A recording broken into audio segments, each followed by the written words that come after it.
Just one moment. I am still prepping in that I need to set up the live stream. Or at least just promote the live stream.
Alright.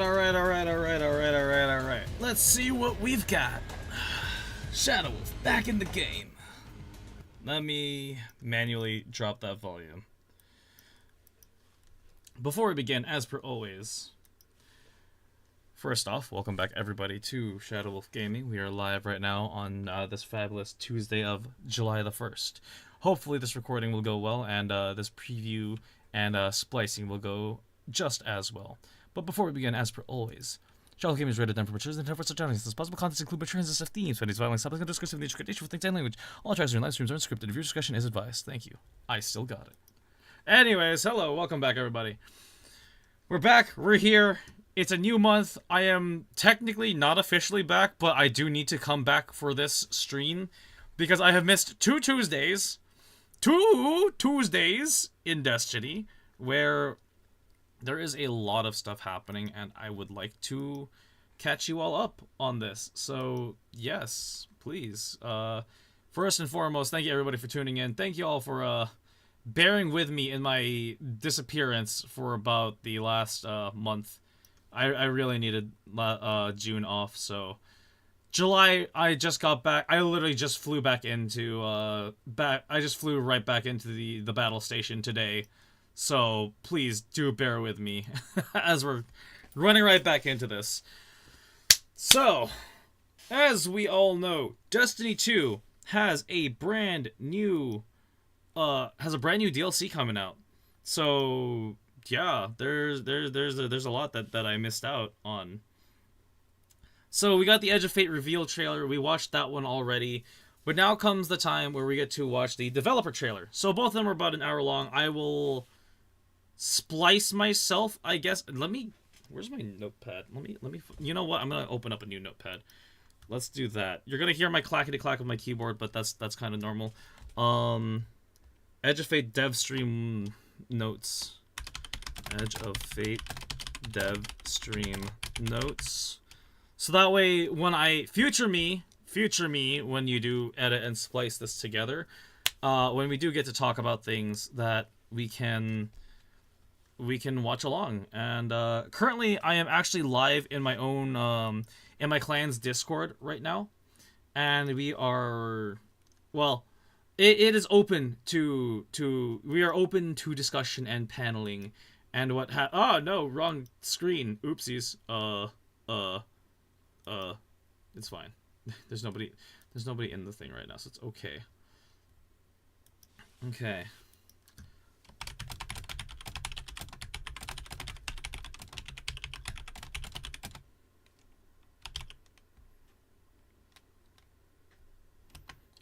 There we go. So I'm just kind of throwing the invite out there. Available. Yes. And I can send invites as we go. Cool. If you're tuned in on either Twitch or YouTube, just put a thing in my comments or my chat box. If I do, I will see it because I am looking at my OBS screen. If you do want to hop in on this conversation, you're welcome to chat with me in chat, or you're welcome to jump in on the call as we get ready. You're more than welcome to come join me. But without further ado, we have Destiny 2, Edge of Fate for this fine Tuesday. And yeah. So Future Shadow, I guess, do you want to record my reactions? I don't think we need to record reactions. I'm not much of a reaction channel. I mean, they are priceless reactions. But also, we're here for the meat and bones of it. I'm here to talk about story, and I'm here to talk about gameplay mechanics. So I will be jotting down notes, and we shall full screen as we full screen, as we full screen, as we full screen. So, if you would like me to hop... I'm going to do this in my own format. I've been trying to figure out how I want to do this formatedly. I'm just going to hang out here in the bottom corner, the bottom left corner, and we'll just talk as we go. I think that's a better way of doing it. If you want to see the full dev diary without me in there, the website is up, the links are there. I'm just here to write timestamps and provide my thoughts. So without further ado, Destiny 2, Edge of Fate, dev diary, reaction and analysis live stream, go! Oh, plus I get to skip a lot of stuff. Ooh, never mind. There's actually a thing here.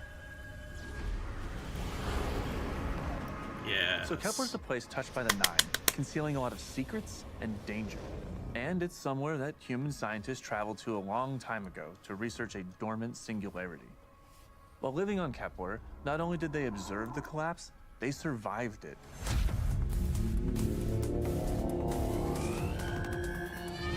And over time, the ideals of the scientific process they held to were enshrined in their culture, and they came to be known as the Ionians. The Elixni House of Exile arrived during the Dark Age, weary from the Long Drift.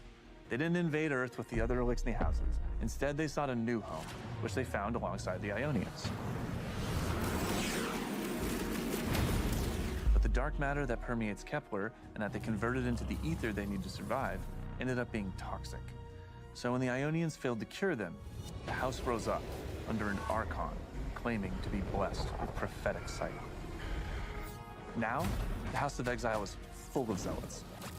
And they'll stand opposed to the Guardian as they walk the winding pathways of Kepler, learning more about what called them there in the first place. Guardian's paracausal power acts as a catalyst for the normally corrosive force of dark matter. These new powers will allow them to unlock long-sealed passageways for the Ionians as they make their way to the singularity at the core of the planetoid. So from the start, we focused on building Kepler as more of a dungeon-like destination. It expands on the interconnected world design of places like the Leviathan or the Shattered Throne.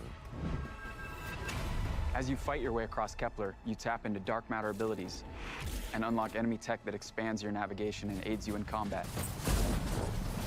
These are all about going places you would normally think are out of reach. Matterspark has you turn into this wild ball of arc energy. It's like nothing we've done in Destiny before. The Mattermorph ability lets you twist the objects in the world around you.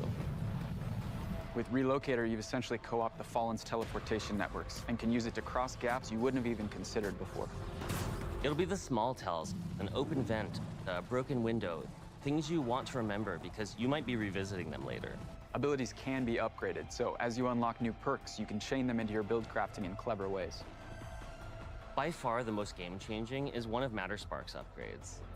On Kepler, it lets you turn into Matterspark the same way you'd summon a sparrow, wherever and whenever. It will optimize not only exploration, but also combat on future playthroughs in super creative ways. There are tons of cool combinations. You can suspend an enemy with Mattermorph, bend a path up toward the sky, and then in mid-air, leap into Matterspark to dash across the arena and arc chain a group of enemies. The team has already seen players pairing abilities with different exotic perks and aspects to create some really crazy builds.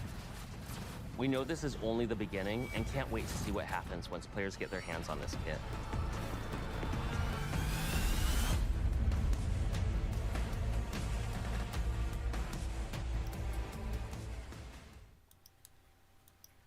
Okay, really quick, before we continue, that alone says a lot for us as to what's to come in Destiny. I like that. So, this is what I would call the Metroidvania update. Like, so Bungie has been playing around the past couple months in Destiny to test out, what's it called? How an open world type game works with Destiny.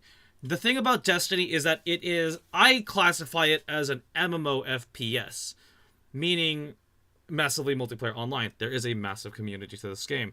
You do things like raids. You technically have a healer, a tank, and a DPS. You have those in said raids and dungeons. You have that in strikes, by technicality. But also, you do have immersive, giant open worlds that you can roam around in. Giant in in quotation marks. Anyways, with that update with Matterspark, us being able to manipulate the environment and teleport and go around new places, that is brand new. That is never before seen, and that is a literal game changer. I like that. Growing up, I never got to play Metroid Prime. This is going to be a fine way for me to kind of experience that a little bit. So what we're seeing here is we're going up against the Fallen, who are old enemies in Destiny that we have fought dime a dozen. These are a different version. I like this world that we're coming to in the Kepler system in that it reminds me of Venus. Venus, for those of you that don't know, was my favorite planet back in Destiny 1, and we get to come back to that. I am really excited to see that world again. Just going through it all and just seeing all these crazy green environments, just lush and rocky. Look at this. That's beautiful. I like that. And then this is the big thing I wanted to look at, in that we now have newer build crafting to work with. That this is a screen layout that, well, in short, we get to add on to our current toolkit as a guardian, that things such as what's it called? We had things like oh god, I'm forgetting what it's called, deep sight, that we got in Witch Queen. So we have our active abilities such as stasis, solar, all of those goodies. But this is more of like the passive abilities, but now it's like a nice middle in between utility thing. Whereas like, yes, stasis, you could use the crystals to get around. Yes, strand, you could use a grapple to get around. But here, we actually manipulate the environment to our use in the same way that we do in LEGO Star Wars. So this does open up a new avenue for us to work with, which is really nice. I'm going to jump. We're going to jump in, and we're going to let the devs do the talking next. So let the Future Shadows splice this together. Good luck.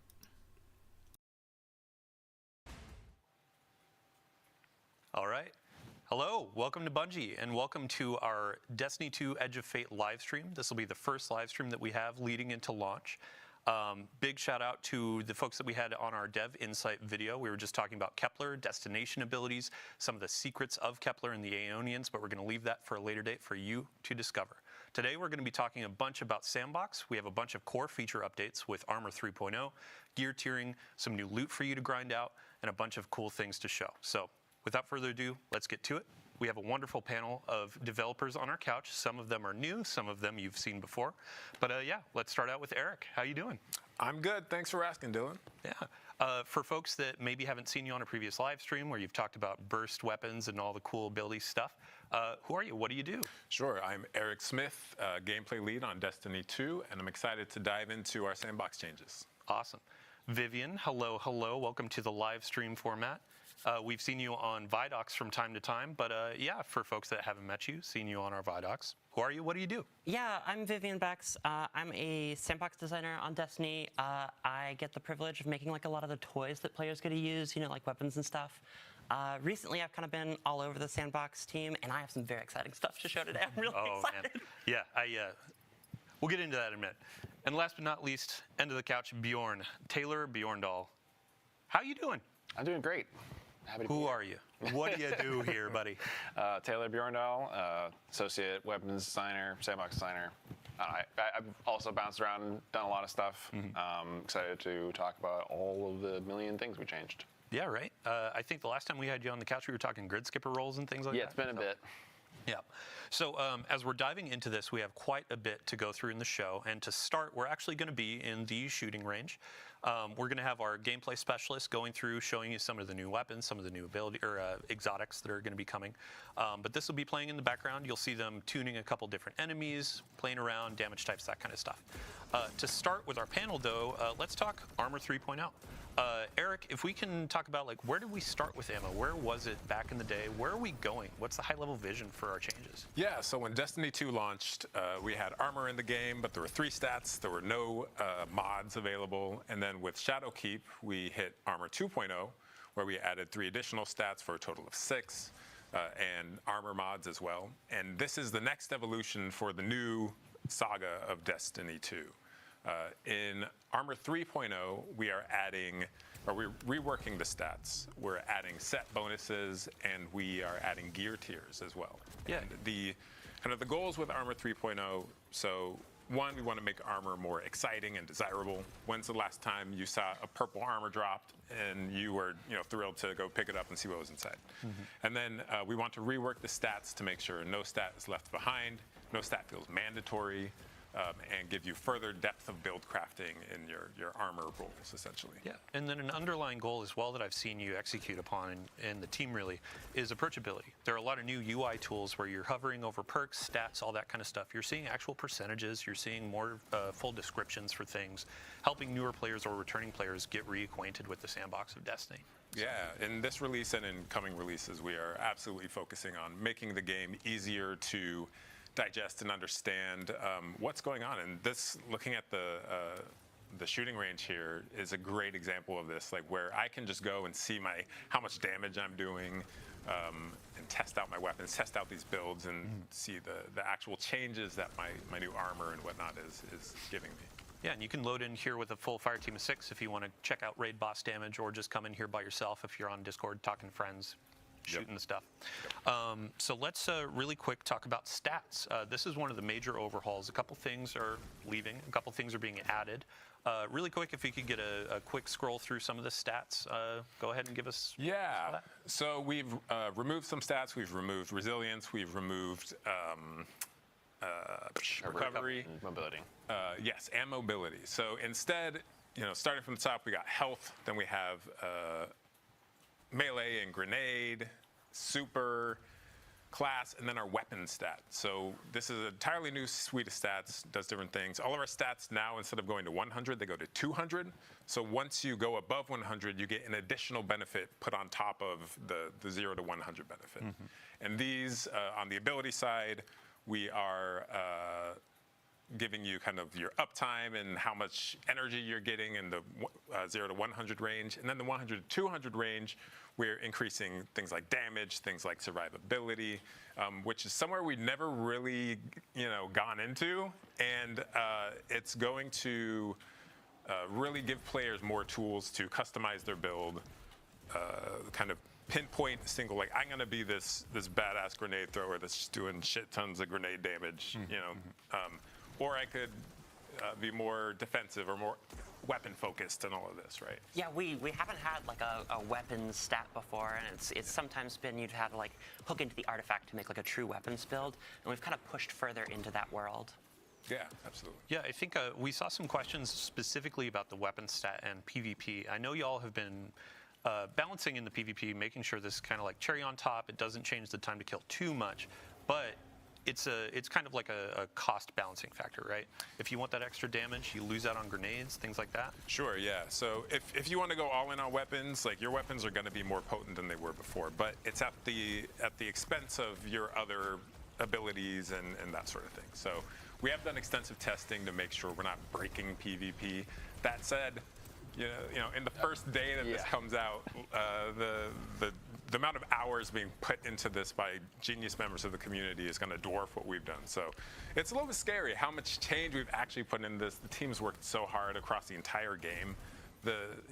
Everything you hear today is not apples to apples with the pre-Edge of Fate numbers and feel of the game. It really across the game, we have just changed so much. It's very different.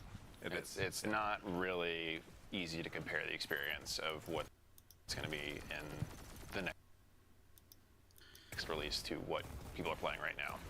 All right, cool. Really quick, before we continue onward, this I do want to talk about. I have been asked about this with this new change that's coming up with the armor set bonus differences. I like this. I like that they're doing this. First and foremost, shooting range, beautiful, fantastic. Now you can go build craft whatever stats you want to do. Secondly, matching armor sets at last. Okay, this has been something I've been complaining about for the past at least 3 to 4 years in Destiny 2. In that, whenever I pick up a piece of armor, I don't care about picking up that piece of armor anymore. I look at purple gear, I look at it, it's 50 stat total, it's trash, I'm throwing it away immediately. Right? That's kind of my zone. That's where my zone mentality is when it comes to it. Because when it comes to the current state of armor, I'm mostly just looking for artifice armor so I can just boost my stats up to 90. Right? You guys, I've talked about this way too often in my own build crafting in Destiny of, oh yes, if you want to get triple 100 stats, you need to get artifice gear because you have that little boosted number thing. Now here, you can change your stats up to 200, which they just said will add more to it. We're going to continue onward. Don't worry, this is my 2 cents into this. For me, when I run a raid, when I run a dungeon, I want to get the gear there that says, yes, I ran this, but also I want the gear that says, like, oh, shit, if I do this, if I get this gear and it helps me with these stats, this is going to help me and how I play that much better. When I was playing Elder Scrolls Online and my buddy, our buddy Folded, helped me out with building gear, when we would run raids, I would need gear from another dungeon or from another raid that would give me good stats, which would increase my damage output, which would let me be able to deal more damage in the current content. That is some good stuff in my book as a end game player. For newer players, don't worry about any of this kind of stuff. This is for more veteran players like us to worry about, but if you do want to start looking into how you want to build into the game, this is for you. Because as a newer player coming into this, like new players coming into the game, this is going to be great for you guys, because then you can figure out, like, oh, I want to be more of a gun style hunter. In my case, I am the gunslinger. I'm bringing back my gunslinger hunter for this. I'm going back to the frontier. Like right now, I'm dicking around as the Void Ninja, but like when I come back, like I am the Golden Gun Hunter. Like I just can't escape being the gunslinger. So I want to bring out my hand cannons and sniper rifles again, as we're gonna go boom against whatever mysteries are at hand, right? And so by having something like that helps with the weapon class stats, something that helps class stats, and then something that helps out weapon stats, that helps me out by a lot. So, and then if there's going to be matching gear, good. That means I want to rerun the content so I can get the higher stat gear, so I can get the full matching set with full stats on everything. That is something I've been asking for as a loot gremlin for the past how many years now. I could give a rat's ass about half the weapons I've collected and all of the ones that I can craft. Because now that I can craft it, well, who cares? I do care in that, like, yes, I want to complete my collection. As a collectionist, this is good. As a min-maxer, this is great. As a newbie, cool. Now I know what to kind of look for. So these are all different aspects that really work well. And this is something that I've been looking forward to seeing about the new stuff. The shooting range, great. Absolutely fantastic. We've been needing a shooting range in Destiny for a long time now. So that we can get a feel for weapons, that we can get a feel for how your build works, so you can get a feel for all these different things. But with that, moving onward, I'm going to end this recording, and so I can splice it all together. Future Shadow, you know what to do. But at the same time, it still feels like Destiny. Yeah, it's that like, quintessential feel of, I got my gun, I have my abilities, but now it's how much agency do I have in leaning into some of these things and embracing like a role-playing mechanic. Yeah. One of the cool things is, like, internally, I think the most common thing we say in like our sandbox channel now has just like emerged as, man, I can't wait for 900. Like, the sandbox is really exciting. There's a lot of really specific builds you can do. Like if you want to be the melee guy, you can be the melee guy more than ever before, right? And it's I think we're going to see some really crazy stuff. Yeah. Speaking of embracing some of these different lanes, we actually have 3 new exotics coming with the Edge of Fate. Each class is going to get 1 new exotic. Each embrace a different sort of vibe or theme. And yeah, you can see them on screen. I think first we're going to start with the Warlock exotic. And Bjorndal, you have all the details. Sure. Yeah, so first we have Yunoya, which is Warlock exotic themed around the Hellion aspect. What this does is after your Hellion fires, after a certain amount of time, the projectile is going to shatter into a bunch of submunitions that will like seek nearby units and scorch them. And so it kind of like adds a little bit of like skill play to something that was kind of more of a passive aspect in the past. Yeah, and I think in the shooting range we can see like it can be both a single target or a group sort of ad clear exotic, right? Yeah. It can kind of serve multiple roles, just kind of like amping up something that was like a trusty old tool to be something a little more that you have to like manually aim. Yeah, and you can like, because it like splits in mid-flight, you can kind of like control your spacing to like control the grouping of it. If you want to hit one target, you know, if you're at the right a little bit distance, you'll hit closer. all 5. Yeah, and they'll like burst way earlier than before. Or if you like get way back, you can just blanket a region. Love it. Yeah, and we can see on the screen too, like some of the looks of the exotic and the Hellion have changed. Yeah, so like while you're using the exotic, the Hellion itself, like the little solar buddy, will have the same X that the gauntlets do. So it's like a nice little nod to like match the exotic. Love it. This thing looks so metal. I'm like so about having that big gas canister on my arm. Having that like flamethrower warlock arm is so cool. I may have to start switching play warlock. Love it. Next up, I believe we have Hunter on docket. Yeah, so the Hunter exotic is Morai, which is a strand-themed exotic that's about your threaded spike and tangles, where you can basically like yo-yo a tangle from out in the field back in your hand and then throw it again.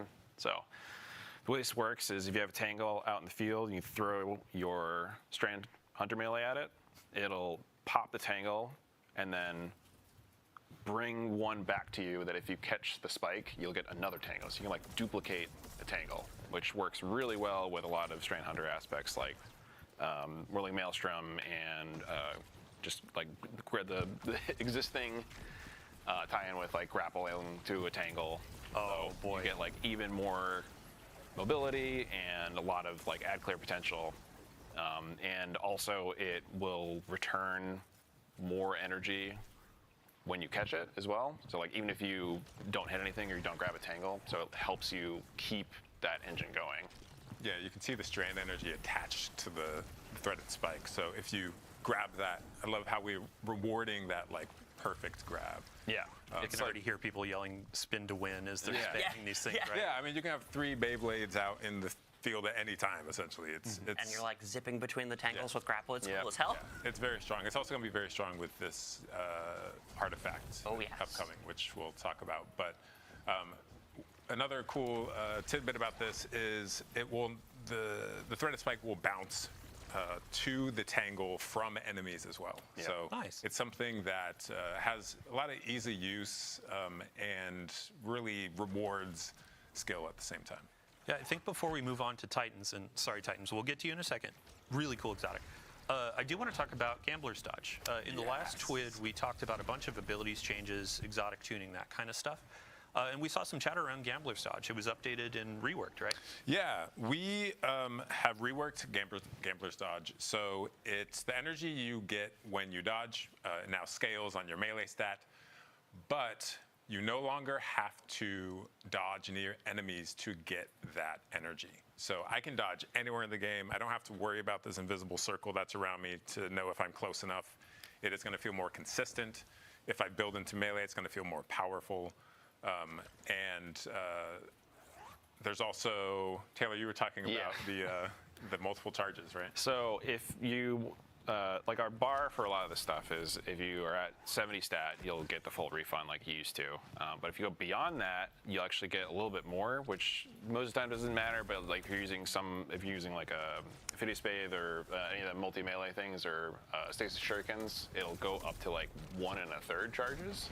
So you can keep that going even better if you're fully invested in melee. So you have like more reasons like to invest in it. If you want more melees, you want them to be more damaging, then you just go all in on that, and it will still do like stuff. just so many shurikens. Yeah. Just an embarrassment of shurikens. Which is great. Like Freeze everything in front of you. right? exactly. yeah, So, yeah. and then I won't be bothering you and saying, "Don't kill this thing. Let me do my dodge." Yeah, anytime. you can just do it wherever you want. So yeah, let's go on to Titans. So this one thematically, I think, for me at least, I'm just like, you're a Forge Master. Yeah. So this is Melis Panoplia, which is an A hard exotic name to say. Yeah. As we get deeper into Destiny, the names get a little.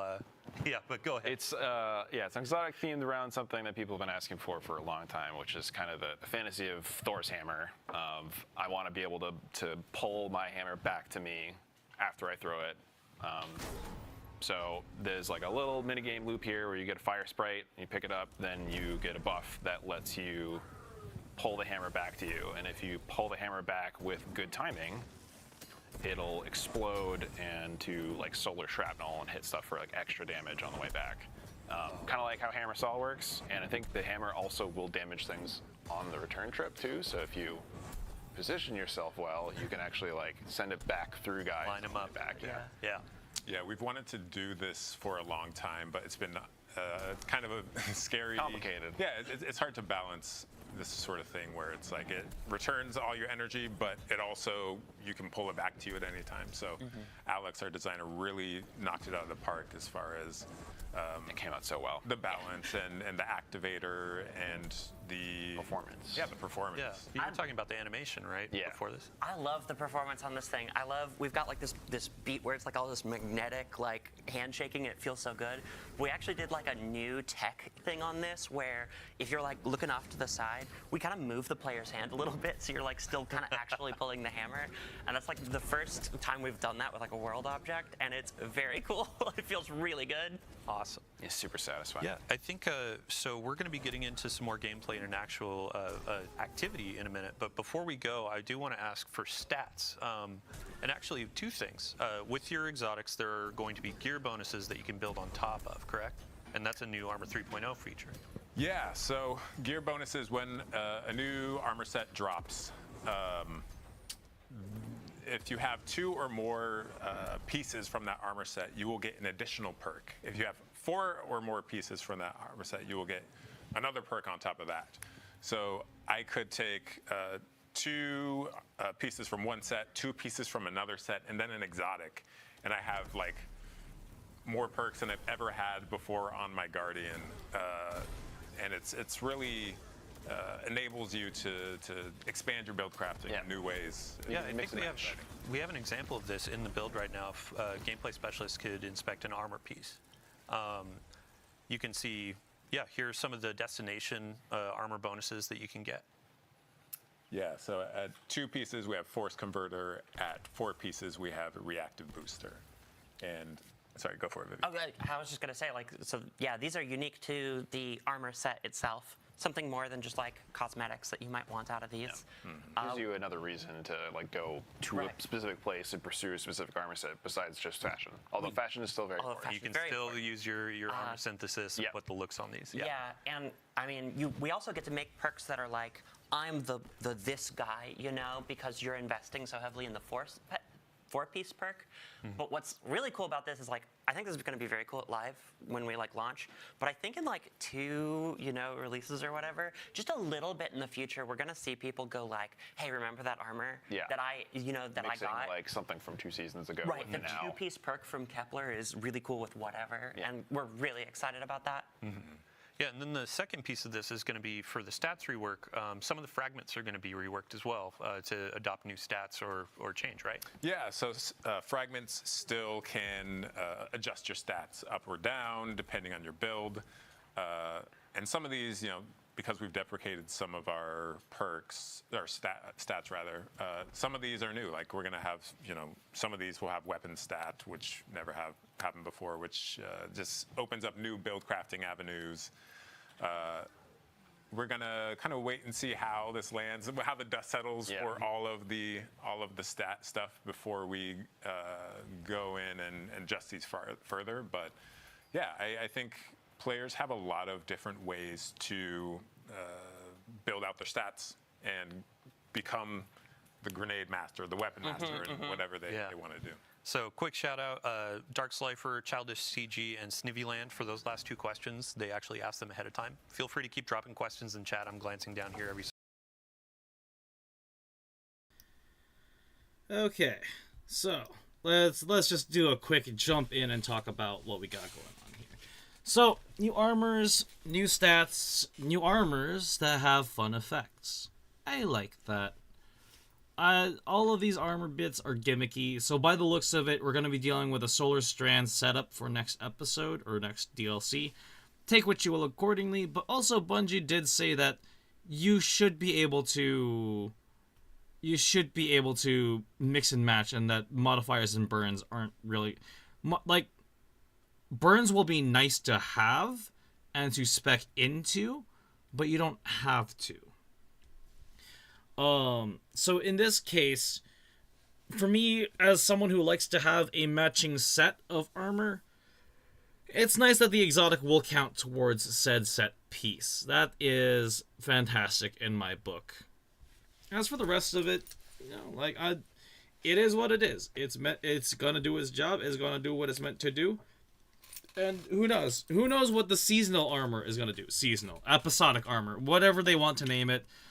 That's how it's gonna be, which is good. I do appreciate that we can mix and match old and new armors. In terms of it, Titans having Thor's hammer, I'm glad, because I know they've been asking for that for a while now. The Hunter grapple one, that's okay. That's good that they have the uptime and that they changed the gambler's dodge, so that way it can be anywhere in the world now, so I don't have to be next to a bunch of dudes. It does change up my dive strike playstyle, but I don't think it's gonna change it that much. Especially with how I've currently been playing in terms of just being right there in the middle and then just doing a jump, dodge, re-get my melee. I think this is going to help with my build even more now and be even nastier. Because I've kind of been running a grapple ninja build almost. And then the last thing of Warlocks having the Helion one. I use Helion sometimes, but if it's a solar-based season. If the artifact does have perks based on that, yeah, sure, I'll use solar. So this is something nice. There's a little something for everybody. And of course, a lot of armor is going to get a lot of rework. So, but yeah, there wasn't really too much in this little bit section that I really wanted to go over, other than, yes, new armor will count towards set bonuses. And each set bonus, as we saw here, where was it? Here, as you can see, 2 pieces, 3 pieces, and 4 pieces are going to be the main stat buffs here. As you can see here, 2-piece force converter after final blow with a rocket launcher or a grenade launcher. Sprint for a short time, you get a speed booster. Good, because then that means Starfire Protocol is making a huge comeback. Yes. Also, hi Purity, welcome to the discussion. Yes, Starfire Protocol is going to be great. I wasn't really one to use it, but if you are a Warlock that uses it, yes. I'm excited to see how it does. Because they did mention Ophidius Path will help out in this, in that, or even 6 Coyote, in which I get 2 dodges, or, I get more melees. And that if you can have, say, a 100 booster on melee, then your melee boost will come back even faster. So, yeah, if you really want to be a punchy character, you can be a punchy character for it.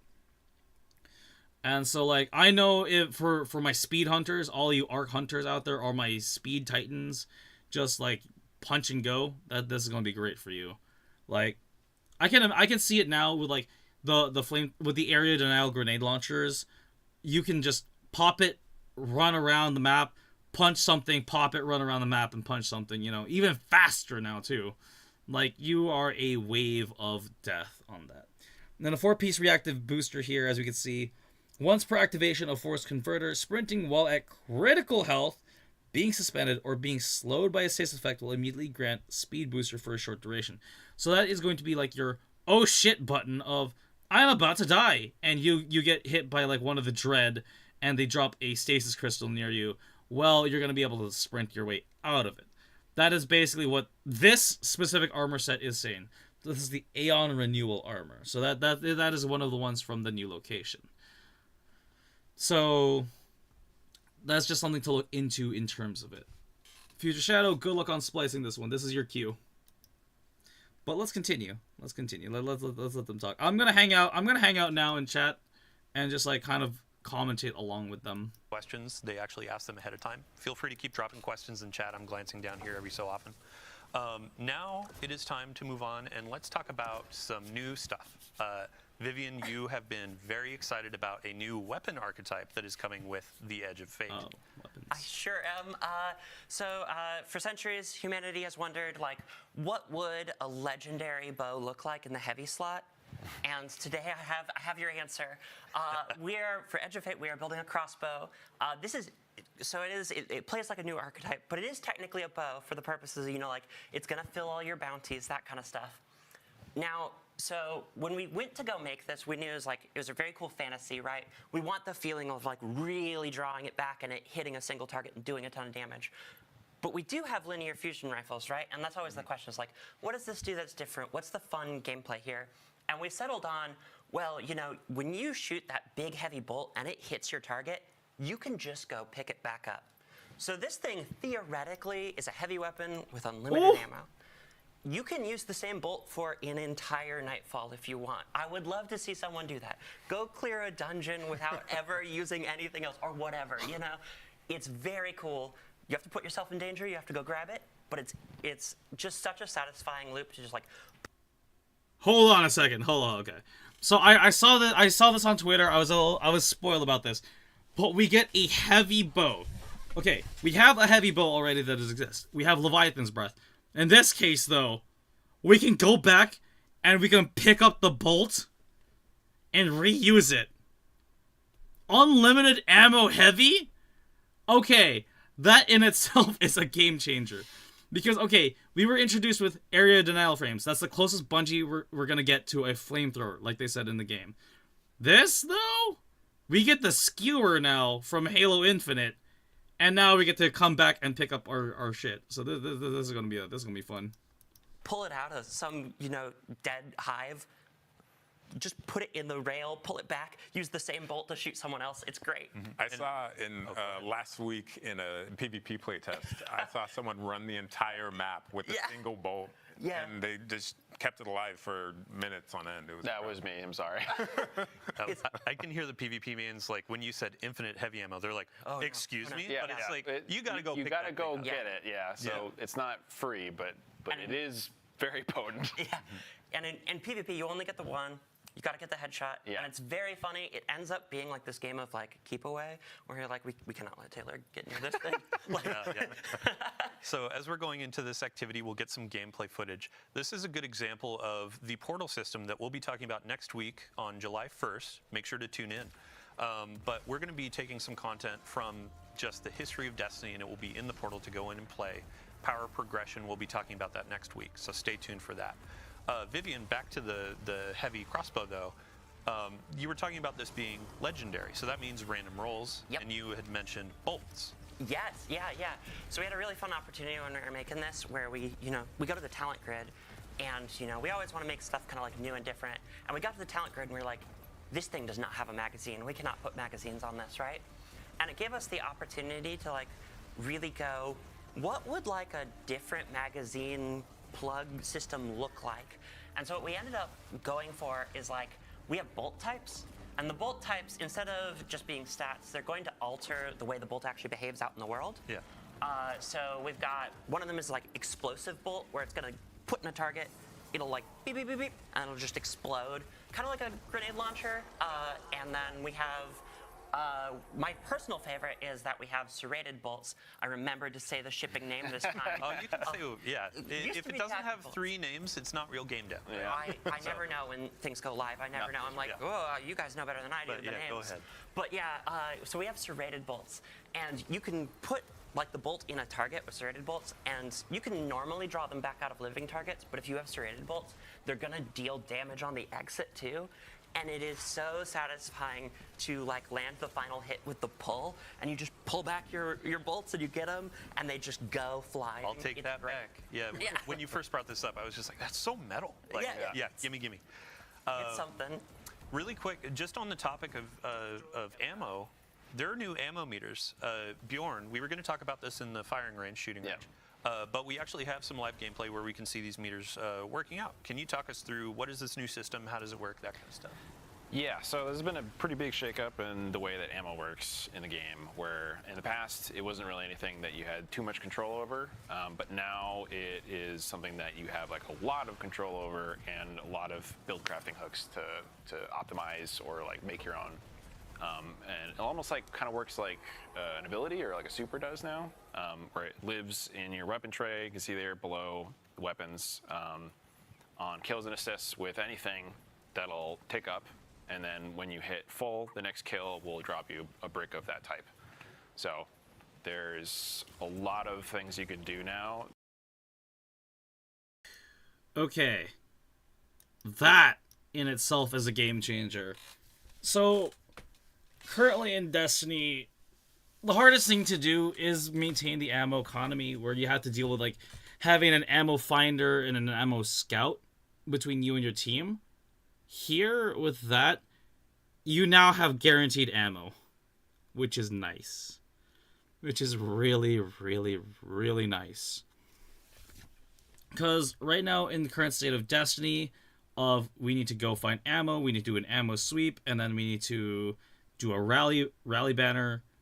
This changes it up in that, like, okay, I'm almost full on heavy, I'm almost full on super, you know, I'm ready for damage phase kind of thing. This will help out with callouts in the future. Of just like, yes, I am ready to kick some butt. Like, that is a nice update. Like, yes. And again, heavy bow. I like that they're doing two different things with it. You basically have a delayed charge and a serrated charge, which is nice. As for Purity, she says, this is legendary, so it different drops in different perks. Yes. Yes. So a legendary heavy crossbow in our heavy slot. That is nice. I like that it's going to be a change up from a linear fusion rifle.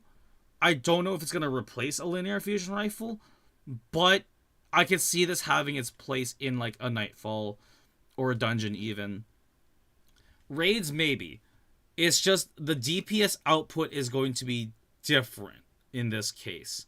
I don't think it's going to change out like things like Sleeper or Queen Breakers, but it will have a place as a DPS / major killer weapon in the game, or like a mini boss killer. I think it will have a place as that, and that it would be a nice intermediary that as the third player, like, because like player one, okay, I always imagine it like, you know, if you're a Titan and you're kind of like the tank, you know, and you're dropping bubble, and you're a warlock and you're dropping rift, you know, as a hunter, I can be going out there and hunting and, you know, going against like the mini boss targets, while the other two are actually focusing on DPS, because they'll actually be in the thing, and then I can come in and swoop and do my single golden gunshot and then move on with my life and do the next thing, you know, that kind of thing. So that'll be nice in having that flexibility in play style. So yes. That you can build into to like have a lot more control over the pacing of when you're getting that. Sweet. And like there's a bunch of armor mods that exist now that like pretty much all the things that used to be finders or inventory now fit into ammo generation, which is like a new weapon stat. So players have a lot of different ways to kind of build around that, depending on like, you know, if you have a really ammo hungry special weapon, then you have some options now to actually make that easier to feed. And we'll be talking about this in depth in a future Twitter blog, so stay tuned for that, especially PvP heads. I've already seen conversation from our content creator videos going out. But before we get out of combat, I do want to talk about, alongside the new weapon archetype of the crossbow, we have some new weapon frames coming to the game. Yeah, we do. Yeah. So let's start with a hand cannon. All right, yeah, so we have the spread shot hand cannon. It's like a big, chunky, beefy hand cannon that fires shotgun pellets.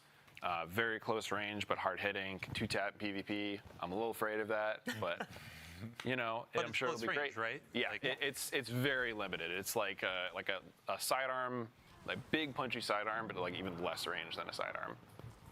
But like less precision reliant. This thing has become my baby in Yeah. PvP. I love this thing. It's pretty great. It's kind of like having like a sawed-off Yeah. that's like a primary ammo, and it is just so good if you play aggressive or you use like other abilities to hit people. It's or really just good want as like a people- mixer in between other stuff. Right, and that's exactly how I play, so I love this thing. And second, so shout out to Sammy Cat, resident bow lover. She does full solo dungeons, HUD off, bows only. We have a new bow frame that's going to be coming. Yeah, so we made a longbow, which is like a big, heavy war bow. Even slower draw than precisions, but more damage, and it has intrinsic overpenetration. So if you line up a bunch of thrall and you like hip fire a full draw, it'll just go straight through all of them with one shot. I love that our damage numbers have been squished a little bit, so they actually mean something now. Because if you look at how much damage this bow is doing compared to like each one of those pellets in the hand cannon. Yeah. Right. Like when like in the live game where it's like I did 20,000 damage with a shot. I was like, Yeah, the it's hard to numbers- compare. Yeah, Right. start to be Right. meaningless. But for me, we've just changed so much, and I can't overstate like how yeah how much has changed and how this game is I guess evolving. Right? Yeah. Yeah, and a lot of those changes are like, they go hand in hand, right? Like us changing the stats around, you know, us making new builds possible. A lot of these changes are all like, they're all going to kind of combine to create something new. Yeah. Did you see that front shielded ogre? Oh, with boy. we have a new. We'll talk about this next week. Yeah. But the new Banes are incredible. I'm very excited for players. Oh boy, yeah. To play with. New Banes, new modifiers, all that kind of stuff. And then the final weapon we got on tap is going to be a special weapon, another burst, shoots explosives. Yeah. Let's talk about it. So I know a lot of people are big fans of rocket-assisted sidearms. Now we have a rocket-assisted frame pulse rifle. So that fits a similar role, but a little bit different. It's a little more ammo hungry than the sidearms. Got a bit more range and hits a bit harder. So it kind of fits in between like a fusion rifle and a sniper rifle. Also kind of fires a little bit differently than pulse rifles, which is interesting, just because like all of our pulse rifles have like different burst delay, but when you're firing each pulse, they all have like the same rate of fire. So this, instead of being like the brr, it's like a bop bop bop. So it feels heavier and it's firing these like big, slower projectiles. So it feels chunkier. Thank you for doing a Dave Samuel Yes. impression there. I aspire to greatness. Yeah. This thing is like real cool. It's real heavy, but it's also like, you know, like we said, it's like pretty ammo hungry. One of the cool things about 900 is like we have the ammo stat. You know, you can build into that. You can eliminate that downside, and now you can see it working. Yeah, same for the longbow too. Like there were some perks on the random rolls that you can go in, lessen the draw time. Like sure, it's still going to be a little bit slow fiery, heavy hitting, but there's a bunch of ways that you can build craft and tune these things to feel good for your play. Like you have like one. All right, cool. I'll take a quick second to pause there because that's a lot of information that just got dumped. So, okay, first and foremost, since we have it right here on hand, rocket-assisted frames. So, one thing about weapons and ammo that have been a consistent change in Destiny is that primary based weapons have kind of just been on standby for me. Like, for me, pulse rifles are they're okay, they're great, they're fine. They do their job, they do what they gotta do. And then sidearms are like, they're fine. They do their job, they do what they gotta do. In that, alright, cool, if I want to get in there, if I want to just like jump in, dive, and just blap, blap, blap, everything in the face, that's what I'm gonna use a sidearm for, right? Pulse rifle is nice in that I get a little bit of distance, I can kind of just skirmish with it.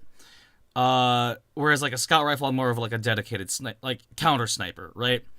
Here in this case, with a pulse rifle, like ever since they introduced rocket sidearms, that has changed the game for a lot of players, especially with the anti-barrier buff. I'm more of a fan of unstoppable sidearms, but that's a whole different conversation in and of itself. It's nice that they're starting to bring back ammo capacity weapons, because one thing I was very conscious of back in Destiny 1 is the ammo economy, and that even primaries had ammo to deal with. But now that now that there's a variation in what is and is not available to have for champion modifiers, especially with the artifacts, this is a game changer for me. In that, cool, now I can run 2 primary quotation mark weapons. In that, like, I can run a pulse rifle in my loadout without feeling like I'm going to be incredibly underpowered by running both a hand cannon and a pulse rifle, because I love running hand cannons. Go figure. I'm a hunter main. I don't know what to tell you. And so now that I can have a pulse rifle that will deal some damage and stop a champion at the same time, that is great for me, because then I can have my fun hand cannon to clear out the small fry, switch to my pulse rifle, pop the champion, and still deal damage to it with abilities and whatever, and then without having to burn up too much of my heavy. Because I also let my heavy do some of the work too. You know, like, I would normally pop the shield or do whatever and then take it out with the heavy. And then also, even heavies now can also have a chance to. So this would incentivize me to run said weapon archetype while clearing out bounties, because I'm always going to be picking up bounties. I'm always doing bounties no matter what I do. Like, bounties help with XP and all that. So yes, longbow as a weapon archetype. It's about damn time, honestly. Like, I would love. I don't know why it took them this long, but you know what? It finally happened. What's it? There was the Queen. Oh God, Queen's Valor, Queen something. It was Zur Ido's bow. You know what? I'm gonna pull it up. I'm gonna check my dim. There was a bow that I used that not Leviathan's Breath, but it's basically a longbow. It would fit the longbow archetype of where is it? There it is. Wish Ender. Wish Ender would definitely fit in this archetype nicely, in that it's an over penetrative bow, and it can and that it will get a nice multi-hit weapon. Like, it's a nice multi-shot like thing. Multi-penetrative bow. Beautiful. Excelente. Good. We needed that. Because they mentioned her name in the stream. Sammy Cat. She is the bow guardian. Like, nothing but bows all day, every day, and no HUD. You know, like, she is one of the top tier bow users in Destiny. And I, as an archer IRL, yes, thank you. We now have a war bow. Because lately, the bows they actually use are kind of like compound and recurve in design, in that they are good bows that do actually have place in the real space as hunting weapons and can have that capability. However, historically, the war bow is a long bow and is one solid piece of wood. Well, technically, yes, but semantics. Anyways, so yes, power bow. We have a power bow that is not Leviathan's Breath, that can punch through a lot of stuff, that is not Wish Ender. Good. And as for the last thing, a hand shotgun, I guess, that's fine. I'm not going to complain about it. I'm always happy for new hand cannons. I'm glad that I play Killing Floor 2. There's the KNF 500. It's basically two hand shotguns, and those things fuck. Like, those things will knock you back and knock you out. Like, there are revolver shotguns that do exist, like handheld revolver shotguns, like hand cannon shotguns. It makes sense. It works. I get it. It is a playstyle that will work for some people. I still prefer my precision weapons, but you know what? To each their own. That is nice. I'm glad that there is now a hand cannon that can double as a shotgun and uses primary ammo. So, balancing that out, you know, if the numbers can work, they can work. I'm concerned about that in PvP, in that it could be a little abusive. But then again, hand cannons in PvP are just abusive in general, and that don't miss your shots. The only thing is PvP, don't miss your shots. So, with the hand cannon shotgun, I could see that working as like the major killers, in that you have the orange health bar enemies. That's a good one to use against them. Because now you have more shots and you can deal more damage with it without costing your special ammo. Because, like, you know, primary ammo is good for all the small fry, all the red bars. You can use it a little bit against the orange bars, but you know what? It's better to use a special against the orange bars. And the yellow bars, yeah, use your heavy against those guys, because that's what it's meant to do. So now we have a little bit more leeway on how we could use and reutilize a lot of these different things. So there's my take on the new weapon archetypes coming out. For all our other things that care about hitting multiple targets. Yeah, right. So as we're going through this transition, we actually have a bunch more to cover, and gear tiering has been top of mind for a lot of players ever since our reveal stream. So Eric, I'd love to dive in and just revisit what's the high-level vision statement for gear tiering and how we're getting players reinvested in some of that. Yeah, so gear tiering enables players to look at a piece of gear at a glance and like understand how powerful it is. So you can see those kind of 5 icons or 5 little dots there. This is a 5th tier armor piece we're looking at. And the stat package, or the stat pool that each piece gives, is Sorry, I need to check this out. My bad. Okay. Gear tier. So, higher gear tier provides additional stats and may come additional benefits on the type of gear. Okay. Good. Now there's more to hunt down for this stuff. fantastic. I sound tired about it, but it's just like it's more so that like I'm trying to comprehend all of this at the moment. Let's go back and listen to what he says here, because this is what's really going to change out a lot of your stats to get multiple hundreds and to be able to really like know what you want to hunt down for.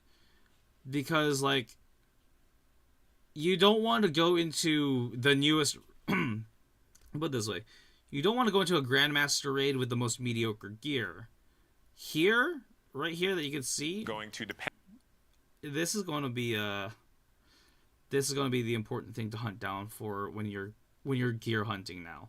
So since we're not going to have artifice armor anymore and we're going to get this specific set of rework, this is going to be the part that you're going to need to focus on.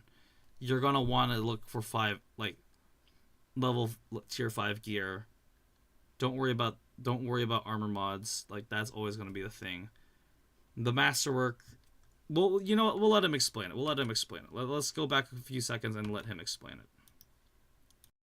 it. 5th tier armor piece we're looking at. And the stat package or the stat pool that each piece gives is going to depend on the tier. So you can see at tier 1, it's going to drop between 52 and 57 stat totals. And then at tier 5, you are guaranteed 75 stats plus stat tuning, which lets you kind of add some. Yeah, shout out to, there were a bunch of folks that were asking, what are stat bands? Because in the game right now, it's what is low to a given player. Like 62 feels low, but an actual definition is like 58 or lower. Yeah. In the game now, we have UI that tells you exactly what are the stat bands for each of the tiers, so you know what you're looking for as you're trying to build a 200 or 150 or whatever you're looking for. I'm sorry. Oh, go ahead. I love that we did this because this is the most common question I get in my clan that I answer, and I love that you can just go see it now. Yeah, having information in the game is great. I think the biggest thing about this is that because the bands are a lot narrower, you have a much better expectation of what you're getting like before you even start the activity. So, like I know a lot of people like you go into a master dungeon to farm some artifice armor, and you don't know if you're going to get like 55 or 70. Yeah, it's like an extremely wide range, but like that takes a lot of time and effort to get through. So now it's just like you're going into the toppest end difficulty thing to get tier 5s. You know exactly what you're getting. Yeah. So it's significantly more likely that when you get your drop, it's going to be something valuable. It might not be valuable to your exact build, but it will be valuable. It'll be the stats total that you want. Yeah, yeah. Eric? Yeah, and with the new portal system, which we'll talk about next week, you're going to have a score goal that you want to hit to get that exact armor piece, and it's like more targeted farming or more targeted. If I want to chase a certain thing, like I know what I have to do to get it, and when it drops, I know what it's going to give me as far as the total value, right? Yeah. And it's just much more clear and exciting. So. And go ahead. I really like, we're mousing over here, the armor archetype. We now like display what things are going to be high on it and what things are going to be low. And they're like a little further apart where things are going to be spikier now. And so like, if you want to really max out stats, you can just look for that, emblem. You'll know what your armor is kind of like going to be good at.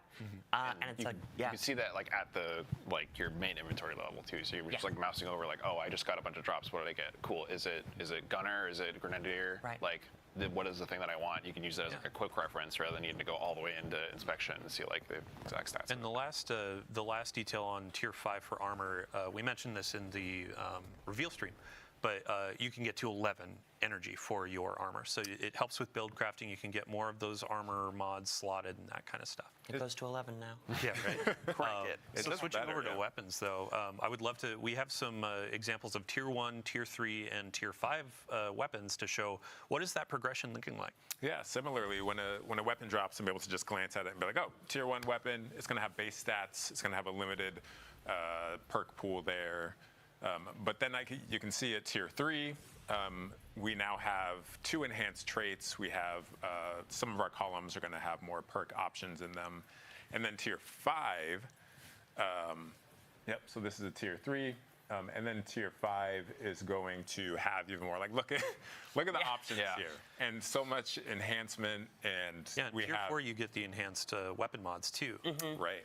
Yeah, kind of like how armor is like you have a much better understanding of like when I'm starting an activity, what is the expectation of the things I'm getting. This like the multi-perk and the enhanced perks kind of work for that too. So the odds of you getting that like specific god roll or multi-god roll, if you're looking for like the combo PvP, PvE weapon, are we're a adding lot higher than like in past activities where you're just getting, okay, I'm gonna get one adept with one trait in each column. Yeah. And Oh, beautiful. That's good.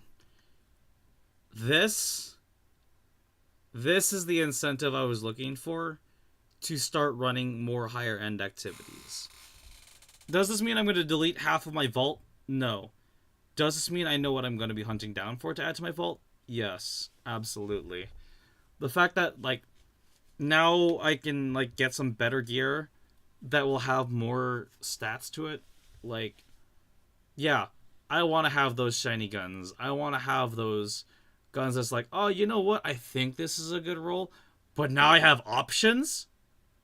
Yeah, it's like that. I feel like the Esper meme of like super salad. What's a super salad?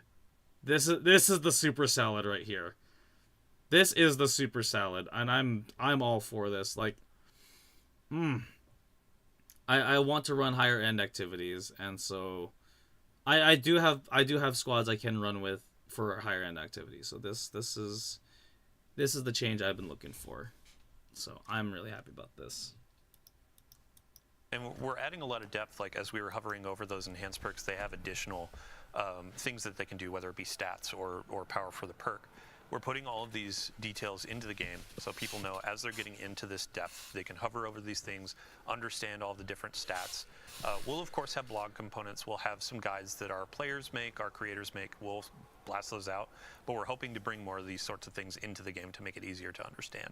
So, yeah, that said, if you have a great weapon drop that, dropped this season or 5 seasons ago, if it's a good roll, it's a good roll. Like it's, just because it doesn't necessarily adhere to the tier system doesn't mean it is not equal or greater value in some yeah, there was this really funny reference that Mactix made, one of our creators, where he had this beautiful giant sword, and he's like, this is what I got today, and it has perfect rolls for a rocket launcher, et cetera, and here's my new tier 1 weapon that doesn't really have good perks. Like, what are you going to use? Yeah. So to answer the question, Shadow on Blue Sky was asking, are my weapons that I have right now or armor, like, is that going to be viable in high-end content? And the answer is, of course.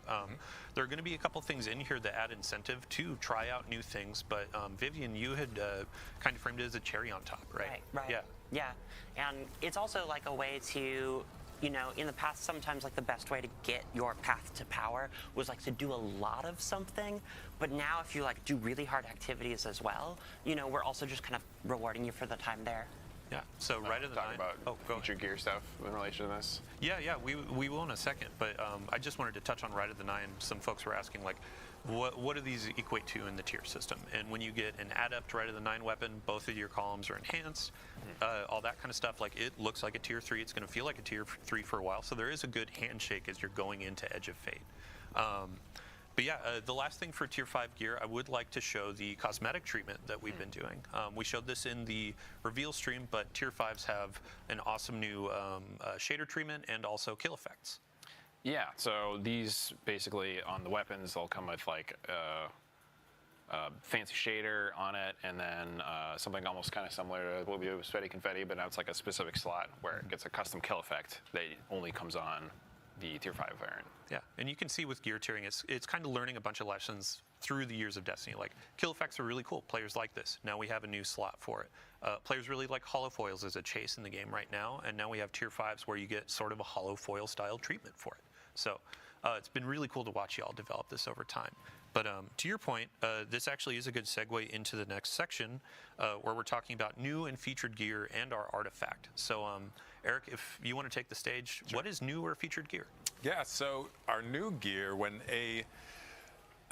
we drop new weapons and armor for a season or for a release, that is going to get a bonus. It's going to be a little bit stronger than your other options. So on the armor side, you are going to get a damage resistance bonus per piece you have equipped, and that is, it kind of scales by gear tier. So if I have 5 tier 1 armor pieces, I'm going to have 5% damage resistance against, everything. But if I have 5 tier 5 gear pieces, I'm going to have 15% damage versus everything. So I guess, yeah. So it is something that allows me to have a little bit of an edge. It's a very small amount. It's a min-max sort of situation where if I wanted to wear stuff that is not in the new gear pool, like I am not at a huge detriment. Right. But Something that gives you like that little bit of edge to like inch out into like the highest tier stuff when you like really need just a little bit more health or a little bit more damage. Yeah, speaking of damage, so you can see that the max is actually 10%. This is a clarification. We invited some folks into the studio to look through all of this. The original number was 15%. It's actually 10% on your additional damage when you get all your tier 5 weapons equipped. So again, cherry on top, where it kind of gives you that edge, and also it gives you a way, kind of like in earlier releases where you walk out into the tower and you're wearing all your raid gear. You're kind of like peacocking, as y'all have framed it. And now it's, oh, hey, I have all tier 5 gear. This shows like, not only have I mastered this content, but I've earned a bunch of really cool stuff, gotten all the gear I want, and now I can carry my team through. So. When it comes to the new gear as well, what's the way that you identify that as a player? yeah, so if you see that little kind of teal icon in the top left corner of the armor piece, that is going to that's going to tell me that it is in the new gear pool. So it's not only gear from this season or release, but it is also gear. It's like a collection of exotic pieces as well. Yeah, so. we hop into the collections really quick. There's actually a new section that's going to show, here's our featured gear. So if you have some things from previous releases, those are going to be a part of the build crafting as well. Correct. A note for any newer players or returning players, some of these things are actually like, you can go to Xur, try to grab those. You can go into Rite of the Nine. Emissary is going to have a few things like Graviton Lance. That's a great thing to pick up before this new release starts, so then you have a little bit of an edge going in. Yeah, if y'all screenshot this, you can start hunting this stuff down right now, right? Yeah, and we will have follow-up blogs where we're going to go line by line. I understand, like, this stream has a lot of data. It has a lot of numbers, that kind of stuff. Big lists of gear. We'll have a full bulleted list, not just in TWIDs, but in patch notes as we keep going. So I think with that, we can go into the artifact as well. Cool. Yeah, so the artifact this time around, we're going and we're exploring Kepler. So kind of going with that theme is we wanted this to be kind of like, scout the wild frontier.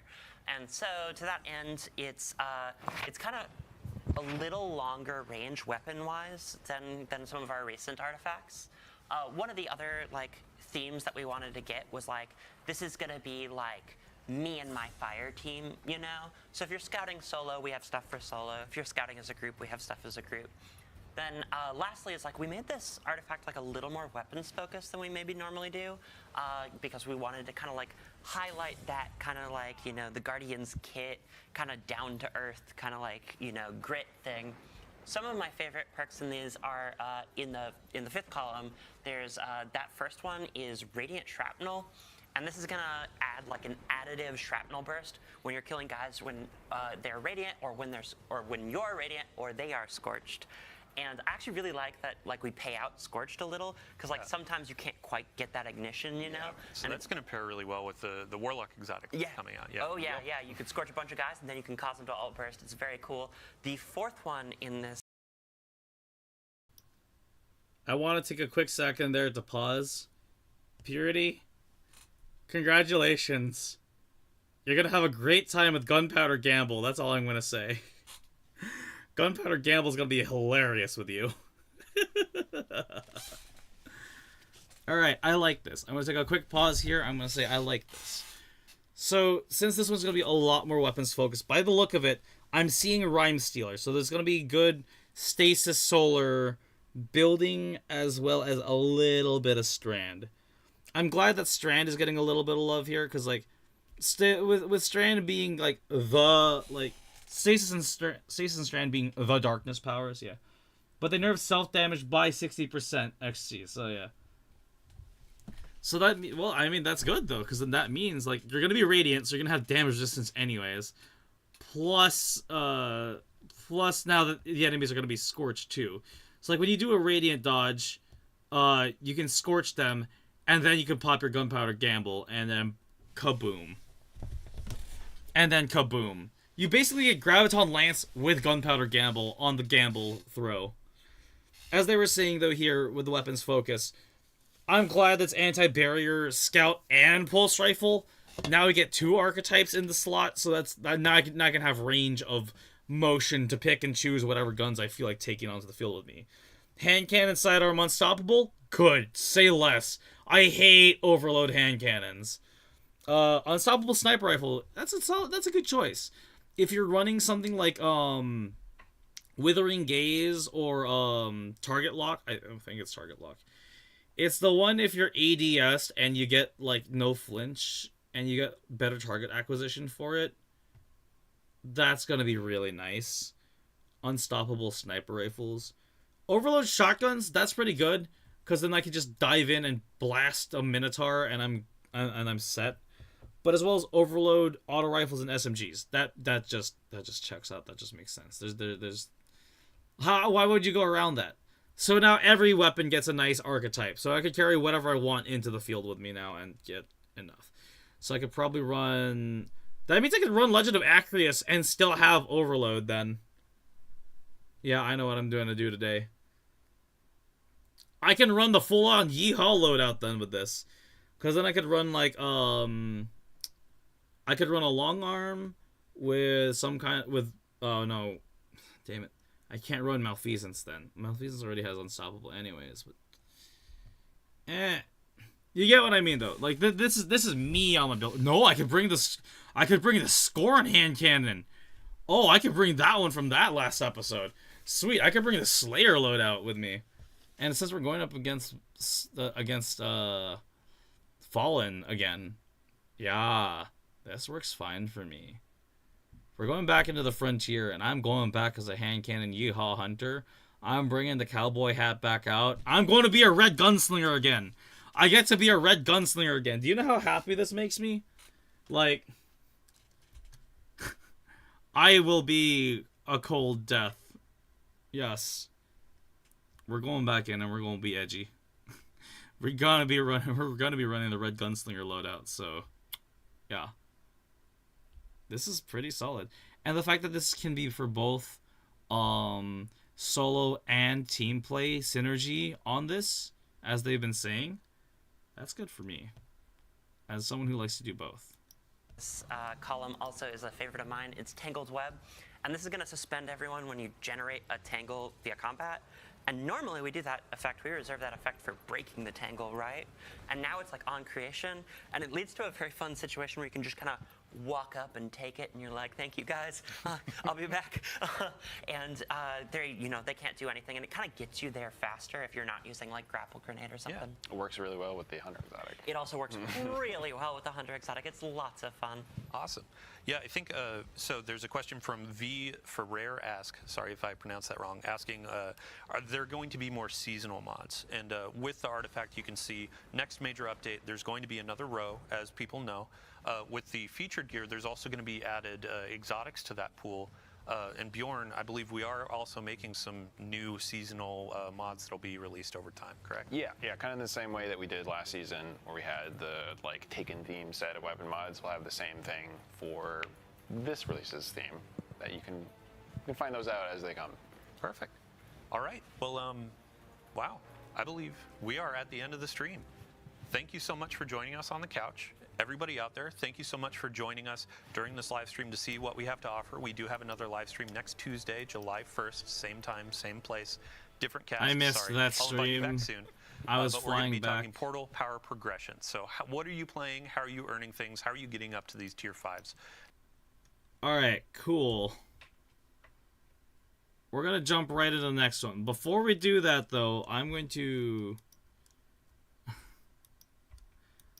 Let me take a quick second to just grab, like, some snacks, because, like, I just got hungry again. I know I just ate, but I'm like super hungry again. So please excuse me. Oh. Let me do this. So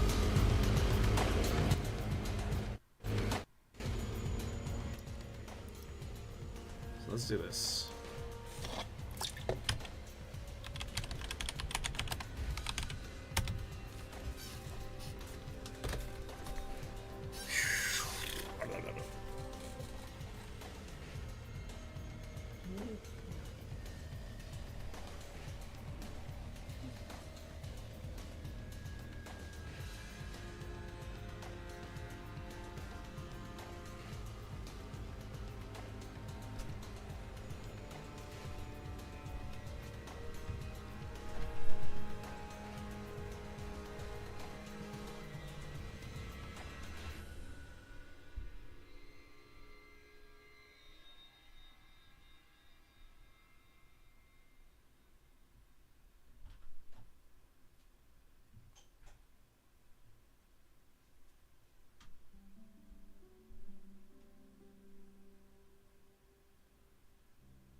Okay.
Am I back? Am I back?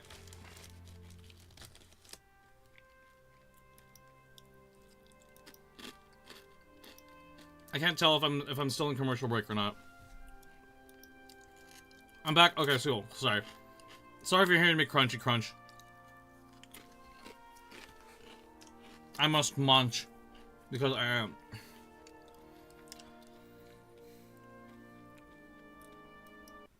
Listen, I fly often, but also it can take a lot out of you sometimes to just thing it. Anyways, welcome back everybody to the Edge of Fate live stream recap review. I think I need to do both in one go just because there's a lot of stuff to cover. I think I'm gonna do it that way. Yeah. Okay. Is this the same cutscene? No, it is a new cutscene. Cool. So.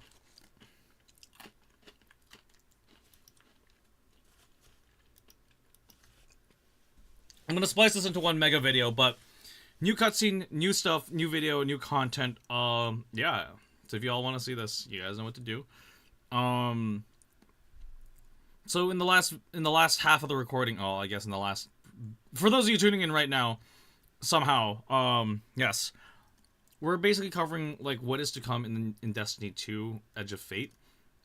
We just covered over the new armors and weapons. Now comes the new abilities, traversal, and the world, and the portal system that they're going to be enacting. So, yes, let's go see what they have to offer.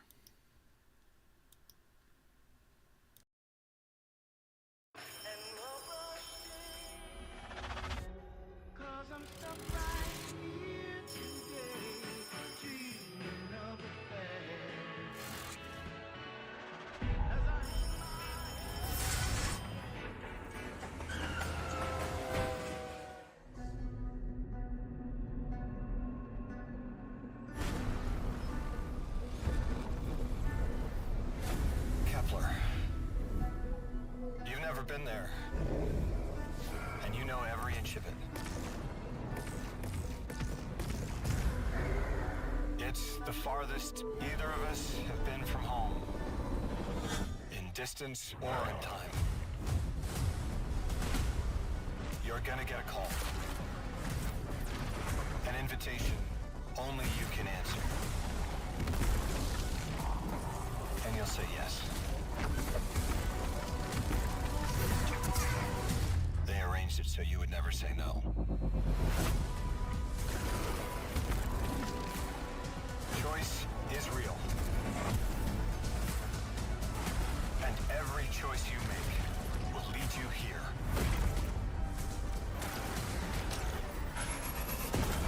To who you're supposed to be.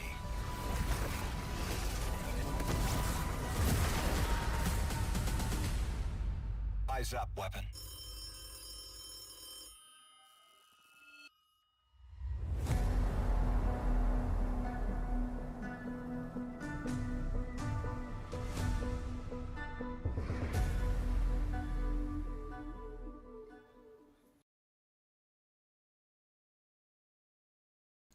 Okay, before we continue, that was pretty sick. I like that it's a nice showcase of all the new toys and abilities that we're gonna be having now. Because there's gonna be that Metroid Ball ability that we're gonna have, plus that teleportation rocket launcher that we're gonna be using. That's what this one's gonna be focusing on, as well as a lot of the story aspect. So for those of you that don't know, Edge of Fate is a lot of what we're doing now in Destiny. We're done with the light and dark. We've knocked out the darkness. Darkness is done. Darkness is dead. Like we don't need to worry about the darkness anymore. Now we need to worry about the Nine. The Nine has been a prevalent face of not enemy, but an entity and being that exists in the realm of Destiny. They're just as paracausal, meaning they have space magic. Ooh. And in this case, they are the cause of a lot of things that are going to be happening to us now. In that, like, step on a crack, break your mama's back kind of scene, or like a time traveler moves a chair 2 inches to the left and everything messes up on the timeline. That is kind of what is going on here in Edge of Fate. And so what they did in this episode and the preview of like the drifter with the chess piece is showing all the different timelines that could have been, that have been or will be because of the 9 playing with the threads of fate. That's why this is called Edge of Fate, because Guardians make their own fate. What does that mean in this universe of Destiny? Hello, Brycer. Welcome to the stream and welcome to the recording. So that is what is happening here in Destiny, in that we are dealing with the fates, because the 9, as we know, are basically in their own sense gods. And what is a god to a god slayer? That is us, the Guardians. And here they call us the weapon. So that's something funny, because now we get to be the tools of the 9. After we finish going over a lot of the dev diary, I'm gonna stay here. I'm gonna be here for live reactions this time. I'm not gonna be doing I might do some recording reacting stuff, but everything here is gonna be kind of fresh. I'm gonna do the same format as I've been doing tonight. So I'll do cutscene mode. We're gonna watch it together. I will provide some feedback. You're not gonna get the "whoa, wow, whoa, whoa, whoa" kind of thing from me. I'm not gonna do that to y'all. As funny as it would be, it's midnight 30 at my time right now. So like, I'm gonna have to splice all of this together.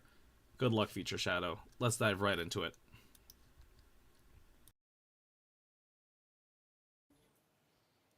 Awesome. Hello, welcome to Bungie. Welcome back for our second live stream for The Edge of Fate. What you just saw was our launch trailer. We are 14 days away from launch. Yeah, 2 weeks. Pretty insane. Today we're going to be talking about what activities are on Kepler. What can you expect from world tiers as you're going through for replayability? And to introduce that, we actually have a wonderful human being on the couch next to me.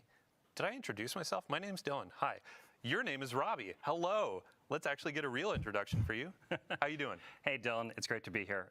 I'm the assistant game director for Destiny 2, and I focus on working with the broad Destiny 2 team and creating this game for our players and charting a new course to some new frontiers here with The Edge of Fate. Just 14 days away.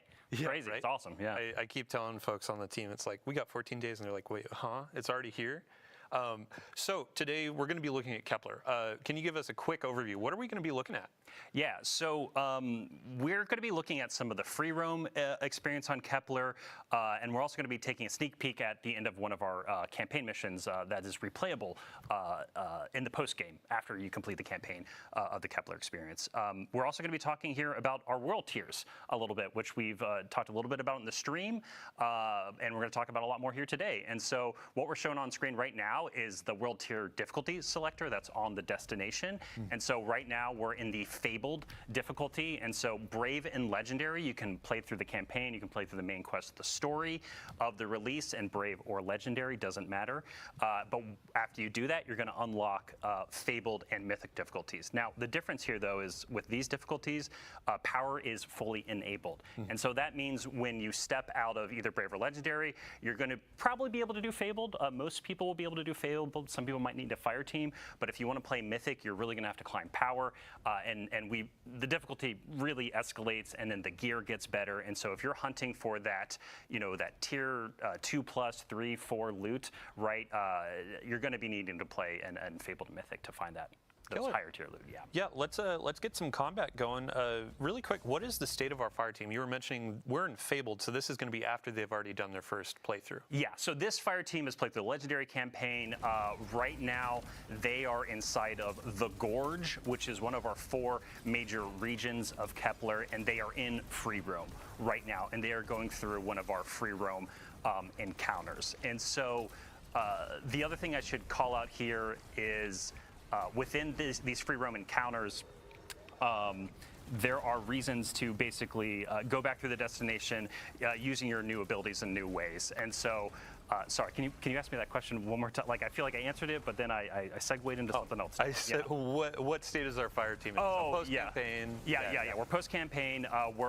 Sorry, thank you. Yeah, we're hunting higher tier loot and gear here on the destination, and they're also doing some of our post-game quests. So both Fabled and Mythic have their very own quest associated with them as part of the post-game. that are one part of like completing the Triumphant Seal to earn some exclusive cosmetics and emblems, but also these world quests unlock some additional loot in the game as well. So specifically the Mythic quest that's associated with that world tier unlocks a variant armor set for the Kepler armor. So as you're playing through the campaign and throughout the experience, there's a 2 and 4 set piece bonus on the Kepler armor set. Once you complete that Mythic world tier quest, you unlock a variant of that has a different set bonus and a unique shader on it as well. Awesome. Yeah, and for I'm sorry. Different set tier bonuses? Alright. Cool. Now I have incentive to go back and rerun the campaign. Because right now, when I play the game, I just dive right into Legendary, right? I go in, I play the campaign, I have a great time, I experience the story, I'm done. I don't really touch the campaign again, unless I'm replaying other characters. Now in this case, coming back for Fable and Mythic, that means I come back in with higher tier gear, getting higher tier gear, and getting higher tier gear that has different stats from the higher tier gear that I just got. Fantastic. This is good. That incentivizes me to come back and replay the campaign again. Back in the day, I would play Halo, and I would just rerun the campaign with my brother, and we would just, run through the stories. But, now at this point now, with this game, it being an MMO and running on RPG stats, this is really nice that it incentivizes me to come back for that and actually really sink into what is happening in the current state. Because they said that the post-game is involved with Fable and Mythic. That means there's stuff I need to go back to finish the finish. You know what I mean? There is still stuff in Witch Queen that I have not done yet. There is still stuff in in Shadowkeep that I have not finished yet. There is still stuff in the Final Shape that I have not finished yet. So this, incentivizing all of it, cool.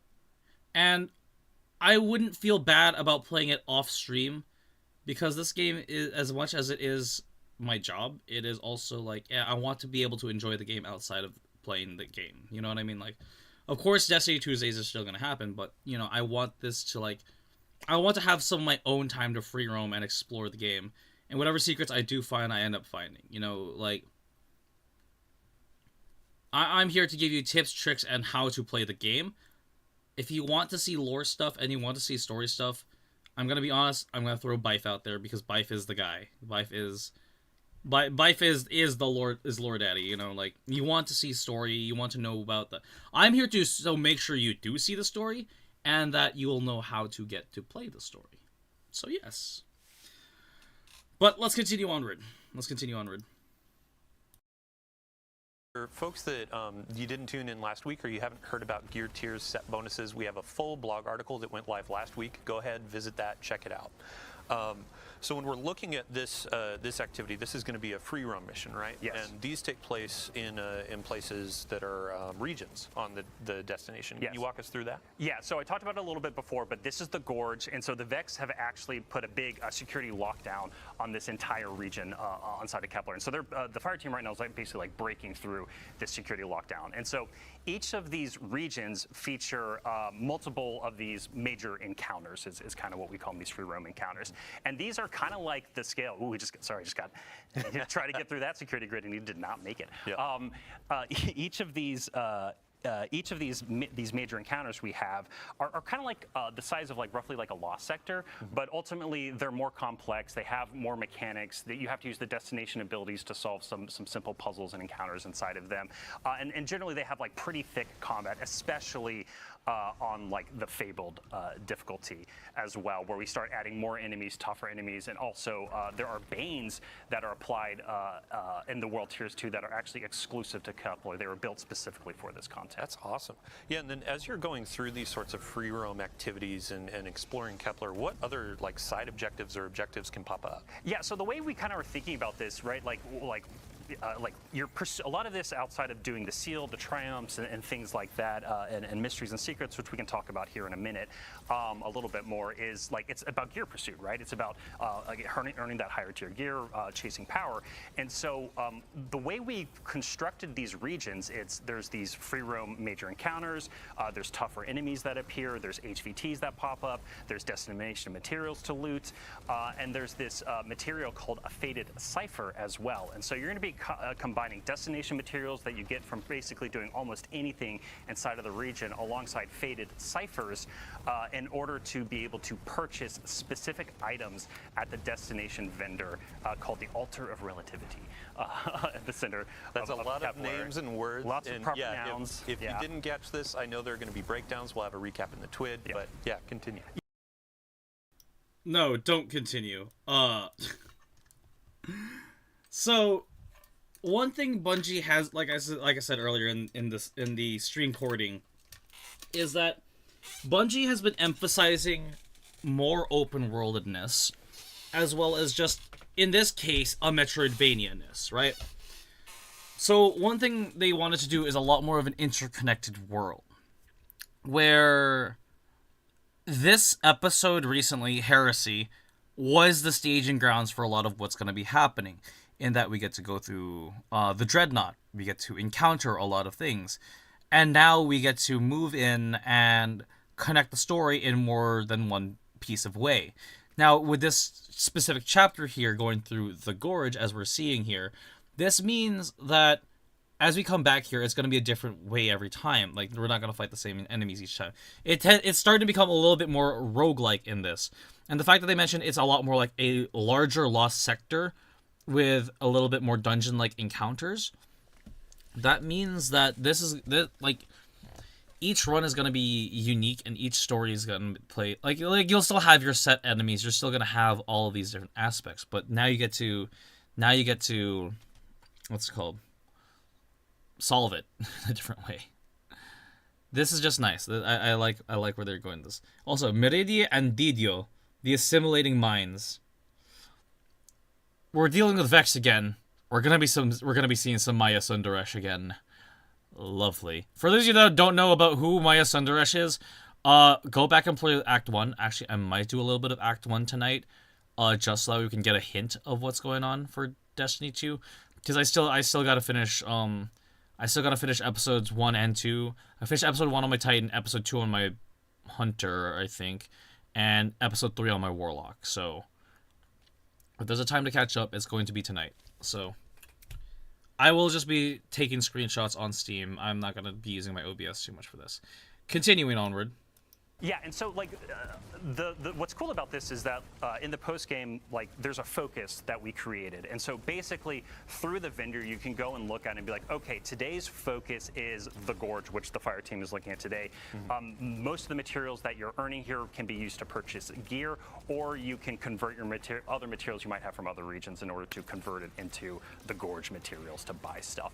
But every day it's going to shift. That daily focus is going to shift. And so a little bit later in the stream, we're going to be seeing a part of Exile's Accord, which we've also some of our content creators and influencers showed as well, and some of their content parts of it.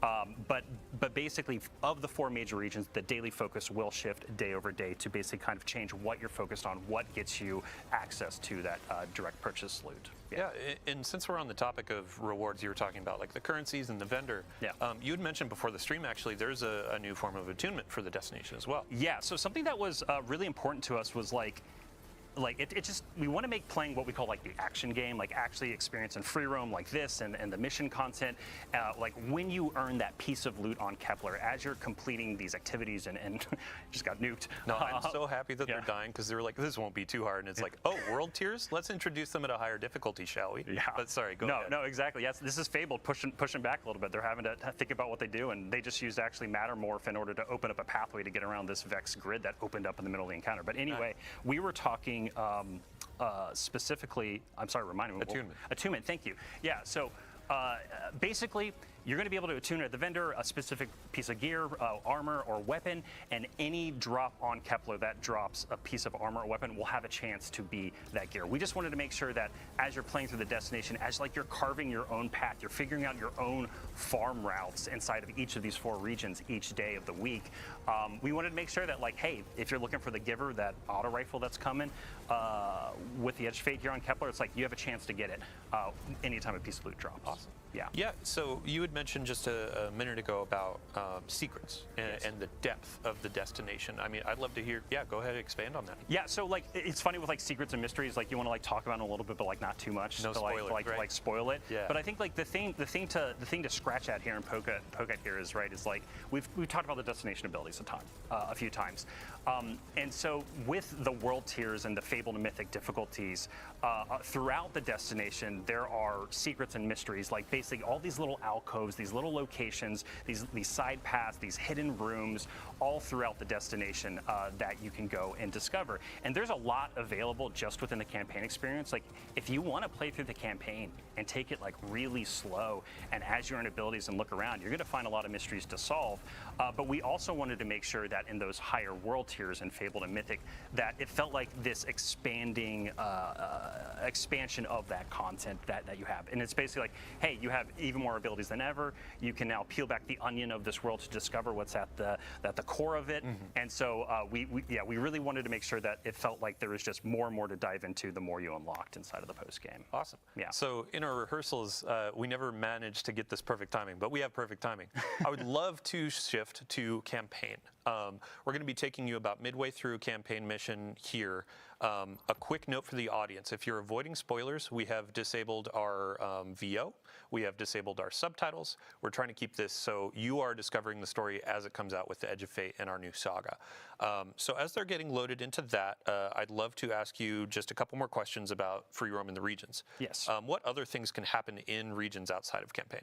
Yeah, so one of the big things that happens inside of these regions are side quests, which we've only talked a little bit about, and these are basically ways that flesh out more of the characters of the world, more of the stories of the people and of the place, and what's happening on Kepler and what's been happening with them before and what might be happening to them in the future. And basically what happens is as you're completing these regions as part of the campaign and you kind of start to unlock more of them, these side quests will start to become available. And so these side quests are available to you at any time. So again, like I was kind of mentioning earlier, like you can either take it really, really slow and take a really long time to get through everything the release has to offer, or you can just like beeline the main quest, beeline the critical path, and then when you get into the higher level world tiers, all of these side quests are now available to you. As we've been like play testing and closing out the Edge of Fate here, it's been really interesting to watch different developers and people play test for the content. Myself and Blake Battle, one of our executive producers, he and I we're just like beelining it, right? Yeah. And then we get to the end and we like pop up in that and we're like, look at all these quests to do, while other people like want to take their time and like experience like the full story of every single little piece. So we're actually we're getting into the campaign right now, and speaking of beelining, we've seen a ton of questions about getting raid race ready. So the raid race is going to be coming out on the Saturday after launch. I believe it's the 19th of July. Yeah. What difficulty should players play at to get ready for race? Yeah, so if you want to be power ready for the contest mode race for the Edge of Fate, you're going to want to play the Legendary campaign. And so when you step out of the Legendary campaign, you will be power ready at that point. Now, if you're gear ready, that's up to you, right? It's like how far you want to go down that rabbit hole. And that dovetails into like replayability for the story missions and the campaign missions, and how that bakes into world tiers. Yes, right? Getting that higher tier loot. Yeah. So something that was like really important to us when we were thinking about replayability and what like aspiration means within an expansion, we really wanted to change some of the formula. Like we wanted to take some of the formula that we think works well, but also change other pieces of it. And one of the really big goals for us was just giving you more reasons and just easier ways to play just some of the best content we built. This campaign mission is at the end of the Exiles Accord region. This fire team is taking down a giant Exiles prime servitor who's running some of the Archon's dark matter operations. Sorry, all minor spoilers. No, it's cool. Bife is probably jotting this down, getting ready for a lore dump about the Fallen, all that kind of stuff. But this is a really fun multi-phase boss encounter that they're orbiting around this giant servitor, and we really wanted to set something up that this doesn't just was like a one and done kind of thing. And so things we've kind of done before that we're going back to that we think work well, there's going to be multiple weekly missions that you can play that are larger missions. So we have a capstone mission for each of our regions. We also have some bookends at the beginning and end of the release that the overall length of them and complexity, they are very similar to legendary campaign experiences from the past. So something new that we did, though, for this release, though, is we also have a bunch of additional story missions that take place during the campaign and you're first introduced to. These are shorter experiences, but they still have huge impact on the story, moving the story of the main quest into Kepler 4, and also help you to unlock different abilities and things throughout it. And so in the post-game, in the higher level, in the world tiers, we actually have a story mission playlist where you can go in and it's like a rotator and you're rotating through a bunch of different randomly selected story missions that are about 10 to 15 minutes. Some people can, if you're going really fast, can get them down a little bit shorter. And those missions are actually one of the best sources of those faded ciphers that I was talking about earlier. And so the other thing I mentioned earlier too is we have specific quests for both Fabled and Mythic, and these quests are going to take you through some of the big campaign missions, again, to experience them with new modifiers, because we're curating modifiers and banes and things like that every single week on the destination, to have a little bit more of a curated experience, but then also those quests introduce some new encounters as well. And so, sorry, I'm going a little all over the place. I mean, some of this, there's just so much information, so much to talk about. But the thing, again, I want to drive home here is we wanted to give you really strong incentives to go in and play the free roam experience, to extract materials, to play our story mission playlist. It's called the Time Latch mission playlist, to earn faded ciphers, but then also to have reasons to go in and replay some of our biggest campaign missions again through the weekly missions playlist, kind of like the heroic stuff we've had in the past. And on the stream last week, we talked about how as you're unlocking the destination abilities, you carry those forward after the post game, so you can go in and replay and then have some of these things available, right? Yeah, that's a really good note, and thank you for hitting on that. The way we designed this content was the campaign slowly stepped you into these different abilities and unlocking different versions of them and higher tier versions of them. When you're in the post-game experience, we intentionally designed puzzles and encounter mechanics and things, and even in this boss encounter, there's multiple times that they've had to use Matter Spark to get into the vents and stuff below this area and pop up through the world. And through the campaign, you would actually have to go and find a Matter Spark pad to activate that. And that's actually kind of part of the puzzle. It's teaching you to kind of look at the world and think about the world in a different way that is intentional. But then in the post game, as soon as you complete the campaign, you unlock Matter Spark anywhere. And it's basically your souped up sparrow for the destination, and being able to summon Matter Spark anywhere means you can actually sequence break some of our puzzles and sequence break part of our missions, and that was entirely intentional as a part of the design. And to be honest, Dylan, the fun part about this too is we're not 100% sure in some ways where people might sequence breaks things that we might not expect, but that was intentional from the design perspective, that we want people to be able to do that. It's the magic of the sandbox in Destiny of we don't know how players are going to take this ability with this destination ability with this combatant, et cetera, et cetera. So I think I would love to ask you as well. So we've gotten a lot of questions from players where they're like, oh, you had mentioned this is comparable to a Rise of Iron. How does that actually break down when we look at the Edge of Fate and Kepler? You had mentioned depth and secrets and a bunch of different things. So. Yeah, so I think you and I were talking about this in rehearsal a little bit, where that comparison is just to give us a ballpark of where we want to make. But at the end of the day, it's apples and oranges between what the Edge of Fate is and what Rise of Iron is. So when we've talked about that, we've generally been speaking towards the size of this destination and the depth of the campaign and post-game experience. This is one of the deepest destinations we've ever built before, and that is why we've been making that comparison to Rise of Iron in that way. But also in terms of being a little bit bigger. But also the game is very different today, right? We have an entire portal, we have an entire offering that is there with a bunch of new content, new gear, new things to do. We have the raid with the Edge of Fate, obviously, but then we have the epic raid coming in the major update with Ash and Iron, which we'll talk about more in the future. That just it permutes and expands the raid and expands on the story of the raid. It is new content. Yeah. We're not holding anything back for the base raid to build that experience. And so, again, the Rise of Iron to Edge of Fate, a little bit apples and oranges, but we also are thinking about like the collective packages of what comes with this release, because the game is very different from what it was like back. So we have the free roam missions, we have campaign, we have secrets, we have a lot of questing, that kind of stuff. Yeah. I'd love, before we wrap up with our campaign mission, to talk a bit about what else players can expect in terms of destination activity. Yeah, so we've seen y'all talking about it. Like we hear y'all, and this is one of those things where like we wanted to hold this back for it to be like a surprise and delight moment for everyone when it appeared on the destination in the post game. But yeah, let's just talk about it a little bit. So there is a destination activity on Kepler. It is, I'm not going to name it here. I just want y'all to see it when the game goes live. And it also, and part of that is because like it does relate to some of the story inside of the campaign, especially near the end. And so we wanted to be careful to not unintentionally spoil something if we showed too much of that activity. But anyway, the way to think about it is like it's kind of its own thing. It's kind of unique, but it's kind of a blend of activities like Vex Incursion and Wellspring. And so this is a match-made activity with 3 players. You're going to be using some of your destination abilities and some really chaotic horde mode inspired elements, but there's also some mechanical elements and there's some boss encounters. But it's going to be one of the best places actually to earn rerolls of the exotic armor that's coming to the Edge of Fate that you get from the Legendary campaign. And it's just highly rewarding in general. And so because we wanted to make this activity really rewarding, it is also technically time limited. But on the Kepler map, near the center of the map, there's going to be basically a preview that tells you like, hey, when does the activity become available? So you're going to know exactly when you can jump into the destination activity in order to like focus farm those things that you care about the most. Awesome. Well, thank you so much for your time. Okay, that was a lot.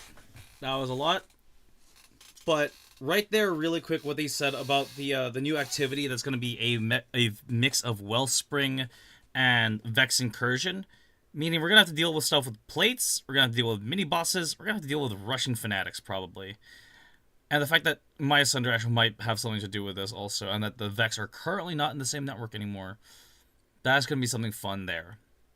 Alongside that, they said that you can re-roll the exotic that you're going to get, that you get from the campaigns, meaning that's good, because then it incentivizes you to run the activity and farm up the new stuff, which is really nice, because I don't really get a chance to run a lot of new stuff, or at least like the seasonal stuff, outside of like the first 6 weeks of the game existing.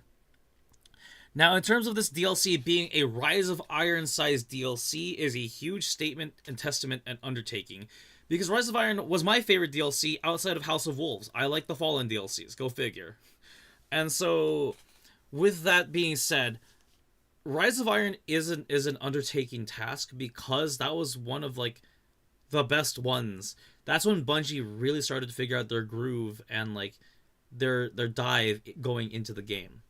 So, with the final shape done, and here that we're going into Edge of Fate, with that being said, all the new stuff that's going to be happening, like, if there is a jumping point for new players to jump in, now would be the best time going into Edge of Fate, because you would have new mechanics, a new story, and you wouldn't really need to know about anything that's happened in the past of like the story and like who we are as Guardians, and like all that matters now is what's going to be happening next. We are space whatever beings, space warrior beings, and we make our own fate. So that's all you need to know about Destiny, is that you get to be a cool ass space cowboy, knight, wizard, ninja, whatever, in an FPS. That's it. That's all you need to know about the game. You can play to clear a room, you can play to actually know the story, you can play to kill bosses. And then you get to explore. So I'm glad that there's going to be a lot of integration into the public events and the public exploration space. I really, really, really, really, really hope that Bungie can make it so that way I could just walk in on a random squad that is out there already and join a mission in progress type thing. Because if there's something I really enjoyed back in Destiny 1 was going into public events and like farming out materials. Like the fact that they're incentivizing farming material farming now, good, because that's really what made Destiny a lot of fun back in the first game. So yeah, with that, let's take a gander as to what's next. We've already wrapped up our campaign mission, and now we're actually going to be moving over to Portal, Power Progression. So Robbie, thank you. Chat, thank Robbie for joining us today. And now we're going to swap some folks in. We'll see you next time. See you later, guys. Thanks so much. All right. So as we are swapping out, I want to talk about these 2 new exotic weapons that we see on the screen. You saw some of this in our gameplay preview that we just had. We also had some creators, influencers, that kind of stuff coming in and speaking to the hand cannon and the scout rifle. Hand cannon is going to be through an exotic quest on Kepler. No spoilers there. But the team was talking about, oh, hey, here is our overall goal for the weapon. It's for those who are looking for the perfect 3-tap. As for the Void Scout Rifle, that's going to be a part of our new rewards pass. This is just, I'm not going to spoil that either. There are some reviews from our sandbox-minded creators. It's a fun time. So, all right, let's move on to Portal, Power, and Progression. And I just looked at our 3 new guests in that order. Hello, welcome. Hello. Thanks for having us. Yeah, a couple of you are new, but we'll start with you, Ben. How you doing? I'm doing great, Dylan. How are you doing? I'm doing well. For those who didn't see you on our reveal stream or previous Vidocs, can you give a quick overview? Who are you, what you do? Yeah, I am Ben Womack. I am the core game creative director. I am the one helping all the teams that are making the core experience and all the components in the portal and in Edge of Fate as well, worked well together and push the game forward into this great new foundation. I'm really excited to talk about it. Awesome. Yeah, thanks for joining us today. Yeah. Next on the couch, brand new to our chair. You've never been on anything, so first time you are meeting the community. Everyone in chat, say hello. Nutty, welcome. Hi, I'm Nutty. I'm one of our sandbox ability designers. That pretty much means that I work with Vivian and Eric, who were here last week, to develop anything that the player is doing outside of armor, weapons, and combatants. So today I'm going to talk about all the modifiers and additional banes that we've been working on. Awesome. Last but not least, we got Alan Blaine. How you doing? Hey, great. How you doing, Dylan? Oh, you asked me how I am? Thank you so much. Really quick introduction for everybody out there watching. Who are you? What do you do? Sure. Hi, I'm Alan. I'm a principal designer. And for the last year, I've been leading the team that's been taking all the cool banes and modifiers Nutty's team is working on and combining them in a UI with all the activities from the activities team, both new and returning activities, making sure that you get good score while you're playing those activities. And then that score turns into loot with cool seasonal power and gear tiers and all the great stuff that you're looking for. Stellar. So we have some content on screen. This is what players are going to see when they sign in on day 1, and this is our introduction to the portal. Ben, I would love to get just a quick overview for those who may have missed that reveal stream. What is this space? What are we aiming for? Yeah, so the portal is very exciting. We had this vision of making a new front page for the game for Destiny 2. And so we really want to make as much as we could available, just in a couple clicks, and not having to dig down to find the content that is new or featured, or you're bringing your friends are playing, or something convenient that you really want to go to a lot. We have a button for the tower that's right there, fastest you can get into. We also have Edge of Fate in the upper corner, of course, which is the new expansion for the launch right here. We have this huge quick launch panel in the lower right that is rotating between new activities, probably the fastest you can play Destiny ever, aside from right when you start for a very first new character. It's going to let you just hit and play something right away with no delay. And then we have actually a very nested depth there with all the ops categories on the left, which are all the different kinds of things you can play in the portal that are hooking to all the new systems that Alan and Nutty have been talking about. Awesome. Yeah, really quick, I'd love to go just line by line for solo, Fireteam, Pinnacle, and Crucible Ops. Give them an introduction. Yeah. So Solo Ops is like a new thing that we're doing in the Edge of Fate launch and for the core game. These have activities that are designed to be played by solo players. They're only one-person fire teams, and they're intended to be content that if you just like have a few minutes, like 10, 15 minutes to play Destiny, and you want to go on and like feel satisfied about your time, get some great loot, you're going to go to Solo Ops and like have that opportunity. It's going to be like a really great, concise like experience. We're also like if you don't want to have like the think about having a fire team for some content as well, you can be assured that this stuff is designed to be played by one player. And so it's like, it's going to have challenges, going to have difficulty and modifiers and such you can customize and really great loot to get. But it's a challenge for you, individual. And we think that's really exciting, like alternative to some stuff in the past. It felt like I want to play but I don't have any friends, or I'm trying to find someone I have a lot of time, and we have another like niche for people to fill if they're in the mood. Yeah, awesome. And then next up we have Fire Team Ops. Yes, Fire Team Ops. So like just talking about fire teams, like quintessential Destiny is playing with 2 other players, a fire team of 3, right? And so we have all of the activities in Fire Team Ops are a 3-player fire team. We have like classic strikes in there. We have like missions from past expansions, like in Europa, like the Empire hunts. We also have like onslaughts are in here. We actually scroll down more. There it is, the coil. So past seasonal activities coming back, and like integrating with all the systems we've been talking about that we're going to talk more about, so that they're like available for you to get new loot in, to work on your power climb, to basically just like have a great time in whichever way you want to. Awesome. Yeah, I mean, since we're already in the screen, let's go ahead and get our fire team set up with our activity. What are we playing today, Nutty? We were going to do the Dark Priestess Empire Hunt. Awesome. So here, I'm actually going to pass the mic over to you and Alan.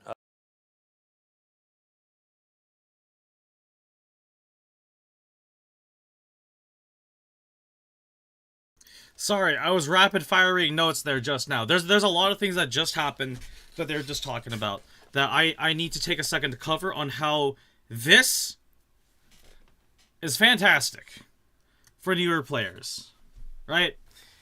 Currently, the Destiny UI, anyone who's new to the game, who's trying to get into the game, figuring out what to do, where to go, and what the hell you're doing is nigh impossible. From what everyone's been telling me. For people who are like, I haven't played since such and such expansion. For people who I haven't played in, I have missed out on the last episode, kind of thing. This is great in that it's easier to find all the things. Plus, it still maintains a lot of the creative integrity on what is in the game as well. If I was to jump into, I can jump into the Destiny menu now. I'm gonna be post stream. I'll do it after this one, but you know what? Just to make a point, I'm gonna jump into Destiny to kind of like put in the UI just so you can see it. But no, Future Shadow, edit in. You know what? Yeah, y'all have seen me play it. You've seen me play Destiny enough times. You know that like the map menu is a little wonky. Hola, what up, zombie? We're watching the live stream right now, and like we're rewatching. Well, yeah, watching the live stream for the first time, and so like we're talking about how like the new Portal UI is a lot different from what we currently have in Destiny, and how this is nice and easy for newer players to jump into the game, for those who aren't like chronically playing the game, in that we know where we're going next because we already completed the campaign. But like when people come back and they don't play the campaign and they're like, what do I do? What do I do? Where do I go? And like, which campaign do I need? If they're like just jumping into Edge of Fate for the first time and this is going to be the beginning of their Destiny experience, this is a great way for them to experience the game because of the simpler menu in this aspect. It's straight up, okay, cool. I could do stuff with friends on normal. I could do stuff with them on a tougher difficulty, and then we can all run together on these. Fireteam Finder makes it that much easier now for PvE content. I don't like doing strikes. Flat out. I don't like doing strikes anymore. Like, it's too easy for me unless I'm running with friends. But this helps incentivize the loot grind that much more for me. In that I can get, like, better gear now. And, I might get some tier 2 gear, but if you're a new player and you want to get gear and you want us to come run with you, this is how you can, like, pick through all of this. Because it's intimidating. Being fire team lead, I understand you. Because there's so many menus we have to jump through on where to find it. Like, I appreciate that everyone throws me fire team lead, but like, listen, I don't know what I need to run, and like, if you know what you want to run or what you'd like to run, then you can take lead. You know, strikes are definitely a bore to do everything. I want to do something on Destiny. I think of doing a strike, but I remember how meh it is to do them. Yeah, because like strikes in Destiny are like a huge chapter crux point in that, like, oh, okay, on the way to fighting the big bad, here's another big, like, here's a general of the big bad, right? So in the very first Destiny, Sapix Prime, fighting him is just like, all right, cool. We're 3 Guardians. We're cool. We're a special ops team. We're going in, and we're gonna take out this massive wave of enemies to take out this godlike being, or like an aspirant godlike being, and then we take it out. We take out the big threat of the immediate area. All right, cool. We're good. We're done. I don't need to do it anymore.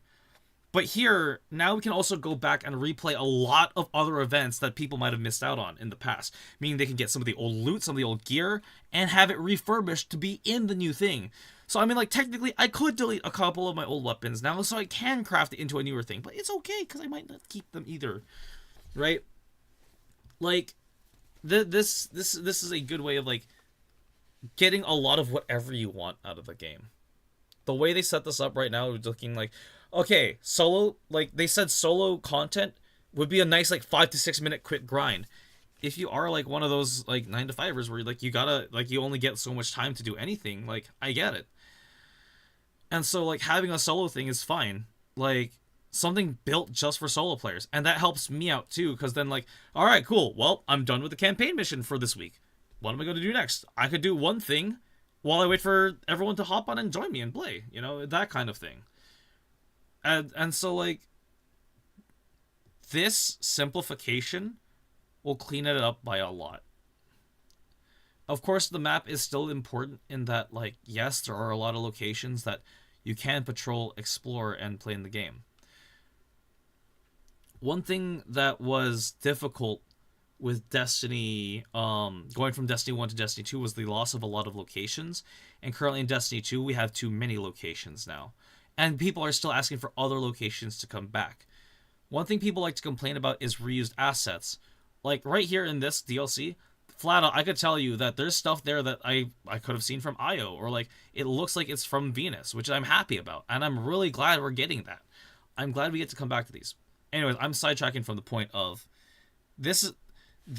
how this content specifically, going from the campaign into the open world, into the post-game, and how it's all interconnected is really nice, and it's going to be a lot less confusing for new players of just, hey, play the main campaign, go get some powers, now go get some loot.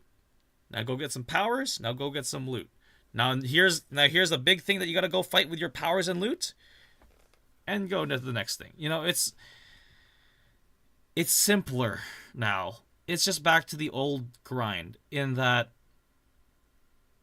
we get to just get ready for whatever comes next kind of thing.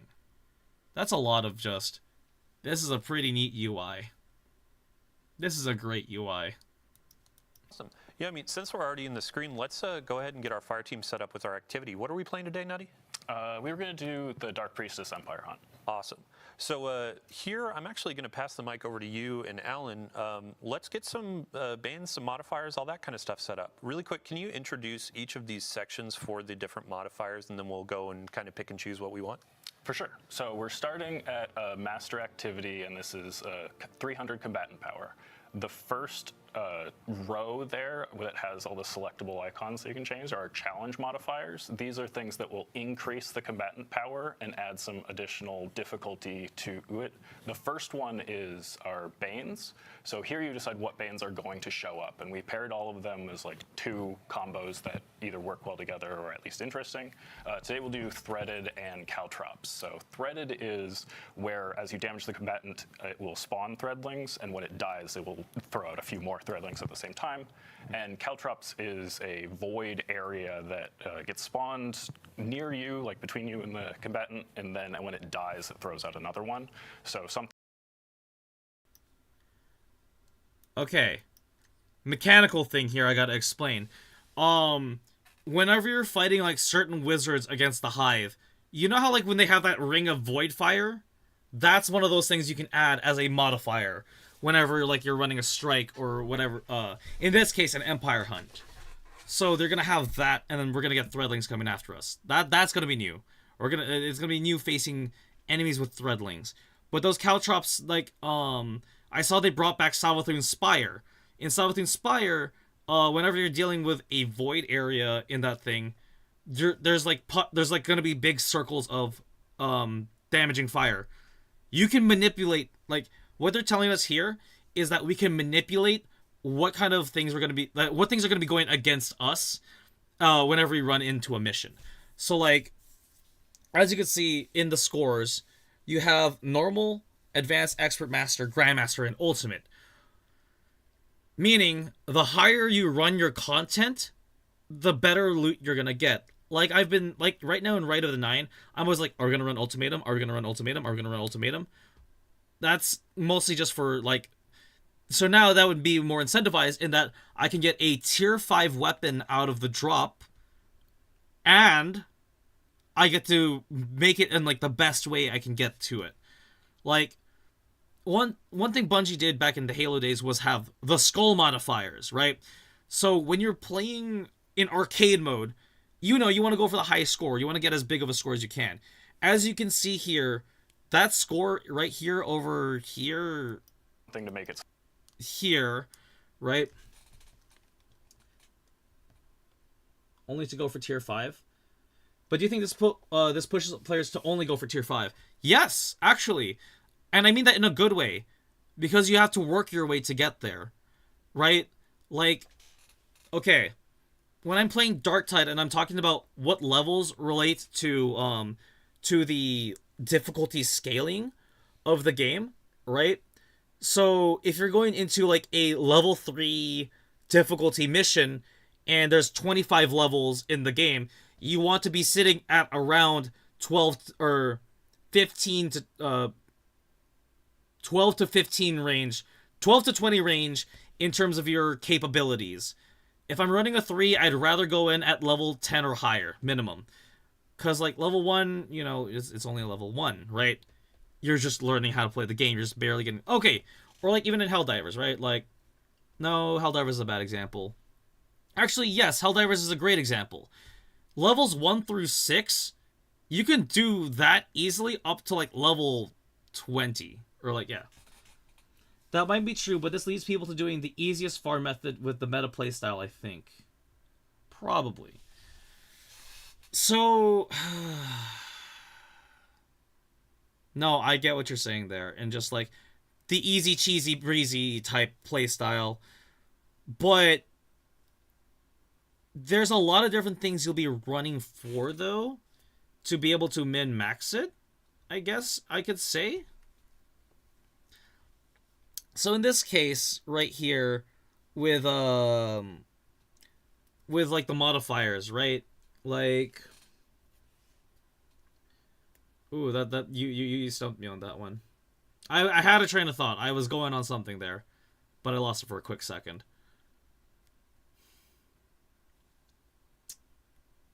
The easiest farm method with the meta playstyle, I think. Well, that's the thing, is we're gonna have a lot of like new build crafting, right? Like, yes, you will have to do the meta build, like, say, like, in this case, linear fusion rifles, like, Queen Breakers, like, or even just, what's happening with Lord of Wolves. That's okay, because, like, when you're getting the higher content, you know, you're still gonna have that one exotic weapon that you know is gonna be your top tier, like, damage dealer. That's gonna be a given. Hunters are always gonna run Nighthawk to deal damage. Like, that's just a given. Or maybe even Star Eater Scales and the Javelin, who knows. But, you know, you're going to have those guaranteed things that help out in the higher difficulty. But on the in-between, going from expert to master, and from master to grandmaster, you're going to, like, I think these will cap out what you get out of it. Because once you get to, like, tier 3 is not bad. I think tier 3 will give you, like, the base-ass, like, ah, yes, you're now wearing a set of 5 pieces of armor? Congratulations! Or you're wearing 2 pieces of armor? Congratulations, here's a buff for ya. tier 3, I think, starts to push into like the, oh, good, you ran hard difficulty missions. Beautiful. Here's some extra stats that will actually help you out, like, kind of thing. Because once you go for tier 5, that's like, alright, cool. Now you're ready for pain. Go run this raid on master difficulty. That's what tier 5 gear says about you, or like in that range. Because you do get that extra bonus. Tier 4 gear, I feel like, is enough to get through to like just doing a raid, and then tier 5, like, I think there's gonna be like 2 different ways to get tier 5 gear. We're gonna have to see how the rest of the stream goes to really get it, but let's see what kind of loot they get from this and see how that goes. So you either need to get up in the air or keep going through. So, starting with retaliation. Yeah. If I die, you're coming with me. Pretty much. All right, next up, what do we got? Yeah, let's do subtle foes. So this just makes it so that when some of the enemies are far away from you, they will be invisible, and that helps them get into close range, or if you are using a long-range loadout, you won't be able to deal with them as much, so you might want to bring some close range. And they're like very invisible. Not like, not like a little bit of player stealth, but just like you don't see them. Yeah, you really have to like pay attention to see them from long range. What else do you want to do? Yeah, let's do glass cannon. So glass cannon is kind of a fire team equalizing one where it only punishes the person who's doing the best. So if you have that buddy that, clears the strike ahead of you or is getting all of the kills, well, we're actually going to give him a debuff where he will just take more incoming damage. And if you are a little bit closer with your friends, then that's actually a catch-up opportunity where maybe you take over the kill lead and now you're the one suffering a little bit, and kind of a fun. So if I'm playing through this activity and I'm stealing all of your kills, I'm putting a bit of a debuff on myself. Right. You're taking one for the team. Yeah, true. And maybe I'm letting you finish a few of those. Yeah. All right. What else? Let's do one more. Chill touch. Yeah, so we were talking about getting the enemies into melee, so this will make it if they hit you in melee, you will suffer a stasis debuff and slow down. Awesome. And that pushes the power all the way up to 360. And those things are also increasing the potential score that you can receive from this, and the score is what drives the reward. Right. So you see right here when we picked Chill Touch, the gear tier you're going to earn went from tier 2 to tier 3 for this activity. So it's really important to pay attention to what you're earning. Yeah. So you know what you're going to be getting if you achieve that score at the end. Yeah. Yeah, and this is like, we've talked about this last week on stream about approachability and making it easier for players to understand as they're getting in. So a lot of UI treatment, shout out to our teams that have been doing this to show you combatant power and all that kind of stuff. So yeah, tons of love and passion went into that. Seriously. Okay, so let's look at player stakes. Oh, do you want to take this? Oh yeah. So player stakes are the next category down, and they're more about the player's interface with the game itself. So things like locked loadout. We have no HUD is an ability that we added here, so you can play with no HUD for a little extra score bonus. And these are things that are really sort of letting you sort of tie one arm behind your back while you're playing. It's not making the combatants more powerful. It's changing how you're playing the game. You can start with no ammo. You can start with locked loadout. We'll be putting some more player stakes in Ash and Iron. Yeah. I love no HUD. You're going to talk about it first, aren't you? Well, no. You can have the okay, no HUD. You go first. I just wanted to have us move on to the next bit because we've talked about tying one hand behind your back. Talk about no HUD later. Go ahead. Okay, but in the next bit, this is what you get to do with your other hand. So here are the things that benefit you. Let's try Livewire. This one is one of my favorite. It's a combination of the sprint for amplified that you had in the Nether, along with inherent AC/DC feedback fence. So we buffed up the enemy's melee capability that hopefully they'll get up and punch you. Well, now if they do, we're just going to shock them with lightning. So I'm kind of balancing out that additional challenge that we added and a different benefit that will kind of counter that and make it so it's actually a little bit easier for me. Yeah. What else can we do? Healing finishers are great. Just another way to get back health, or if you go in for that finisher and take damage on the way, that you'll be able to fill back up. And let's do one more. And sure, hypercritical is pretty fun. This one is actually a little bit tough because it makes it so that the enemies will take less non-precision damage, but more precision damage. So as long as you're hitting your shots, it's easier. Awesome. And then Ben, we actually we noticed this a bit earlier. There's Lovely. Okay, I want to pause here because, like, back in the Halo days, whenever I would play Firefight, I do enjoy playing through and getting, like, as many skulls as I can online. So like I would have like Grunt Birthday Party Skull on. I'd have Thunder on, where it's like it raises the enemy tiers. I would have Tough Luck on. You know, like I would have that on. So the enemies are throwing even more grenades at me. So this is fun for me in that if I'm going through Onslaught, I can tailor my Onslaught experience and just like, oh yeah, bring on the pain kind of thing. As well as making the strikes that much more interesting because like now I know like I don't like running Nightfalls by myself, but if me and my team can agree on like what kind of modifiers would be the best way we can run through it, that'll be a lot of fun. And or we could just even be absolute shitheads and just be like, well, what if we did this for the funny of it? What's the what would be the most challenging way we could set this up? And also, don't forget, look at that. You're under 30 power. Like you're down by 30 power here. So that's we're not there yet. You know, like that incentivizes us to make the challenge even harder for us to fight them to get better gear, right? You're working for that gear now. I like that. I'm cool with that. That's what I want to go with that. There's one more modifier up at the top, and that's actually limited time, right? Yeah. So this is a accelerator that, like, this is a double bonus focus. So you're gonna second drop from the bonus focus activities. So this is like, we will have, given the calendar, different accelerators that are on for a given week or day that will like apply to the whole portal and have different benefits.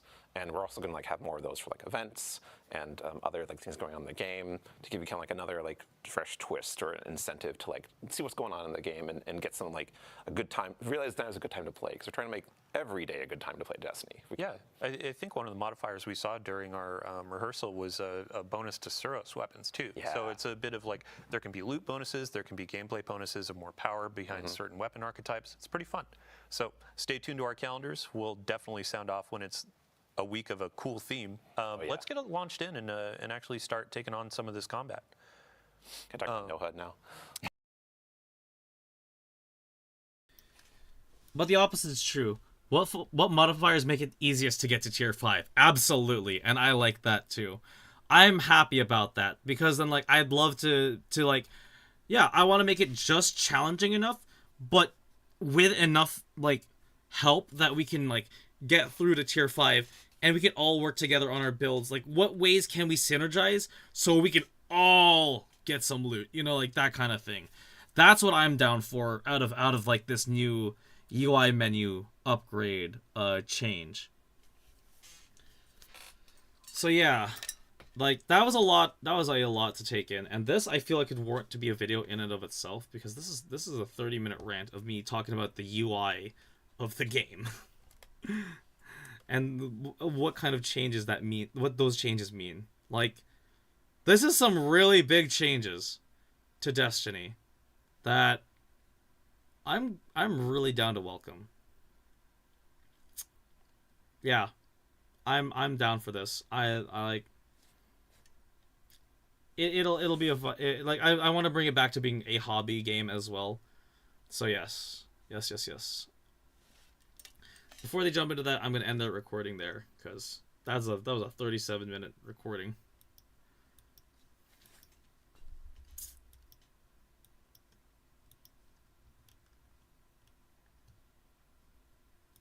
Okay. Let's see what they got going on here. Oh yeah, please. Okay, so they aren't going to show no HUD because it'd be confusing, I think, on the stream. But no HUD is a great example of something you can engage with if you want to, because it's a challenge. It gives your score more opportunity to get better loot, but it takes away information going in the HUD. But what it also does is it makes it feel very cinematic and interesting, and like you kind of like feel more in tune with the character and the gunplay. And that's like a good analogy for what we're intending all the modifiers you're selecting to do. That it's like going to let you set up a situation like that he was talking about, like, oh, enemies have chill touch, but I'm going to like have live wire to counter it and create these cool little gameplay moments that are really like something that you choose for how you want to play for like really awesome loot. Yeah, and Alan, when we were talking through some of these modifiers, like we've taken inspiration from a ton of different places. Yep. Like No HUD in particular, shout out to Sammy Cat. Yep. called her out last week for all the bows we were showing off, but also no HUD. And we're hoping to get a bows-only loadout modifier coming in the future too. We really do want to look at how people are playing the game, whether they're creators playing on stream or people playing at home, and really try to let them set up the challenge for themselves, how they want to do, right? Whether it be challenge modifiers, stakes, or the boons. Yeah. How often are we going to be adding more modifiers to the portal? Well, we're going to have some new modifiers coming with events. And we're going to be adding new modifiers with the mid-season update with Ash and Iron. Yeah, a major update, yeah. Yeah, I've been working on them pretty constantly along with the rest of the team. So it was like every few days that another either Bane would come online or modifier, and we'd have to go playtest that, which was a pretty big playtesting lift to try all these combinations and make sure that there aren't any rough edges when you combine some things that maybe we hadn't thought about when we were initially designing them. Yeah, I'm sure there's stuff that players will find that we won't. We're accepting that. Yep. Yeah, I mean, we have our challenge for Esoteric or Mork or a couple of the other high-skill creators of what can you throw on to make this difficult, and can you actually complete it? Right. So it'll be fun watching those playthroughs. Ben, paired with that, how often are we going to have more activities being added to the portal? Yeah, so we want to like regularly refresh the portal on so that, you know, there's stuff coming online on like somewhat weekly cadence. Like we're gonna have kind of a weekly like new stuff coming online for the first few weeks, and then when events come in, they're gonna have big changes like lots of new modifiers or like portal-wide like effects. Some are going to come with activities as well, but we're also going to be every major update. We're going to have new activities that come in, and we're also going to have like shakeups of existing ops formats. And we're going to have a really cool new activity that's paired with an event at Ash and Iron launch. I'm not going to talk about it right now, but I think is really fun. That's going to be an exemplar of like, hey, we're shaking things up. Here's a brand new thing, in addition to all of like the classics and Destiny like Vault that we're bringing out. Not just a new activity type that you've never played before. Yes. Yeah. Yeah, I mean, so this is all talking about like what you're going to be playing in the portal, and we're going to be moving on to power and progression. So what you're earning, which is people love loot. Nutty, thank you so much for joining us. I'd love to give you just anything else you want to say before you leave. I definitely want to shout out the rest of the Sandbox team, not just those of us that were working on additional modifiers and bans, but like that playtesting lift. We had everybody across Sandbox disciplines in all of those playtests to try and hit as much of this as possible. And I wanted to re-emphasize how impactful some of the modifiers can be. Specifically, I'm thinking back to what we were just playing in live with attrition modifier in Prophecy Week 1, because when we moved to Prophecy Week 2, my fire team had gotten so accustomed to killing enemies and having a little health pickup on the ground that we had to play that final fight completely differently and use cover way more because we couldn't just kill some enemies and run through them to fill back up. Normally, I would think of attrition as a lot more of a challenging modifier, but it turned out that when we were toggling things off and on, it turned out to be more beneficial to us than we were anticipating. I am still on the side of like attrition is challenging to me, and when it goes away, I'm like, oh, hey, fire team, let's let's go for it. And if that makes it too hard for you to get your rewards, then just you toggle it off here. Yeah. Yeah, it's more about like what you're comfortable playing with, and also what your style is for, and your build, and what your mood is too. Like we're giving a lot of player agency to that. Right, and speaking of player agency, so I would love to see your feedback, like what ones are you engaging with, what ones are you enjoying more, what ones feel like they are actually rewarding to do, and what ones feel like we could punch them up a little bit, because that's what we'll probably keep working on. All right, well, thank you for joining us. Chat, everybody scream, thank you, Nutty. We're going to swap you off and get our power and progression individual in. So thanks. Thank you so much. While we're doing this transition, Ben, I would love to ask you, what activities could players find in Pinnacle Ops? Oh, yeah. So Pinnacle Ops has, at Edge of Fate launch, it is going to be filled with exotic missions. And some exotic missions from the past year and previously as well that are going to be integrated into the whole Portal experience and all the systems we're talking about, all the difficulties, all the modifiers, and intended to be, you know, like not only something that is, well, exotic missions, they're kind of hard, right? They have mechanics, they're long, and so we're matching that by being like, okay, well, you can get the exotic if you don't have it, first of all, just from playing on the Portal. It's available all the time. It's not like going through rotation like every week or something. And you can do Fireteam Finder, of course, to find people to play with. But we're really excited that it's like, oh, I can like play this as hard as I want or as easy as I want, whatever whatever I'm feeling like right now. And we're gonna have more Pinnacle Ops in the future with Ash and Iron that we're not gonna talk about today. So it's actually a good example of like, hey, we're making this new section of the game that we're gonna just keep on building in and tinkering with over time. Awesome. I sense a segue. We were talking about Pinnacle Ops into the and next Pinnacle category. Power. Hello, Josh. Welcome to the couch. Hello. Hi, I'm Josh Galinsky. I'm a staff systems designer here at Bungie. Been here for about 5 years.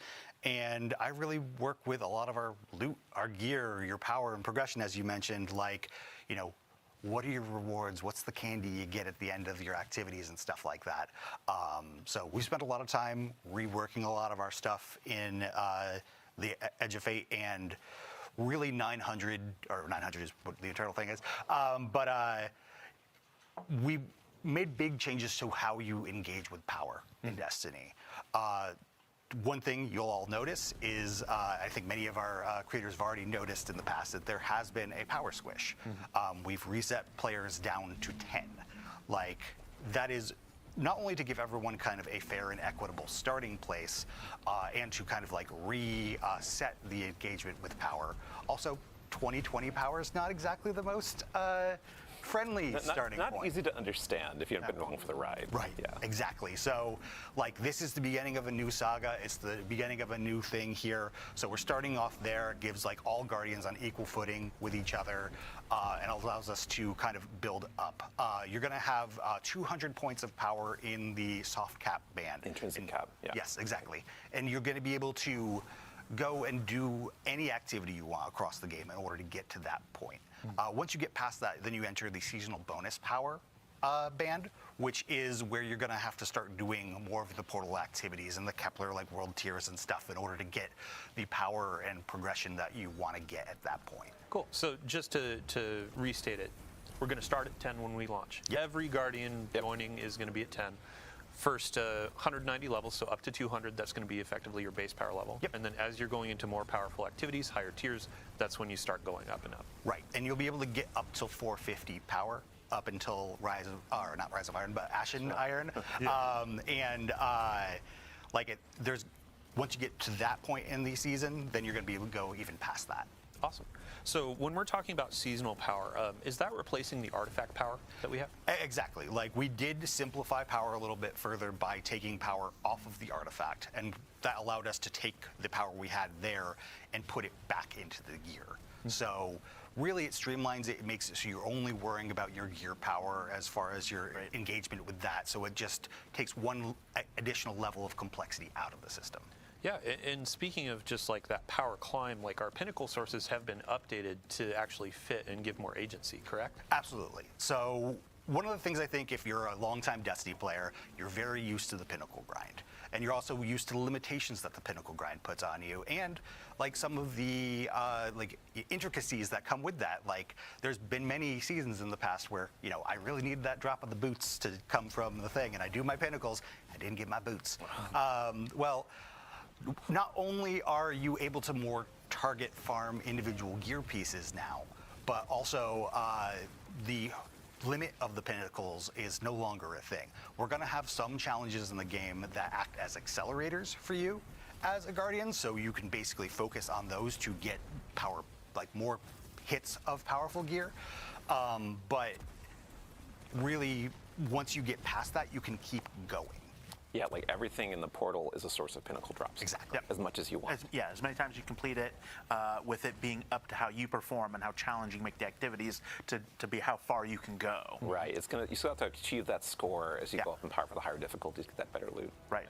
And we'll still have curated experiences, correct? So if a player doesn't necessarily want to spend a bunch of time like creating that challenge, we have those offers too. Yeah, and like we do have like matchmaking.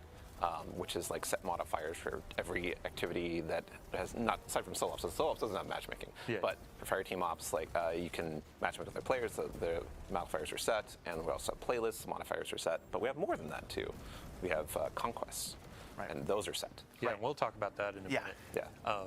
Just a fun note, we've seen a ton of feedback over the years about players want to play Strike solo, and now... Oh, yeah. That's a great point. Yeah, so we kind of going along with the idea of being player-driven if you don't want to play a strike, like a Grandmaster Nightfall-esque strike, or even like early like difficulties with other players, you don't have to. You can just play it by yourself. You can take as long as you want within the confines of like the modifiers you've chosen to complete the activity and get the loot you have. So that falls into like that. What is your mood? Like, what is it you're feeling like playing right now? And like of these options, like what's appealing to you? Awesome. Yeah, I think back to you, Josh, really quick. Just from a high level, we talked about how Infusion is changing in the last blog, which, by the way, you should go read it. Can you give a high level for folks that didn't catch the blog? What's changing? Yeah, at the highest level, upgrade modules are no longer a part of that Infusion thing. They're still going to continue to exist in the game. They can still drop from legacy content, but you can dismantle those for, I think it's an enhancement core and like 1500 Glimmer. And so, like, those are still there. We're going to have a new unstable core currency that's going to exist, and you're going to use that in addition to enhancement cores in order to, infuse your gear up for the season. Okay, and a bit of Glimmer too, right? Yes. Okay, cool. And really, at its core, it allows us to just have more texture over things. And one thing I should call out is that seasonal power does reset at the end of this thing, and players will be reset back to 200 when Renegades comes out. Got it. So cool. Yeah, I think just last note on the power climb. So during our reveal event, you spoke about Crucible and how you can actually power up in Crucible to kind of keep pace with your friends. Like, can you expand on that a bit? Yeah. So there's a time in Destiny's past when you could just play Crucible a lot, and you can get your power, you get great gear, you could like fold in with your friends to play a raid or the challenging content. And we've kind of lost that somewhat over the years. Like, it's harder to like feel like Crucible is your identity and really feel like the game is rewarding you for that. So with Edge of Fate launch and the core game and the Crucible ops that we have, which is a bunch of playlists inside of it, you're going to be able to like start from that power 10 and just play Crucible, and you'll get power drops. You'll go up and you'll eventually get higher tier, be able to get like really great sets of gear that will then be as good as like anything else that you can find in the game. And you can just play Crucible all the way to the power cap if you want to. We are going to ask you to perform as you go to get more consistent rewards, but it's totally possible. Yeah, and Josh, you mentioned before too of like trials and competitive Crucible are going to be ways to accelerate, right? Absolutely. If you're putting yourself in the pools with the like higher skill players and challenging yourself, that's how you're going to get your faster rewards. And not to mention the Trials armor sets and stuff, like they're really cool this time around. Yeah, we have a unique armor set for Crucible, for Trials. We have weapons, a bunch of cool rewards coming up, and we'll have a preview of that. One of our characters actually has Trials gear if you didn't notice. But now we have a good moment to look at our seasonal hub. Sure. Alan, I'm going to ask you to actually walk us through this. Yeah, sure. If you notice the seasonal hub up there at the top of the portal screen, if you click into that, you come to the hub, which you're going to have a bunch of daily challenges and weekly challenges, and those are going to give you XP, they're going to give you Bright Dust, they're going to give you extra drops on a portal activity, but it's going to give you progress towards the weekly reward track there. And the weekly reward track has lots of currencies and powerful drops on there, but it also has, if you tab to the next one, it's going to have some Vanguard Armory and Arsenal tokens, which give you bonus drops from Zavala from the list of weapons or armor you can get from these activities that are going to be higher tier, and they're going to be a higher power than you can get from even getting the best grade in there. So you'll want to be doing these, and these refresh every week, and get 2 pieces of armor and 2 weapons every single week. Yeah, and this track is free, correct? Yeah, this is all game. This is all free. Everything in the portal is free.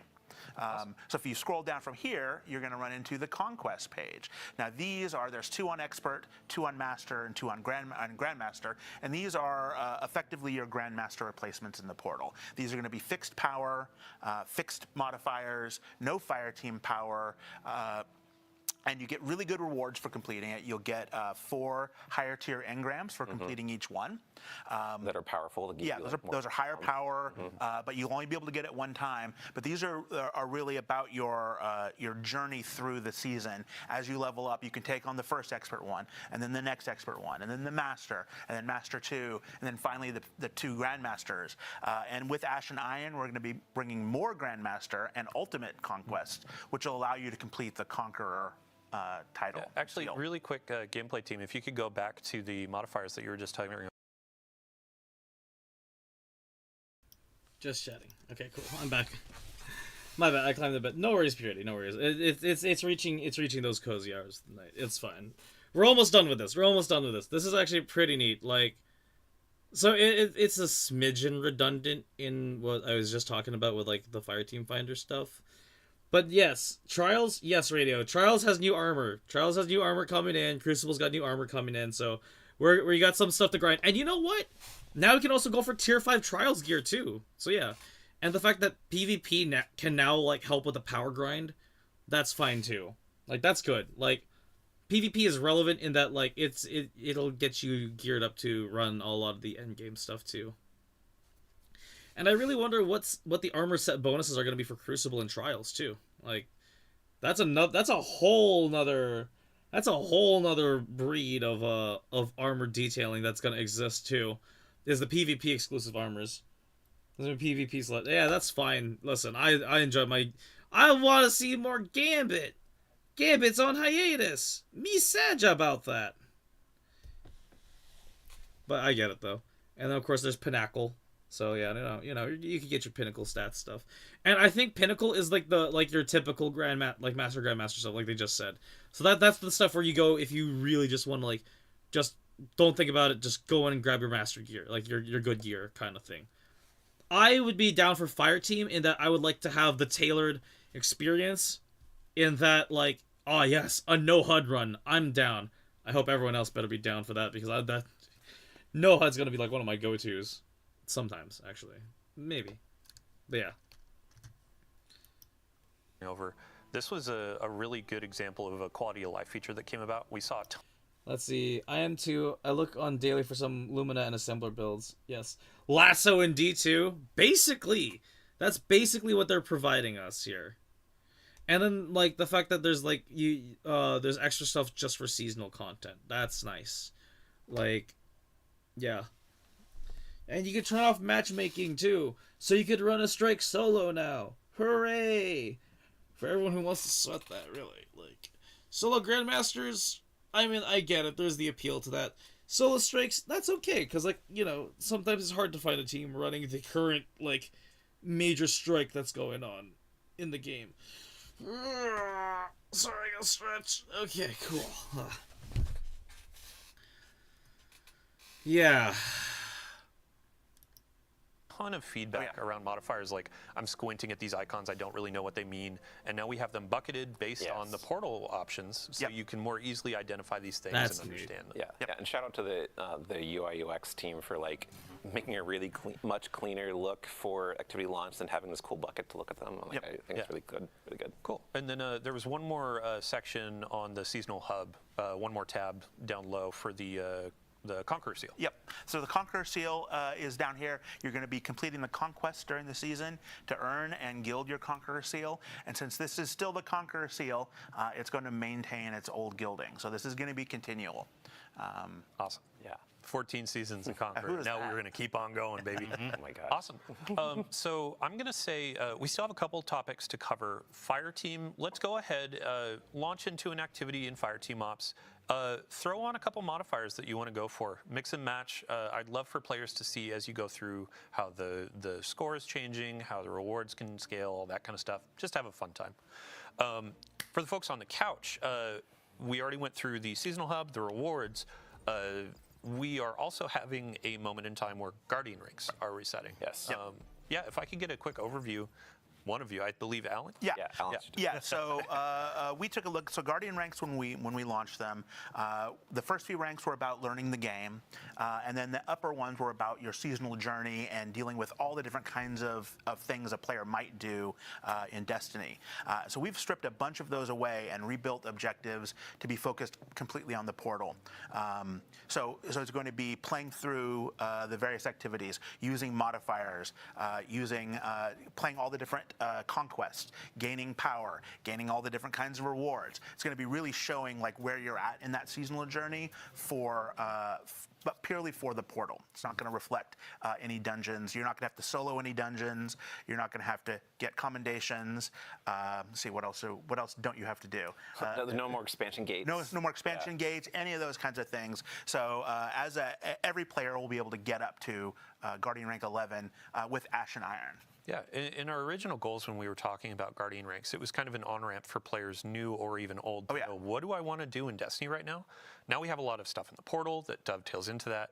Solo dungeons, they still have unique rewards. They're no longer required for 11 in Guardian rank, but you can still get ghosts, sparrows, emblems, that We're not taking anything away from the dungeons. We're taking away things from the Guardian ranks and adding different kinds of things back in. And since we're doing that, the first 5 ranks will still be sort of an on-ramp into the game. So we're going to drop everybody back down to Guardian rank 2 with Edge of Fate and let them go from there. There will be lots of cool things to do. Hold on, we're going back to 2?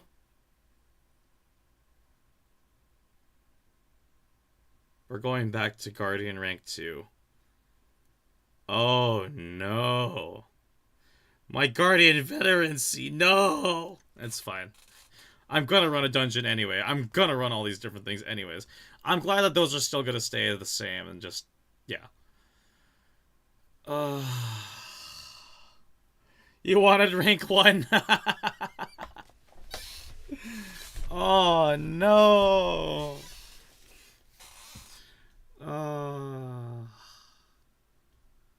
I guess. Hold on. Let me just I just need to do this for a second.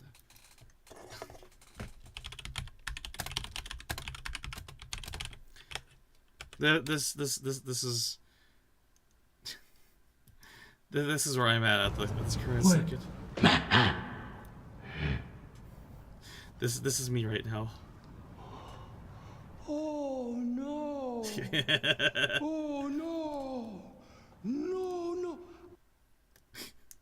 Yes, that's how I'm feeling about that right now. Oh no!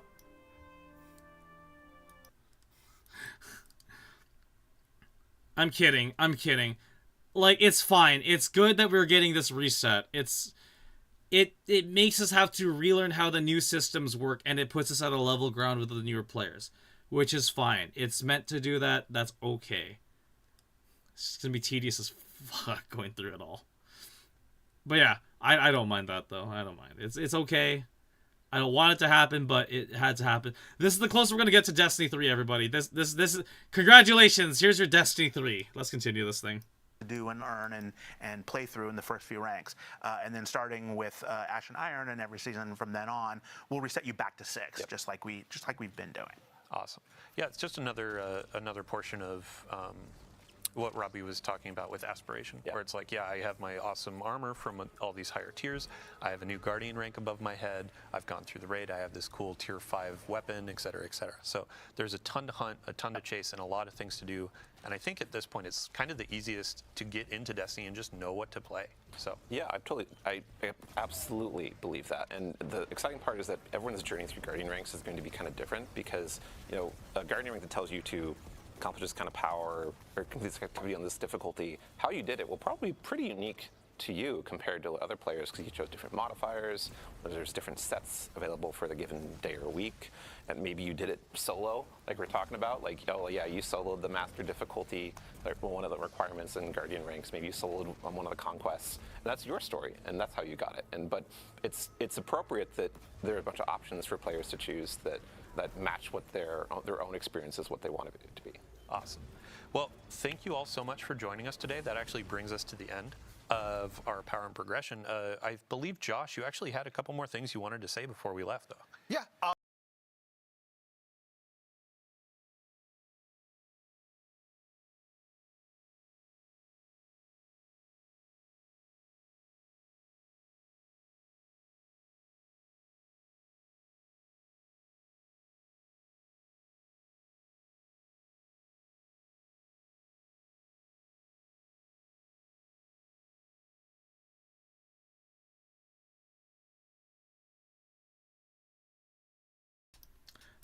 Yeah, I was muted. Thank you. I appreciate that. No, you're absolutely right. It feels like they're taking away a lot, and then they're also not taking away a lot. I was saying, like, this is basically the closest we're going to get to Destiny 3 out of this, which is okay. You know, like, fair enough. Ooh. Okay. Yeah, no, I was saying, like, we need Kazumi in here, but she's doing her own thing at the moment. Like, I feel like Kazumi's got a lot of input. I feel like Giffy could help out, too, in this one. In terms of just, like, how this new layout is working. But also, like, I get it. Again, this is a soft reset. We're supposed to clean our vaults by this point now. We're supposed to have cleaned out all our armors at this point now. Like, it's all new stuff coming up. But that's okay.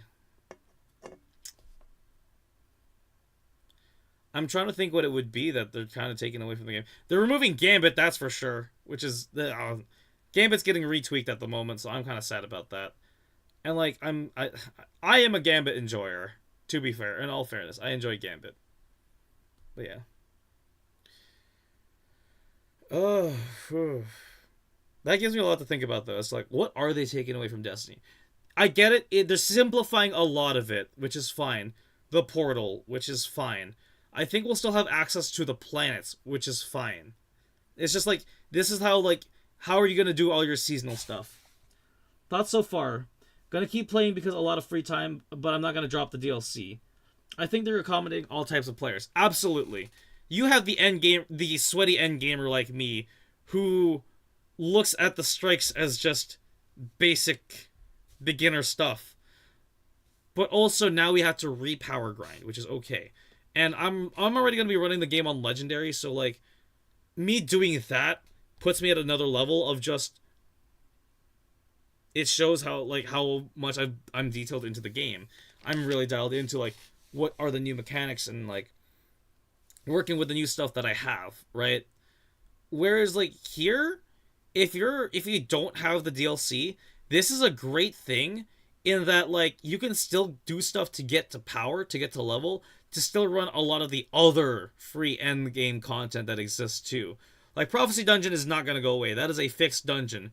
Crota and Oryx is not going to go away because those are fixed grades, right? And you're still going to need to get to power level to run them at full or at hard, right?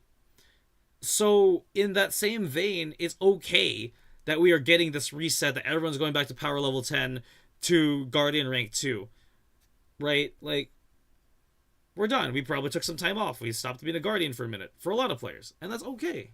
Like, yeah. Let's let them finish this, and then we'll I'll do like a full decompression. Really, like, there's two things I want to say.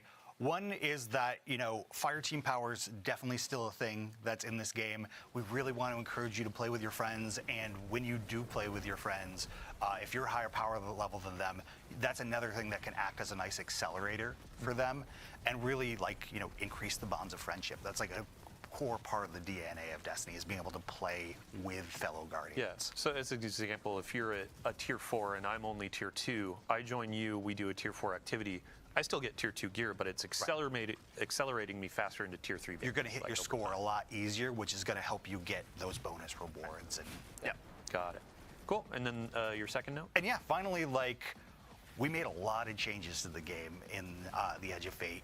Like, we're definitely going to be listening to you Guardians. We're going to be listening to the data. We're going to be listening to a lot of stuff. This is just the beginning of a new saga. So we've got a lot to do in the future, and I'm really excited about what's coming our way. Yeah, awesome.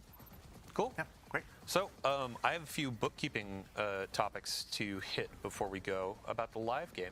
So we've been talking about the Edge of Fate. Right now, we have Rite of the Nine going on with our dungeons.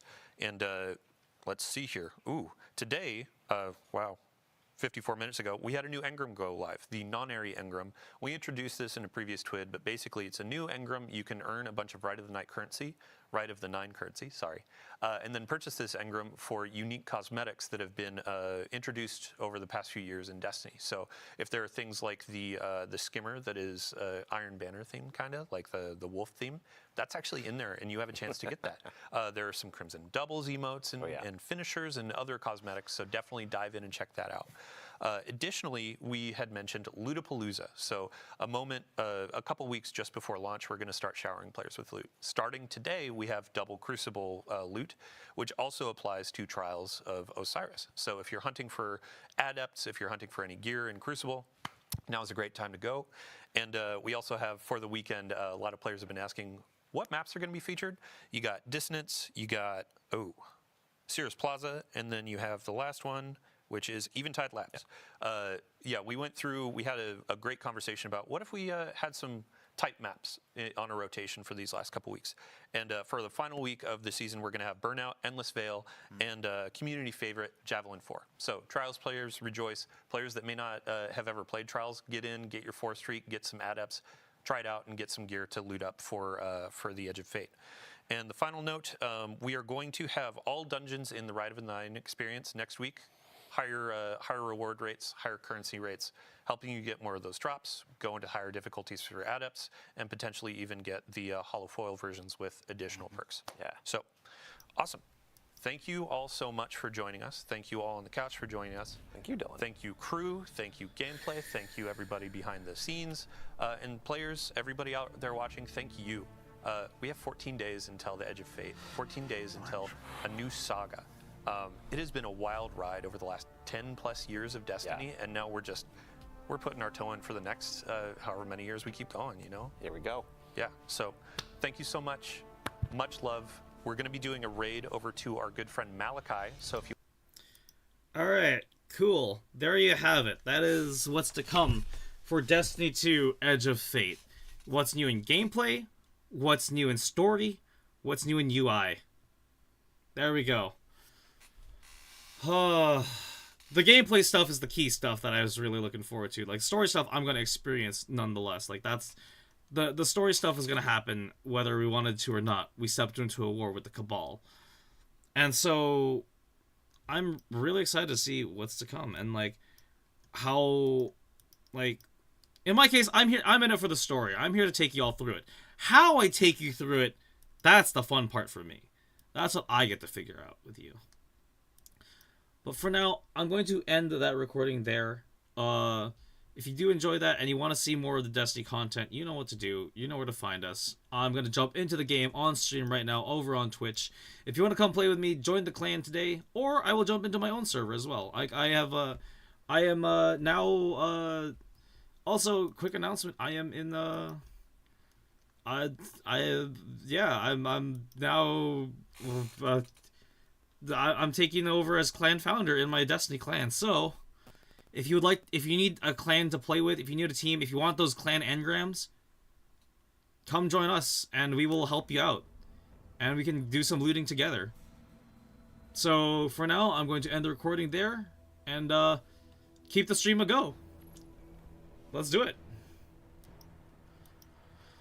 I'm not wrapping up stream yet, though, guys. I'm not doing a full-on outro, but yeah, we've got a lot to do.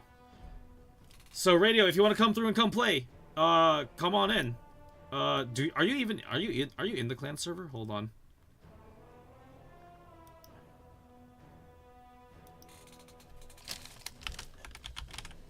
Nope.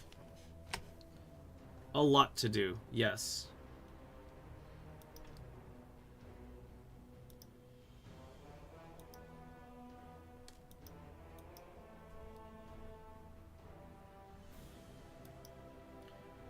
Okay. Well, I guess this is Streamer Shadow now. I'm gonna jump into my own server, and I'm gonna jump into the open stream chat. So that way you can come through and join me over there.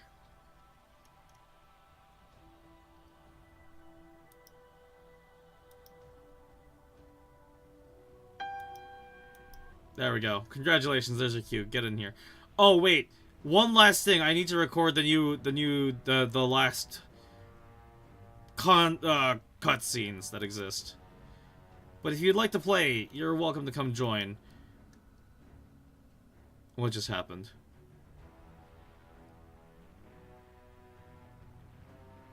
Okay.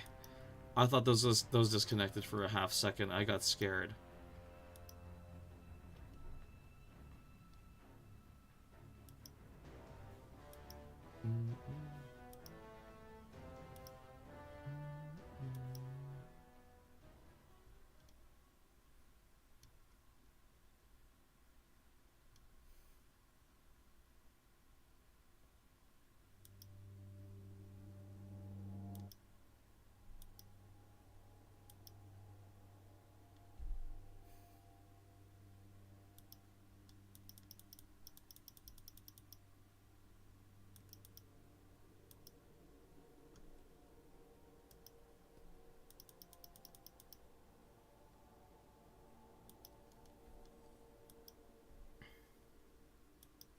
Okay, here we are. Here are my guardians.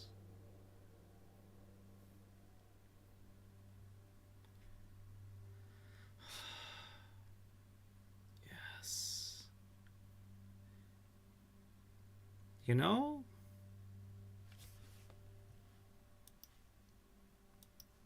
Alright, this one's for the Let's Players, but going into Edge of Fate, having just watched the live streams, I'm getting ready. And so, who are we? Who are the Guardians going into this this next chapter, this next story? Right now, we have my hunter, my main, my boy, me, my stand-in. That is Captain Shadow. He is the frontier, the scout, the gunslinger. He is me. He is I. And right now we are running what I like to call the Void Mantis loadout. Where, as you can tell by my color scheme, Void Mantis. Which I think is going to be nice to have a little bit of. And I think I might switch it to red and green when I go in. I'm not sure. My Titan. Umbrus82. He is the staunch warrior. The shield on the wall. The knight in shining armor. That is our Titan. Fallen from grace at one point, becoming Dredgen, and is now the champion. And my warlock. The Flamekeeper. The Inquisitor. The Knowledge Seeker. With my warlock, I named her Princess Lunara because that is badass, and she is. If there's Queen Marasov, well, damn hell, this bitch is a princess. You know, she's here to kick ass, but she's also the Inquisition of the Order of Praxic Fire. So finding out the secrets of what is going down. Also, I give her the most Bloodborne-looking outfits ever. Like, my hunter, it's gonna be a cowboy. I'm always a cowboy as my hunter. Or a ninja. I'm one of the two. My Titan, I never stray away from either the knight or the tactical trooper look. My warlock, she's changed her outfit a couple times. I've had like a western duster on her, and then like... Anyways, these are the different ways you can look and play in the game. There's just the 3 characters. And each of them all have their own play style. Right of the 9, new quests available. Right of the 9, new quests available. Ah, damn. Only 2 out of 3. Right of the 9, new quests available. Let's go. Oh, yes. Oh, they're all available now. Oh, no. Ghosts of the Deep.